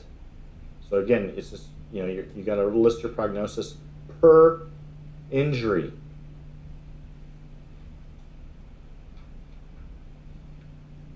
Prognosis would look like this. So there's a special prognosis for each. The key is there's a separate prognosis for each injury, as in the red up there. Prognosis would look like this. So from the collision dated 5/5/15, patient suffered injuries other cervical disc C3, C4, C6, C7, lumbar disc L2, L3 through L5S1, and to her cervical spinal ligaments. A rateable spinal ligament injury is a permanent injury for which the patient will have ongoing complaints and will need ongoing treatment for the remainder of her life to control the progression of the spinal segment instability and the associated pain and degeneration. These ligaments injuries have caused spinal instability, which has resulted in radiculopathy from which the patient still suffers, etc., etc., etc. So again, these paragraphs are already built into ChiroTouch on those macros. But I mean, if you want to make them more to you, you can easily make a macro. Oh, so ChiroTouch already has these in there? Or- Not all of them, but a lot of them. Okay. Yeah. Did you add these to your ChiroTouch? Yeah, I've got a couple, 3 guys that have different macros in that. You combine them, yeah. I have a buddy in Kansas City who's created a beautiful diagnosis that points to the crash date, points to the diagnosis code, which auto-fills into your diagnosis code when you enter it. Yeah. It asks for prognosis, it asks for method of diagnosis, it asks for all of this for each diagnosis that you put in. So you have each diagnosis is like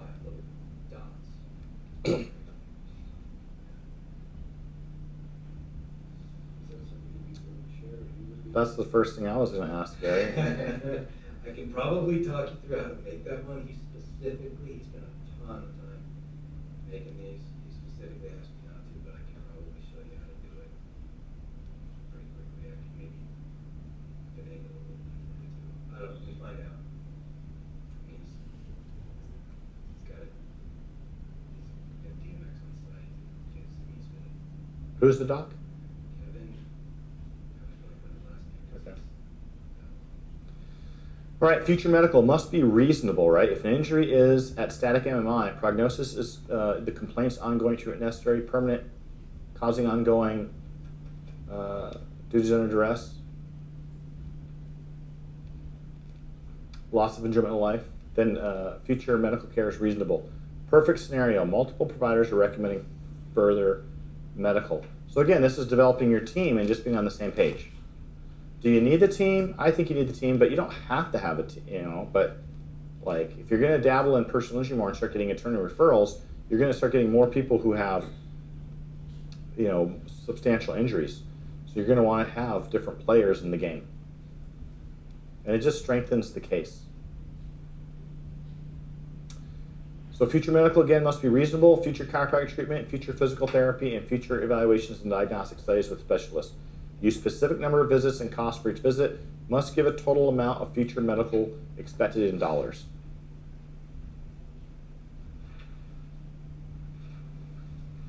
Pillar. Based on the current life expectancy of. Yep. the other- Yep. And which has gone down, by the way. Future life expectancy in Americans has decreased, I think, a few years in a row. That hasn't happened in a long time. By the way, have you all seen like information coming out of like life insurance policy groups that are saying that there's no way, I mean, there's been a huge increase in deaths of people. Yep, they're pointing to vaccination. They say anything above that 10% increase in death rates in Americans is substantial, and there's been upwards of a 40% increase in death rate.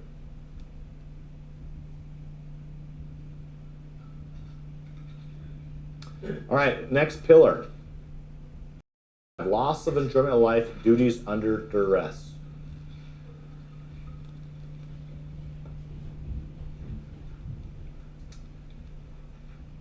How to apply loss of enjoyment of life and duties under duress indexes. So the key points.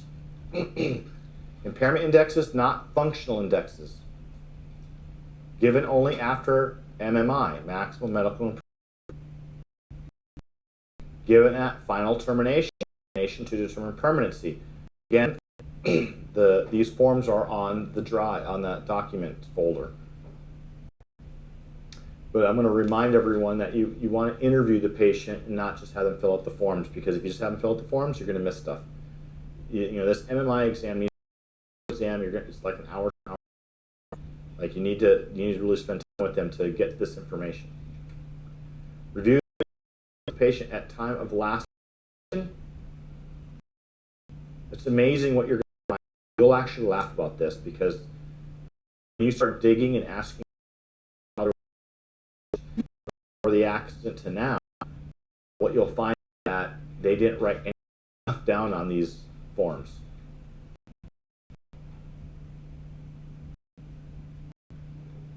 Interrogate restricted motion, behavior, life, especially the body in overpressure, especially related to their work, sleep, or activities of daily living.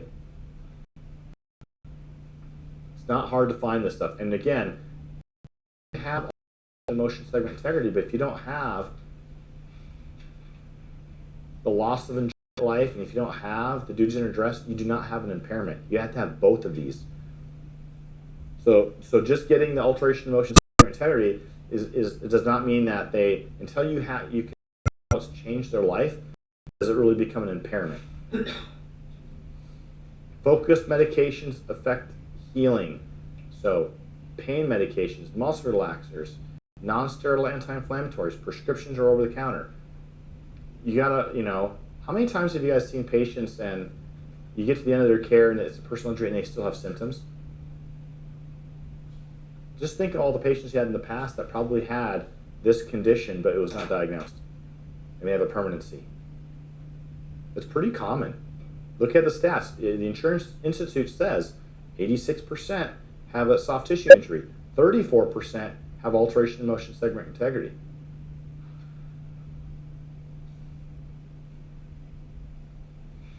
Take note of common factors that affect healing as well. Oxygenation, infection, age, stress, diabetes, obesity, alcoholism, smoking, nutrition. Must be able to relate positive indexes to the 3 phases of healing and specifically why. Restricted motion, painful motion, non-painful with active motion, only painful with overpressure.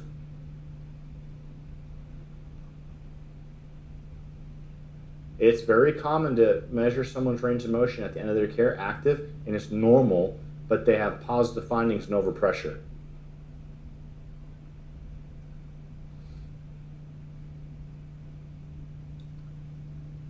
Duties under duress, things that the patient still must do, but causes them pain or difficulty. And the definition of lost enjoyment of life is things that the patient can no longer do, but used to enjoy. And are both of those subjects found in the same index forms? Oh, yes, yes. Yep. Yeah, right here. Yep.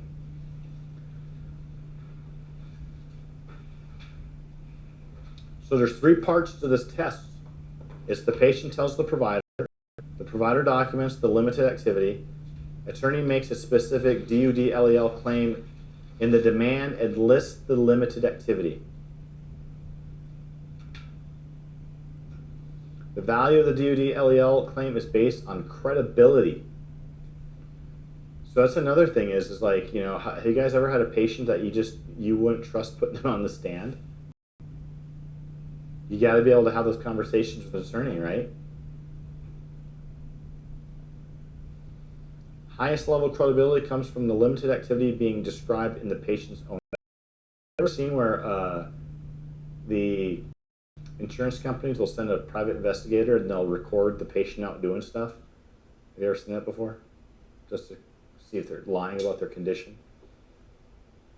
Well, since they can't do fishing or anything, Yeah. Document this by having the patient handwrite how the injury is or has affected their life. Use the patient's words, not yours. Use a questionnaire or indexes, but once the patient has filled these out, then go over them with the patient and together in more detail. So have them go through it the first time, but then you want to just fine-tooth comb, go through it again. The attorney may have the patient or family sign affidavits to further substantiate the claim. DUD-LEL does not have to be lifetime, even if the patient has experienced a limited time of difficulty or inability that document the time frame. How important is DUD-LEL? It's 25 to 50% of the total value of the claim. It's quite a bit, right? Imagine the patient or the patient's family members sitting on the witness stand speaking to the jury about how these injuries have affected their lives.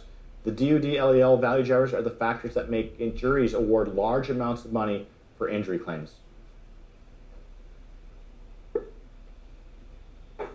Any questions on those 2 parts? Easy peasy, right? I mean, really, I told you the first 15 minutes that we were talking, I wish I could have opened up the paperwork, but all the paperwork's there for you. Just follow the paperwork. Get the Dr. Stielo's program, document the injury objectively, now, and then just document on your re-exams. Show improvement based on the 3 phases of healing. And again, all this book, that is educate the attorney. The last 2, you have all your data for your videos, for your education. You guys are going to sound compared to who they normally are. So how do we defend that?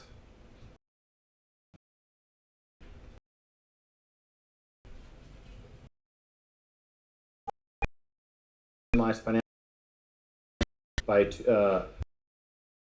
right, they will try to show to a large and low impact. We'll try to show the low injury. I want you to realize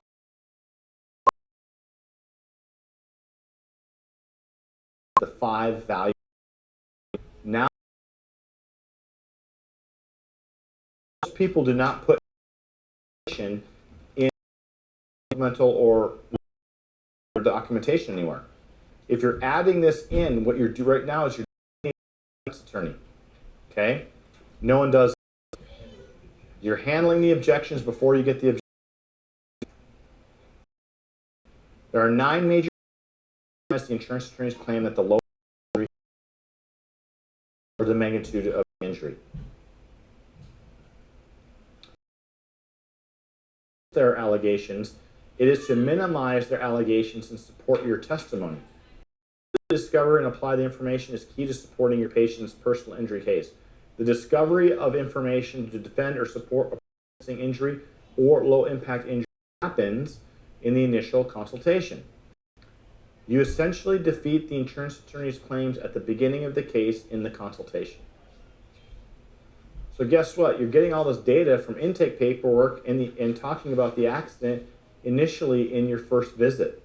This is where you're gathering this data. 9 factors that magnify a low impact injury are delta velocity, defenses up, joints locked out, whiplash effect, headrest up, car weight differential, car safety rating, surface conditions, vehicle moving. We're going to just dissect these. You will never have all 9 factors working on your behalf, but you'll have 3 or 4 typically. Give something to get something while creating credibility. Always make it an accumulated decision. Do not hang your hat on one factor. The insurance attorney will hang their hat on 2 factors relative to low impact. You must be ready for it. Delta velocity, divide the distance by the time it takes to travel that same distance. Picture of little to no damage to the vehicle or low impact damage.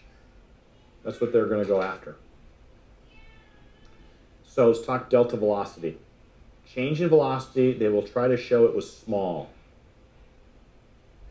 Delta velocity alone does not take into account the 8 other major factors. Your opinion should have taken into account all 9 factors and not just delta velocity. We will ask if the delta velocity was instantaneous or continuous. The only reasons we will ask is to continue and mitigate their claim.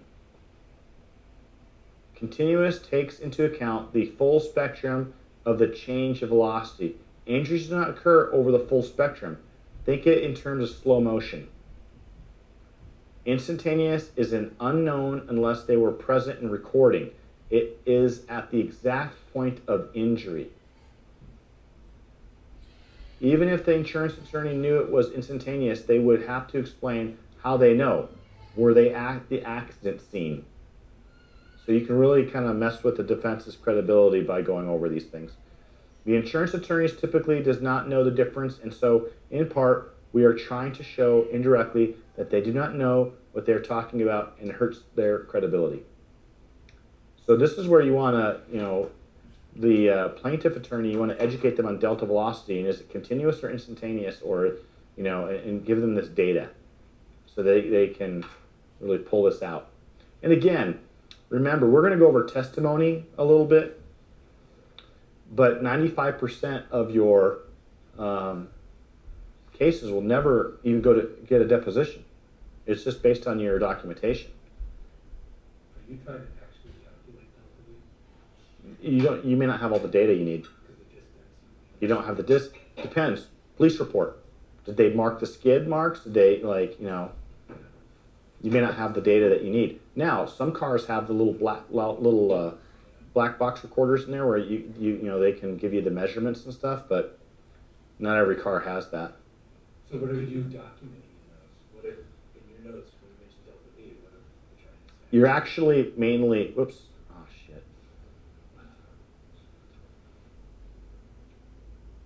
You're you're just mentioning it. You're just mentioning it like, from the police report. If you have any information from the police report, you can add into your report. Also, you're discussing the fact of you're giving information on a continuous versus instantaneous. The injury comes from instantaneous, not from a continuous, delta change. Like, what was the change in velocity? The injury happens in a split second, less than like microseconds. It's not like you were hit and then the car traveled 100 yards. It happened at that impact. What would be continuous? The point is that the injury doesn't happen on a continuous, but when you ask the defense attorney on this stuff, they don't know the difference. When I've had to explain it, I've used silly putty. Pull silly putty slowly, it stretches, and pull silly putty faster, breaks. Yeah. The continuous is one stretch. Instantaneous. That's a good analogy. Have you been on a stand before? Deposition? Or just explaining it to an attorney? Defense is up. Were they aware of the impact causing their defenses to go up? Well, what would that do?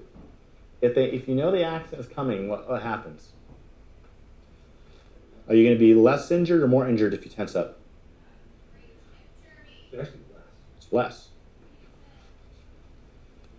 Tense up is less because now you have muscles that are contracting, and that force going through, it stops some of that force, right? You tense up, you see it's going to happen. Muscles are more pliable than ligaments, so that silly putty doesn't. So the muscle actually does that. Tense. Were they aware they were going to get hit?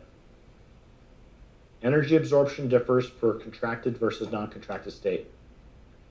Contracted state muscles and soft tissues absorb more of the energy before going into anatomical failure. Non-contracted state, more of the energy is dissipated before anatomical failure.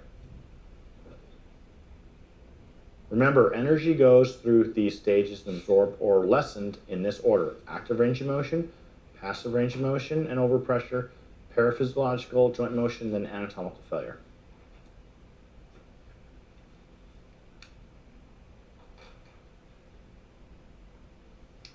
Joints locked out determines how quickly the energy goes into anatomical failure. If the joints are locked out, do you go into anatomical faster or slower? Faster, right? You want to document it. So guess what? In your intake forms, was your head turned? Were you looking over your shoulder? Were you looking at your rearview mirror? Joints locked out, active range of motion, passive range of motion, paraphysiological joint motion, anatomical failure. Always ask that if you have any intake and still say you're looking straight ahead, because you're looking through the mechanism of injury and the crash. Just that example. The person said they were looking straight ahead, but they were watching the car make a U-turn at impact, so they couldn't have been looking straight ahead. Yeah. And then we were able to put that together. Oh no, actually it wasn't even left. The car, you had to slow down for a car making a U-turn. Yeah. I mean, think about it. Like, you have to really ask a lot of questions, and just because when you're injured in an accident, like, you may not remember everything that happened. It happens so fast, right? And if you have a concussion symptoms, you may have some short-term memory loss issues. Whiplash effect. Force can be accelerated threefold with whiplash injury. Head is 12 pounds on top of 7 movable bones, allowing for a whipping effect. Whiplash injury is 3 injuries in 1, right? So you just want to document the whiplash. Headrest up.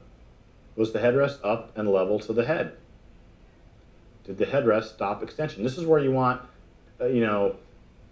ideally, if the patient still has, this is where here's the thing: if you want to actually get more personal injury patients, just communicate with your current patients, because the majority of your personal injury patients probably are past patients. So if you educate your patients on, like, giving out flyers or brochures on what to do if they're in a car accident, and letting them know that treat injuries. But one of the things they should always take pictures, everything, pictures of the headrest, pictures of the, what the seat looks like, taking pictures of the car after the accident, and it's like the more data they can get, the better. Did the headrest stop extension? Yes or no? Headrest is the only structure that stops the head in extension before anatomical failure. Facet, spinal disc, nerve roots, and surrounding structure injured. The lower jaw stops the head in flexion, carrying damage to the mouth and jaw. So again, you should be checking the jaw, right? A lot of jaw problems with whiplash injuries. Car weight differentials, right? You want to know what the car differential. This is easy information to find. What was your car? Make, model? What was the make, model of you were involved in the accident with? But force equals mass times acceleration. Look at the weight of the vehicle involved. Know the speed of the accident from accident report and patient account. So basically, you just want to have it in your notes. Mass times acceleration, mass, right? If you have this data from the police report, you can determine, you can give more information on, listen, I had a cement truck hit me.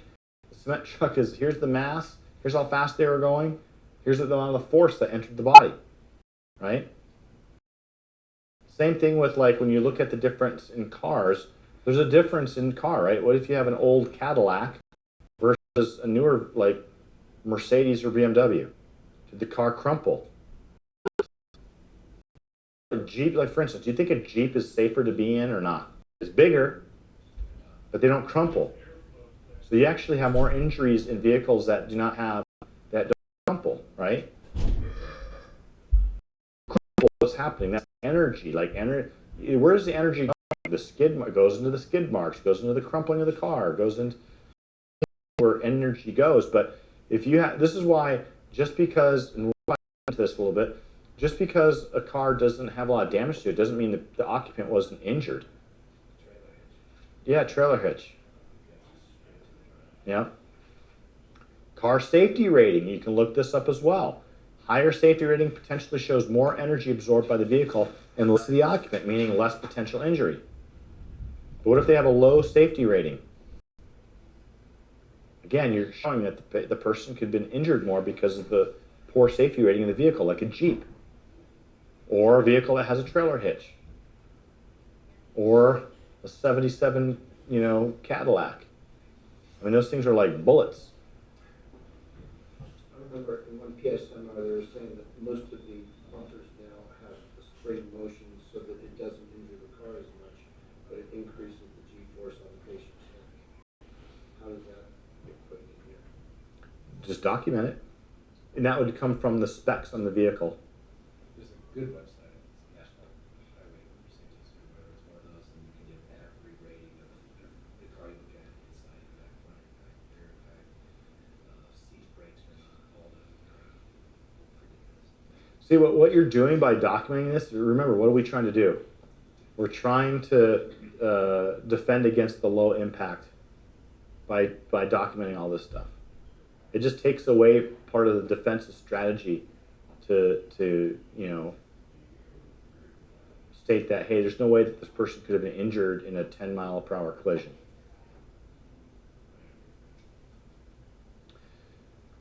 Same as lower safety rating potentially shows more energy and therefore potential injury to the occupants.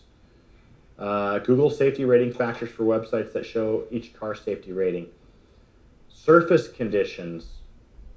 Dry versus wet affects the coefficient of friction.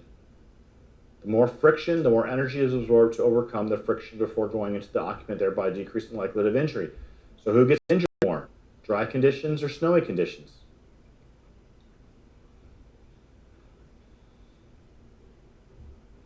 Read that again. Dry versus wet affects the coefficient of friction.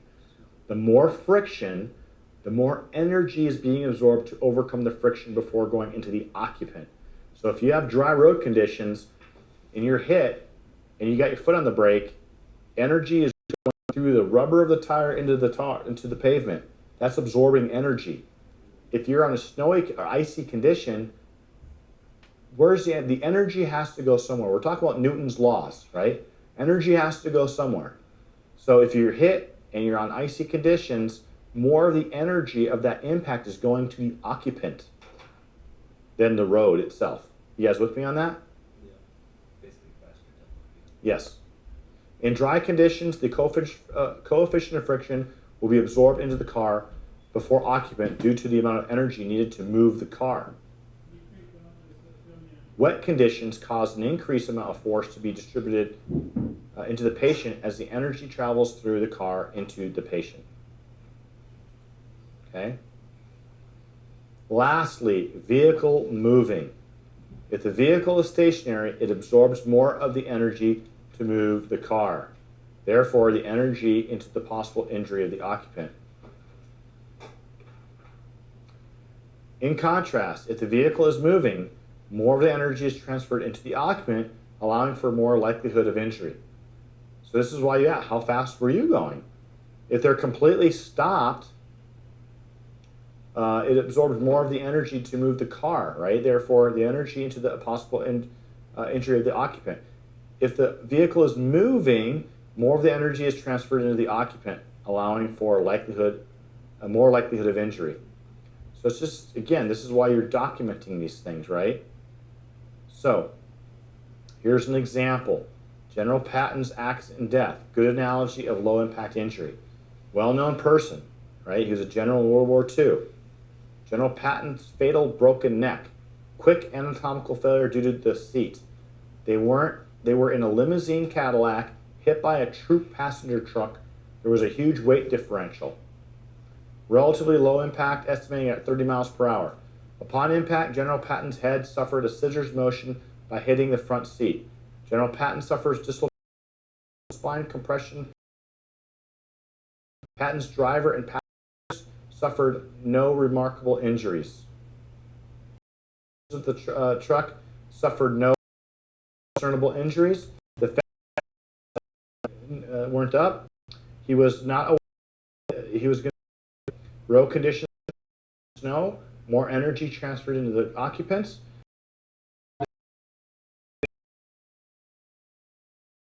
Of low impact injury from no injuries to death.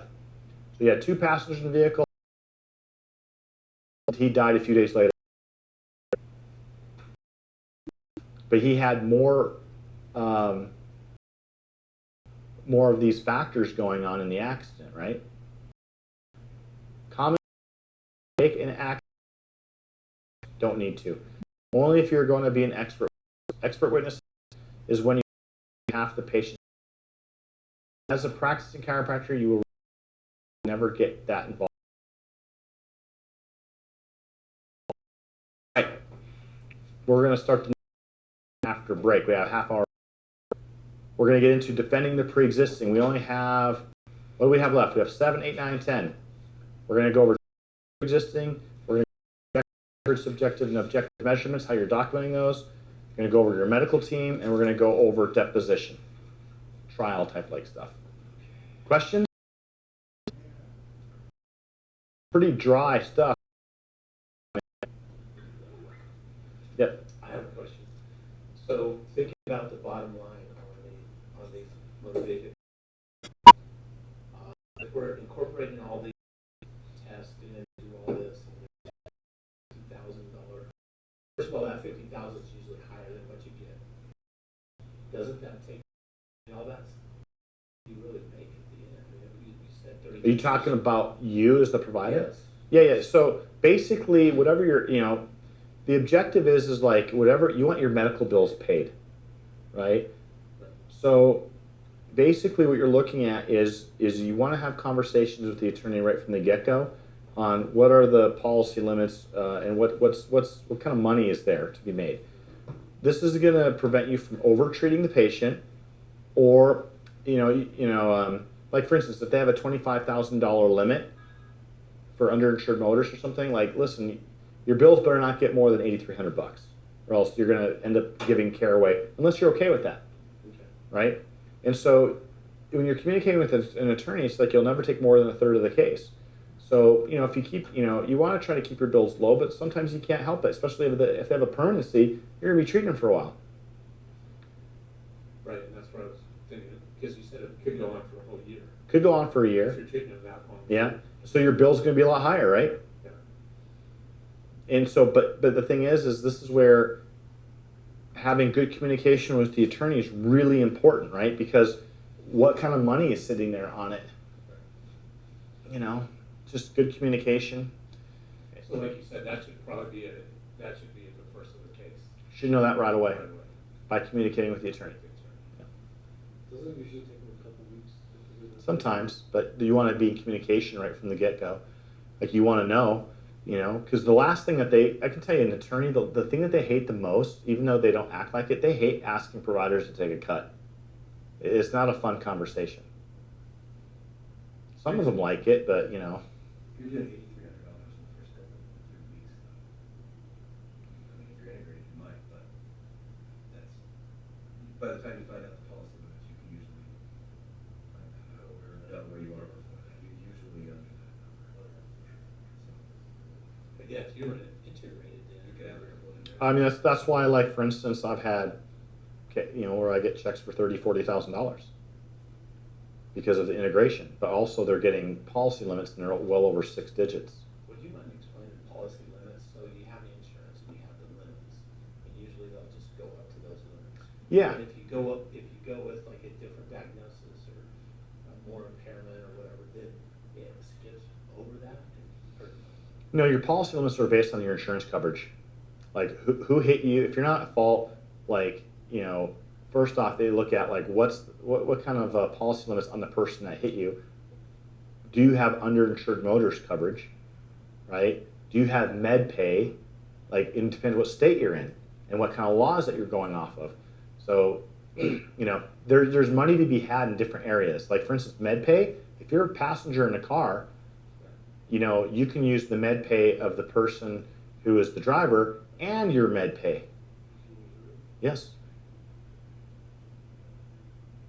So there's so many different scenarios. That's the attorney's job. Yeah. But you want to know, right? You want to know. Yeah, because the thing is you know, you want to know for the client. You don't want to put the patient in a bad position. You don't want to put the attorney in a bad position. You want to do the best you possibly can for the patient. But I mean, knowledge is power, right? I mean, the more knowledge you have on it, the better, and the smarter you'll be. You know, there's times when there's low policy limits, but I'm like, I don't care. We're just going to treat the patient needs care. We'll cut our bill. You know, it's just a business decision. And what's the best thing for the patient? So, all right, we'll get started again at 3 for the home stretch. Or actually, hold on. What time? I'm sorry. We'll get started at 4.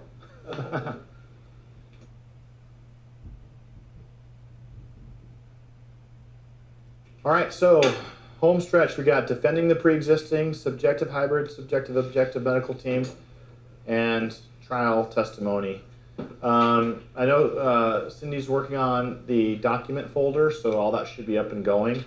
And I may have to send her new documents. For some reason, they're not loading. Are they loading any for you now? There's duplicates in there. Okay, good. You just have to pick your back pages.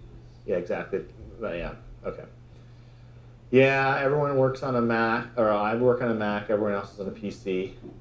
I just don't, I mean, I worked on a PC like 8-9 years ago, and I don't want to start over on something else. And I like Macs because I don't have as much, I feel like there's more PC problems. But anyway. All right, so defending the pre-existing, here we go. The insurance company's attorney or defendant will try to deny or minimize financial responsibility by using 2 methods. Pre-existing injury, low-impact injury with low property damage, also a major selling point in PI attorney educational sales. Okay, so how do you handle pre-existing? So this is a great way to talk to an attorney about, right? So insurance attorney will try to show injury was pre-existing and to a large degree, important they suffered the exact injury. Quantify, basically, right? Quantify using SF-36 health surveys. That's in your documentation, your documents. That's something you have the patient fill out every single re-exam, initial and every single re-exam. Pre-existing injury must be documented on the initial consultation. Okay? You want to search for, document, and quantify the associated pre-existing injury. This is where we already talked about too, about the MRI course, knowing how to identify new injuries versus old injuries. Also, when you're doing your DXD, knowing how to identify new injuries versus old injuries. So, you have a C5, C6 degenerative segment. You have disc desiccation, you have bone spurs. You do the DXD, and you have alteration in motion segment integrity at that level. Is it a new injury or an old injury? I'm sorry? It's a new injury. Why? It's moving. It shouldn't be. I mean, when you have a disc desiccation and bone spur, that area shouldn't be moving, right? Now, normally what happens is that area is really locked up. You have an injury above or below that. Usually it's above the new injury. They say you can have a permanent exacerbation of a previous pre-existing injury. Yes. Okay. Yeah. The purpose of this is to segment that injury accordingly. By segmenting and quantifying, we'll be able to help the patient's attorney assign financial responsibility for the present injury. For the initial symptoms, be sure to document injury with these markers. Quantify pre-existing symptoms and present injury symptoms separately. Symptoms exact, the intensity, frequency, primary or ADL restrictions. A simple method is to use the SF36 form for pre-existing and then again for each re-exam as a functional capacity index. So therefore, they, on that beginning, they're gonna fill out where they were before the accident, Mm-hmm. and then, Yeah, does that make sense? Perfect. Be sure they are identifying as a pre-post injury. Okay? 5 major questions for separating the pre-existing from new injury. So you want to ask the exact pre-existing injury, discuss their symptoms, frequency, intensity, and restrictions of ADLs. And then you're comparing it to the new, right, to what's going on now. Symptoms. Did the patient experience the exact symptoms prior to the accident? Dull, sharp, burning, or tingling? What was the frequency of the problem prior to the injury? Constant, daily, weekly, monthly? What was the intensity, like on a scale of 10? What were the limiting ADLs prior to present injury? Quantify restrictions, frequency, and intensity. It's pretty basic. Like, again, you're asking a lot of questions. How, of existing injury. How often do they have symptoms? Scale 1 to 10. OPQRST it, right? And then how is it now? Segment into portion accordingly. So 50% symptoms, restrictions, and frequency. I'll segment the new impairment at 50%. This is totally a judgment call. This is a judgment call. There's no mathematical formula that exists. The rule of thumb, can you give it third-party trust and have it make sense?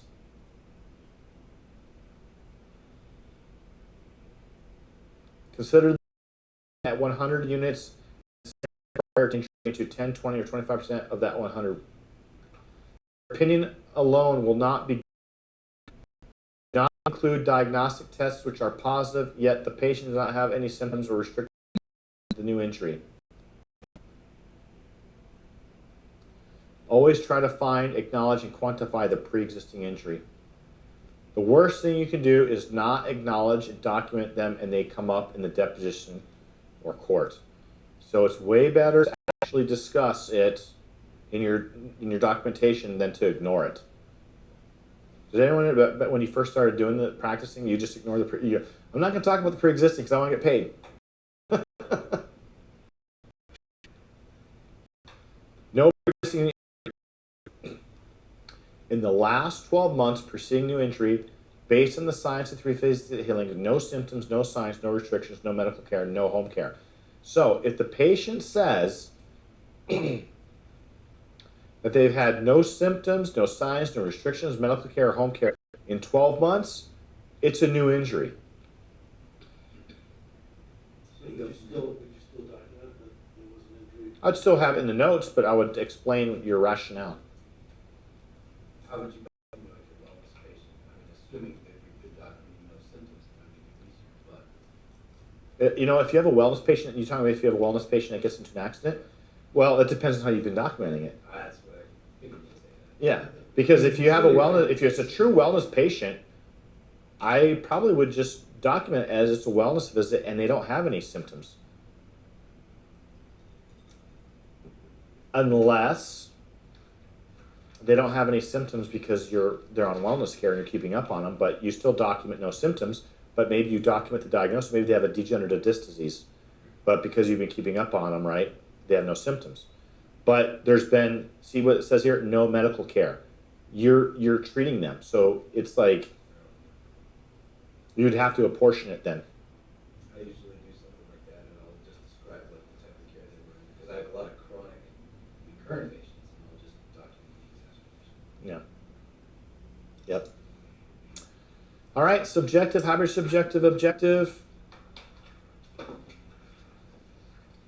Subjective is what the patient tells you. Hybrid subjective is your exam. Palpation, orthopedic tests, dermatomes, etc. are all hybrid subjective. Objective is your CRMA, your Dynarom, your MRI, your blood tests. The macros and SOAPs are in the documentation. So it's a very short section. You just have to document that stuff, right? Simple. You're already doing that. Okay.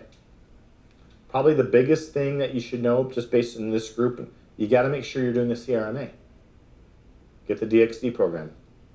Who doesn't have the DXD right now? Is that everyone in here except? Do you have DXD? No? No? You have it? Yeah. Okay. Have you used it? Yeah. Okay. Yeah. Have you had any cases closed yet? Yeah, I got one of the cases, policy limit $300,000. Isn't that awesome? Yeah.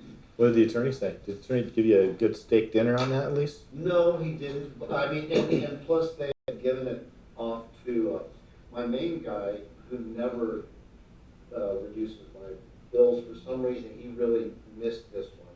He gave it to some associates. And these associates, even though she had a $24,000 bill with us, they still ground us down to $21,500. Yeah. And but it was because of that EDX report Yep. and my referrals to medicals, Yep. all that kind of stuff. Awesome. Yeah. I mean, have you followed up with them to get more cases? They're still pending her husband's case, which they said they think is going to go to trial. So I haven't started marketing this whole thing yet. Yeah. Just kind of, the second time is definitely helping me with this information, Yeah, got it. Yeah, number of times over. Number of times over. All right, medical. Chiropractic personal injury medical team. Here we go. Why the need for medical team? Patient healthcare support. Attorneys do not like lone cowboys like chiropractors. Little credibility, limits support. That's a fair statement, right? I mean, the average chiropractor out there is not documenting very well. You know, we've probably all been in that boat a little bit. Medical team supports financial drivers. Medical team credibility in court. Just have more credibility. That's just, I mean, there's no way around that. Additional considerations: pain, anti-inflammatories, muscle relaxers, anxiety, trigger point injections, large joint injections. So if you are medically integrated, you can provide all that instead of doing a referral. Typical chiropractic patient injuries: soft tissues 87%, disc injuries 32%, nerve injuries 16%, concussions 10%. This is according to the Insurance Institute. When people have an injury, that's typically how it breaks down. So your soft tissue injury is the highest percentage in there. The 6 medical team members are pain management, initial medication, trigger points, or joint injections. 2 orthopedic surgeon for extremities, shoulders, knees, wrists, hands, ankles, feet. This is not any particular one, right? No. Neurosurgeon, disc evaluations. Again, an MRI report back and you've got abutment on the core, on a nerve, you know, I would be recommending that a neurosurgeon.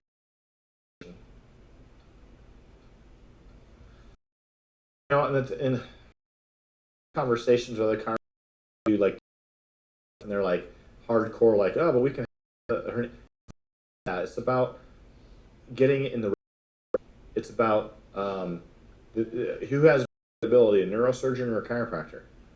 You know, if you do that, is it butting up against the, or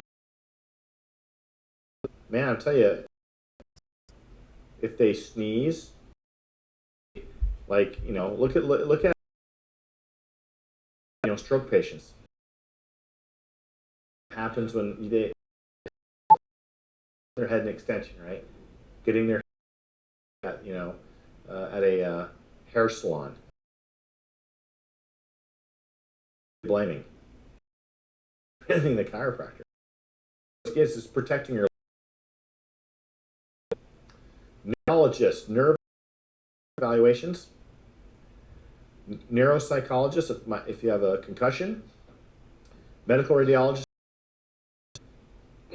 So you can do an X-ray report and MRI report on your own if you want, but it's always better if you have authority. Just more validity. Somebody, would you send them just over and have them basically call, or? I would educate the radiologist then. So like if you have a relationship with the local MRI center, I would meet with the radiologist and let them know what you do and educate them on the DXD program. And that way then you can work as a team.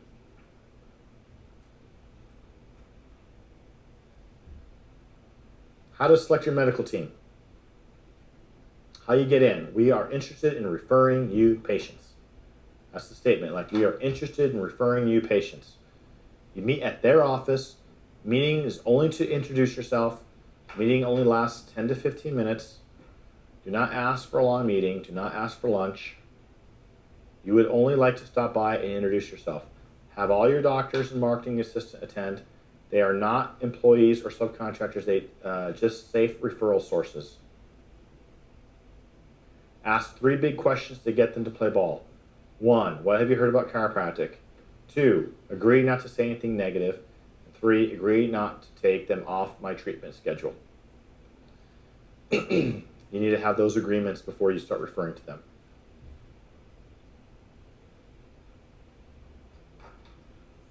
It's different now than it used to be. I mean, there's a lot of medical providers that, have a higher respect for chiropractors than 20 years ago. I remember a colleague, we went to like a dinner mixer, and it was like I can't remember, I don't know what it was. Anyway, there was a mix of providers there, and this person, you had your name tag, and it had a DC or whatever. And the doctor, this medical doctor asked him, like, what's DC? He's like, oh, it's Dr. Chiropractic. He's like, oh. And he goes, like, where are you? He's like, oh, he gives him the name, and he goes, Artie. And the guy goes, like, what does Artie mean? He's like, real doctor. So, there's still a few of those out there. Yeah. But it's not like it used to be. All right, supplemental questions. Would they be willing to see a referral within 24 hours? Would they be willing to give a second opinion? Would they be willing to support an AMA permanent impairment rating? So you want to be sending reports to them based on what your findings are. Would they take a lien on the case? That's important too. Like, if they're not willing to take a lien on the case, do you want to be referring to them? It can create a financial hardship of the patient. Now you have a patient problem. Okay. Okay, these are the same medical team members you will follow up to create referral sources. Never ask for referrals on the first visit. You blow your credibility. First visit, remember, you're only looking for medical team members. So this goes into tomorrow's segment when we talk about getting referrals from medical providers.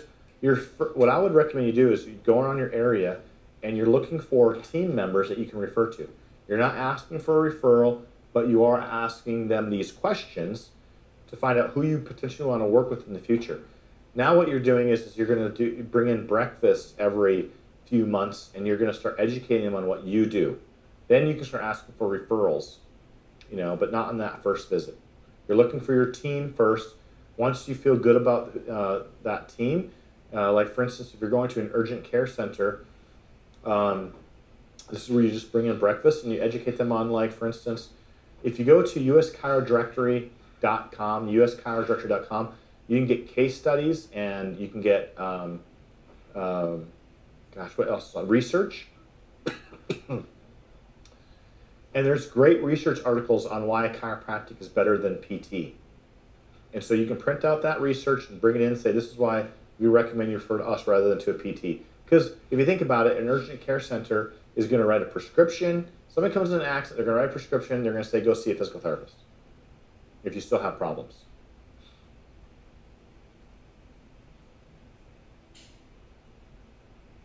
Questions on medical team? Yes, sir.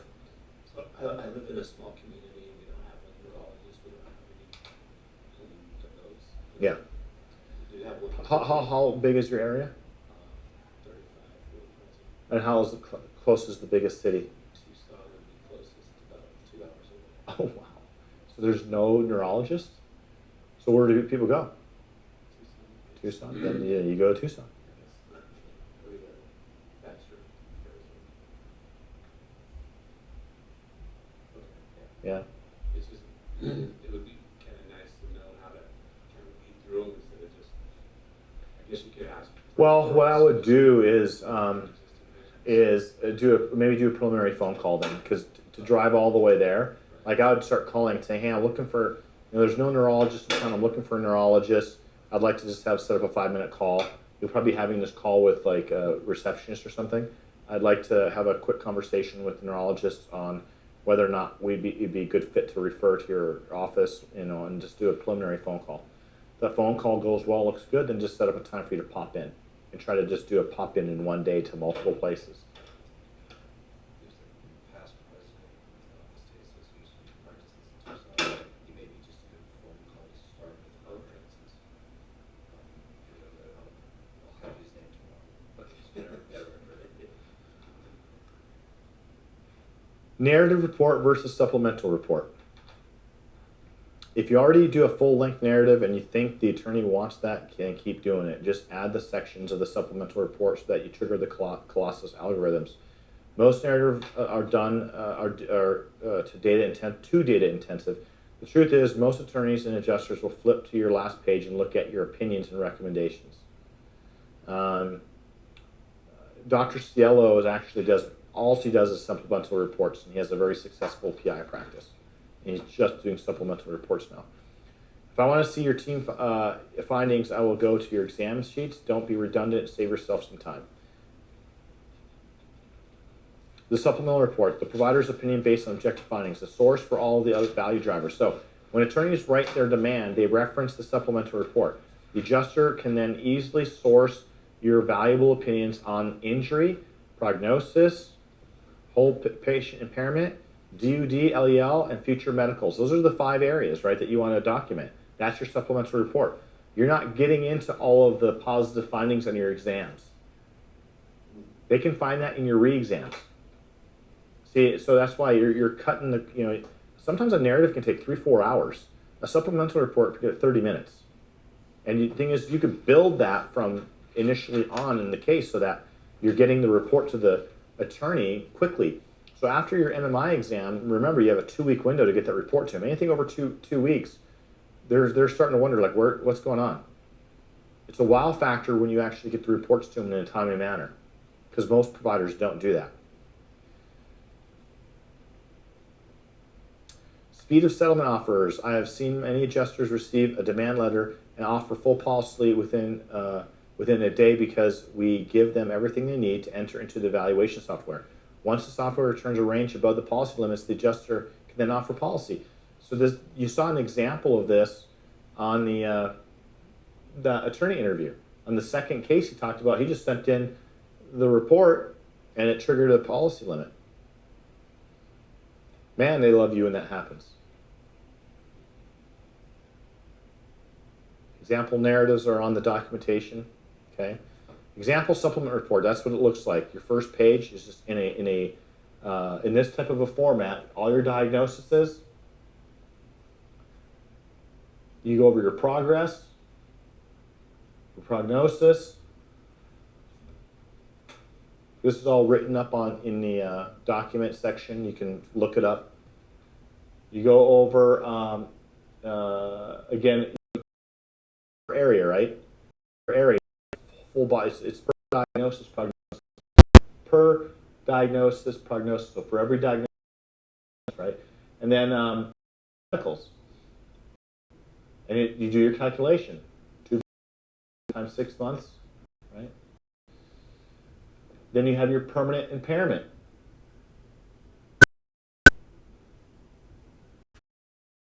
So anyway, it's just a simple report. Really easy, much easier than a narrative. A supplemental or narrative report. So the easiest thing is, then you can look at them, you can off of that. What really helped me myself is I drive folder with all my narratives. And I would just a template, and then each report name I copy to the patient, that's the date of injury, and then just it faster that way, and you're just plugging and playing. Same.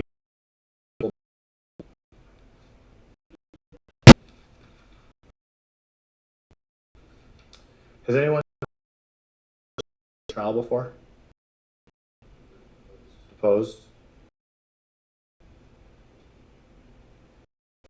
So, final aka your narrative beginning to end, due 20 days before the discovery end date. Physical exam consistent with prior exam. Final conclusions of causation and permanency, degree of medical uncertainty, even more sure, absolute if appropriate in right time of 3 years of more or more of objective findings, subjective findings. It needs to surpass future loss and loss of earnings capacity over a patient's lifetime. This is a critical in permanent disability cases. Important for people who have to change jobs due to their musculoskeletal injuries. Again, documentation, document. Independent medical examination, commonly known as defense medical exams. It's important to comment on the DME report in any defense. Like, why do you disagree? The DME sometimes on patient exaggeration, sign symptom magnification, completely normal findings, or no objective findings at the time of DME exam. No spasms on date of exam, etc. So you always want to, if there is a DME, you just don't let that slide. You have to respond to it. Okay.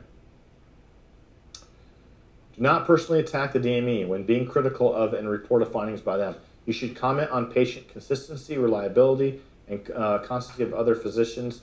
PIP exams, do not mention insurance company, just independent exam by Dr. X supports causation to the accident. Have you guys ever had to deal with that? Like, you get an IME? I had to do that on a personal case myself. Yeah. I was in severe pain. I was like, he's perfectly healthy. Yeah. They lie a ton because they're getting paid by the insurance company. Rebut omissions in the DME report as license violations, because they are, or any other fabrication. Many DMEs omit MRI findings, historical accounts that have been documented, or fictitious research. These are all considered licensure issues. Do not rebut the DME's opinion. They are entitled to, right? So, Gary, when you're saying that, if you're rebutting the omissions as a licensure violation, but you're also not going against the doctor themselves, tell me how you're differentiating those, because they sound very similar. If it's a licensure violation, but you don't attack them. You just attack what they've said. Two different things. Do you know what I'm saying? So, like, based on what this person has stated, that's a licensure violation because of X, Y, and Z. Like, you just give the facts of the case. Because it's a licensure violation? Yeah, it is. Like, for instance, in his case, the doctor said he had mild symptoms and he has severe symptoms. Like, it's a violation of his license. He's not accurately, discussing what's going on with the patient. And that's really common. And randomly, I was going through a major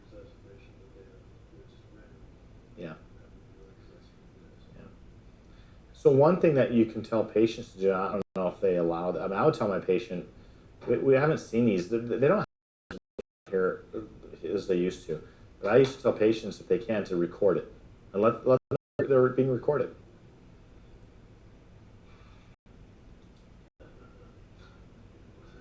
Put them on the spot.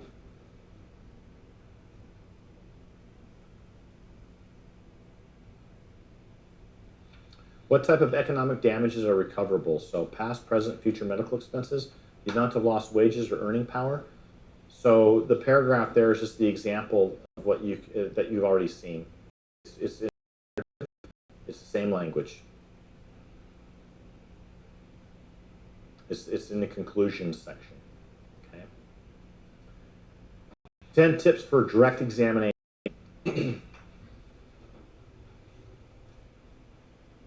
So have the chart completely organized so you can find anything you need on a moment's notice during direct or cross. So if you have a question that's asked of you on a direct examination and you have to like flip through the chart and you can't find what you're looking for, it does not look good. So when you go into deposition, make sure that you've gone through the file and you've tagged it so you can find things very easily. It makes you look more credible. 2, outline in advance. Know your chart. Know all the history. Not being familiar with details undermines credibility for opinions rendered. 3, know the role of each physician on the treatment team and knowledge of the whole patient treatment. Understand every work on every doctor's report and how it fits into the final clinician's presentation. Show reasonable support for opinions by explaining diagnostic testing, purpose, and results. Show consistency of patient systems, even better and worse explanations if applicable. 6, make sure support was indoor reports for anything you are testifying to. Cannot bring up a report or requirement. Care about the well-being of your patient, but do not over-communicate too strongly.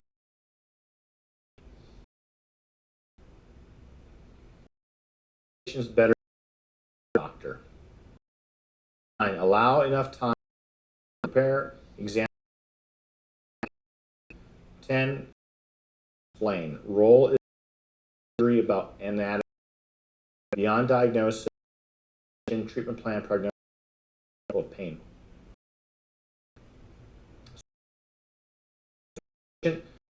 Degree of probability for permanent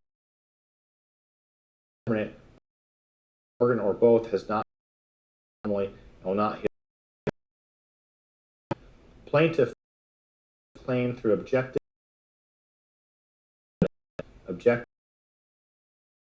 injury must be medical test on the plaintiff's subjective complaints. Evidence you find to be believable. So this is what we talked about the entire time, right? We've talked about that. Reports, blood tests, your those are your to show objectivity. It's not your opinion then. It makes it so much easier. You're just taking information from the 5th edition of the American Medical Guidelines. Testifying techniques is critical. Must be positive. Okay. Catch more flies with honey. Be on cross-examination. I try to it's yes, no, as much as possible when you're getting crossed. Understand rules of road for testifying. Being objective, reasonable, open-minded, non-argumentative, and fair.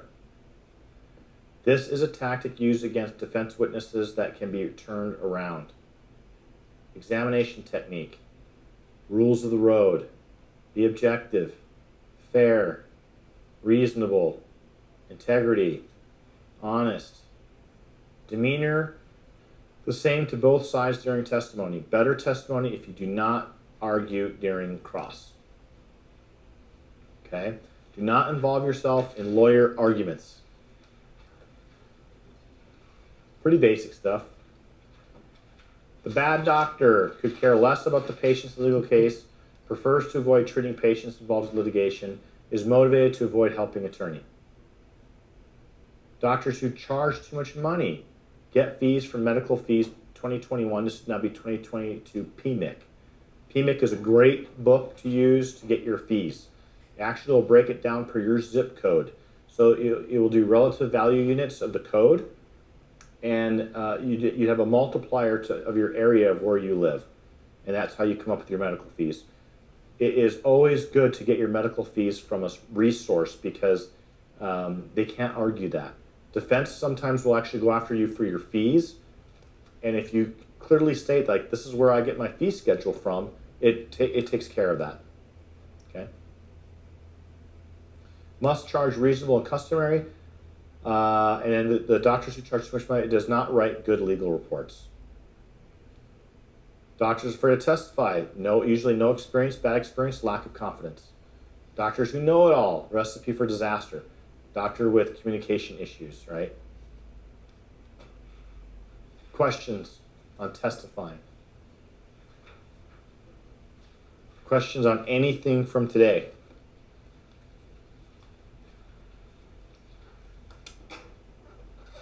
Crickets? You guys are full? These are some of your forms behind you. Yes. I think they're all actually copied behind there, but I want you to have the document on the drive because then you can put your letterhead on it and you can check your state laws and make sure that those forms will suffice for you.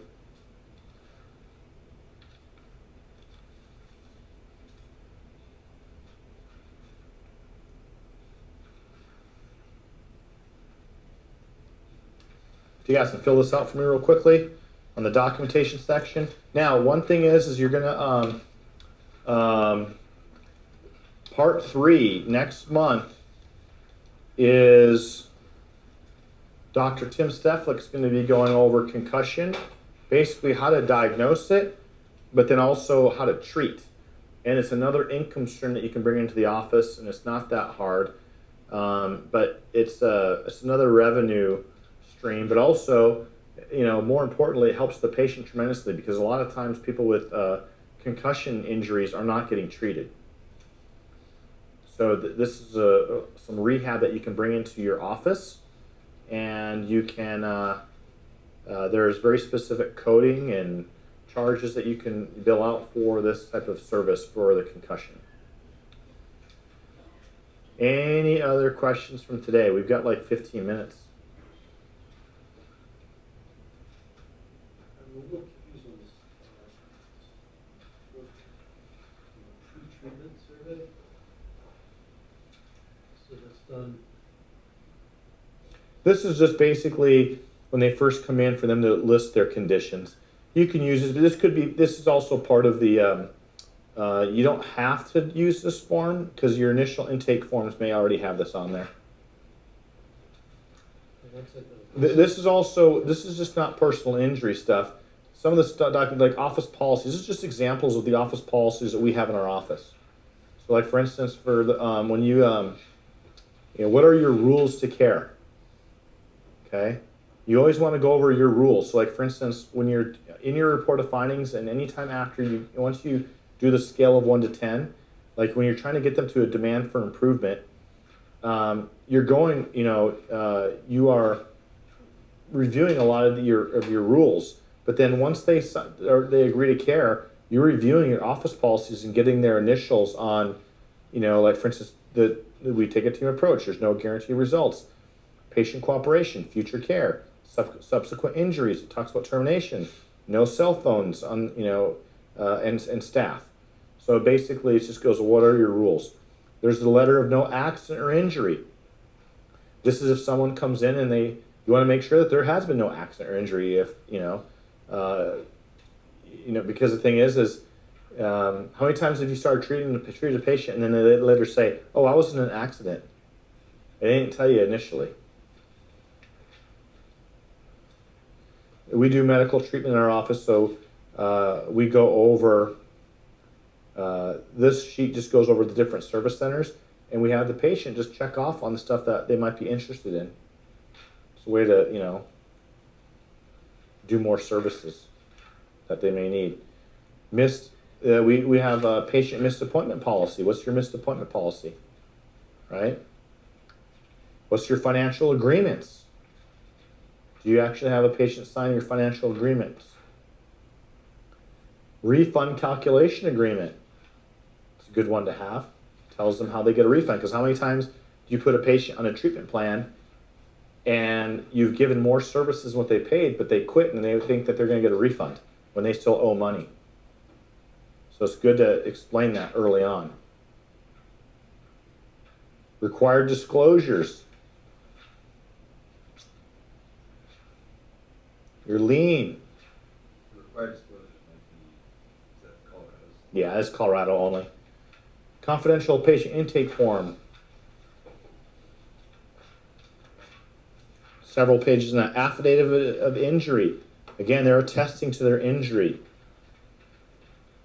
There's a Colorado revised statute on the back end, but yeah. Yeah, and again, that's where it becomes really important that you know your state laws. Every state, I mean, Florida is way different than Colorado, as an example. Like, if they don't report their injury within 14 days, they can't get treatment. And think about it for a second. If you have an injury where you've had anatomical failure, you may not have a lot of symptoms yet. Like, what if you're like a high pain tolerance kind of person? Maybe you're already on medication for something else. You don't feel anything, but as you are living, you have exacerbations of the area and symptoms start to come on later. So like if it's post 14 days in Florida and you haven't reported it, you can't treat them. From my understanding. Any other questions?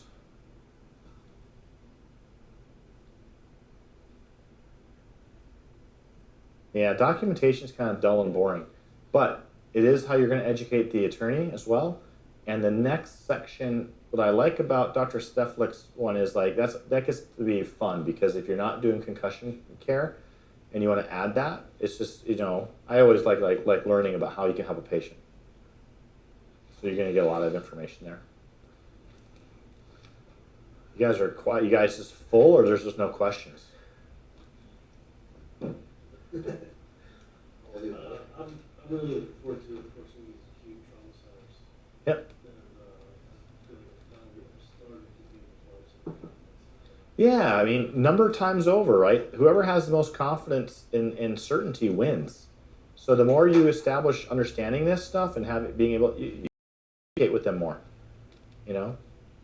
Don't be a know-it-all, but just like give them the data, and let them know that this is your expertise. This is what you do. Are you familiar with any lean companies? And the reason why I'm asking this is, I remember her name is, I just recently met her. I want to say it's like Lean on Us or something like that. They're pretty popular. Here in Colorado? Southern California. Or California?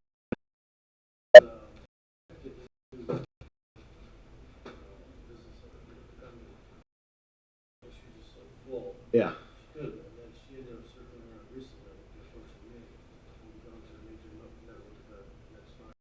Yeah. They'll buy your name from you? No, basically, she's got a whole new doctors who will, work on these processes. Yeah. There's a kind of other motivation. I like. I don't like lean companies. Sometimes it's good to have, but like I rarely use them, and I want you to take a substantial cut on the case. And they're trying to dictate the case quite a bit too. Like a lot of times they're on you on you release the patient from care. And they're really trying to, because they know the policy. The lean company is violently trying to deliver all the care, and then they're trying to as high as they can. So the more they go to Yeah. so you have to be. There's a few in Colorado. There's only one that I think sort of. Which one is that? QSN, Yeah. because he doesn't touch my head. Some will take your med pay. Yeah. Joe will not, he's straight up, will not touch me.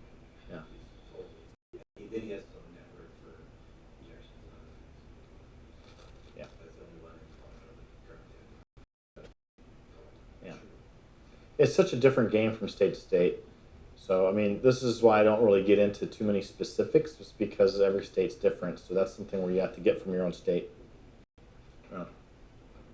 But, you know, the insurance companies are using a digitizing software to get you your value of the case, regardless. They're using one of the 80 different, you know, companies out there, and Colossus is used 60% of the time. So that language is about the same, regardless. So you can educate the attorney the same from state to state. Any questions? Nada? Probably have some in the morning. I'll be here all weekend. Let's try to find that. Yeah, let's work on that this weekend. Like, we can easily get together throughout the weekend, and I'll just do a search to see who I was communicating with, because that doesn't make any sense to me. I mean, but I haven't done a continuing education class since COVID started. But I'm looking at starting to get after it again, so I'm gonna have to find it again. Yeah, when I went to see Kelly's like that. We'll look. We'll find it. All right. Well, have a great evening. We will see you guys tomorrow. Hope this was information. Was it on a scale of 1 to 10? What was this information today? 10? 10? Good information. Awesome. Have a great evening.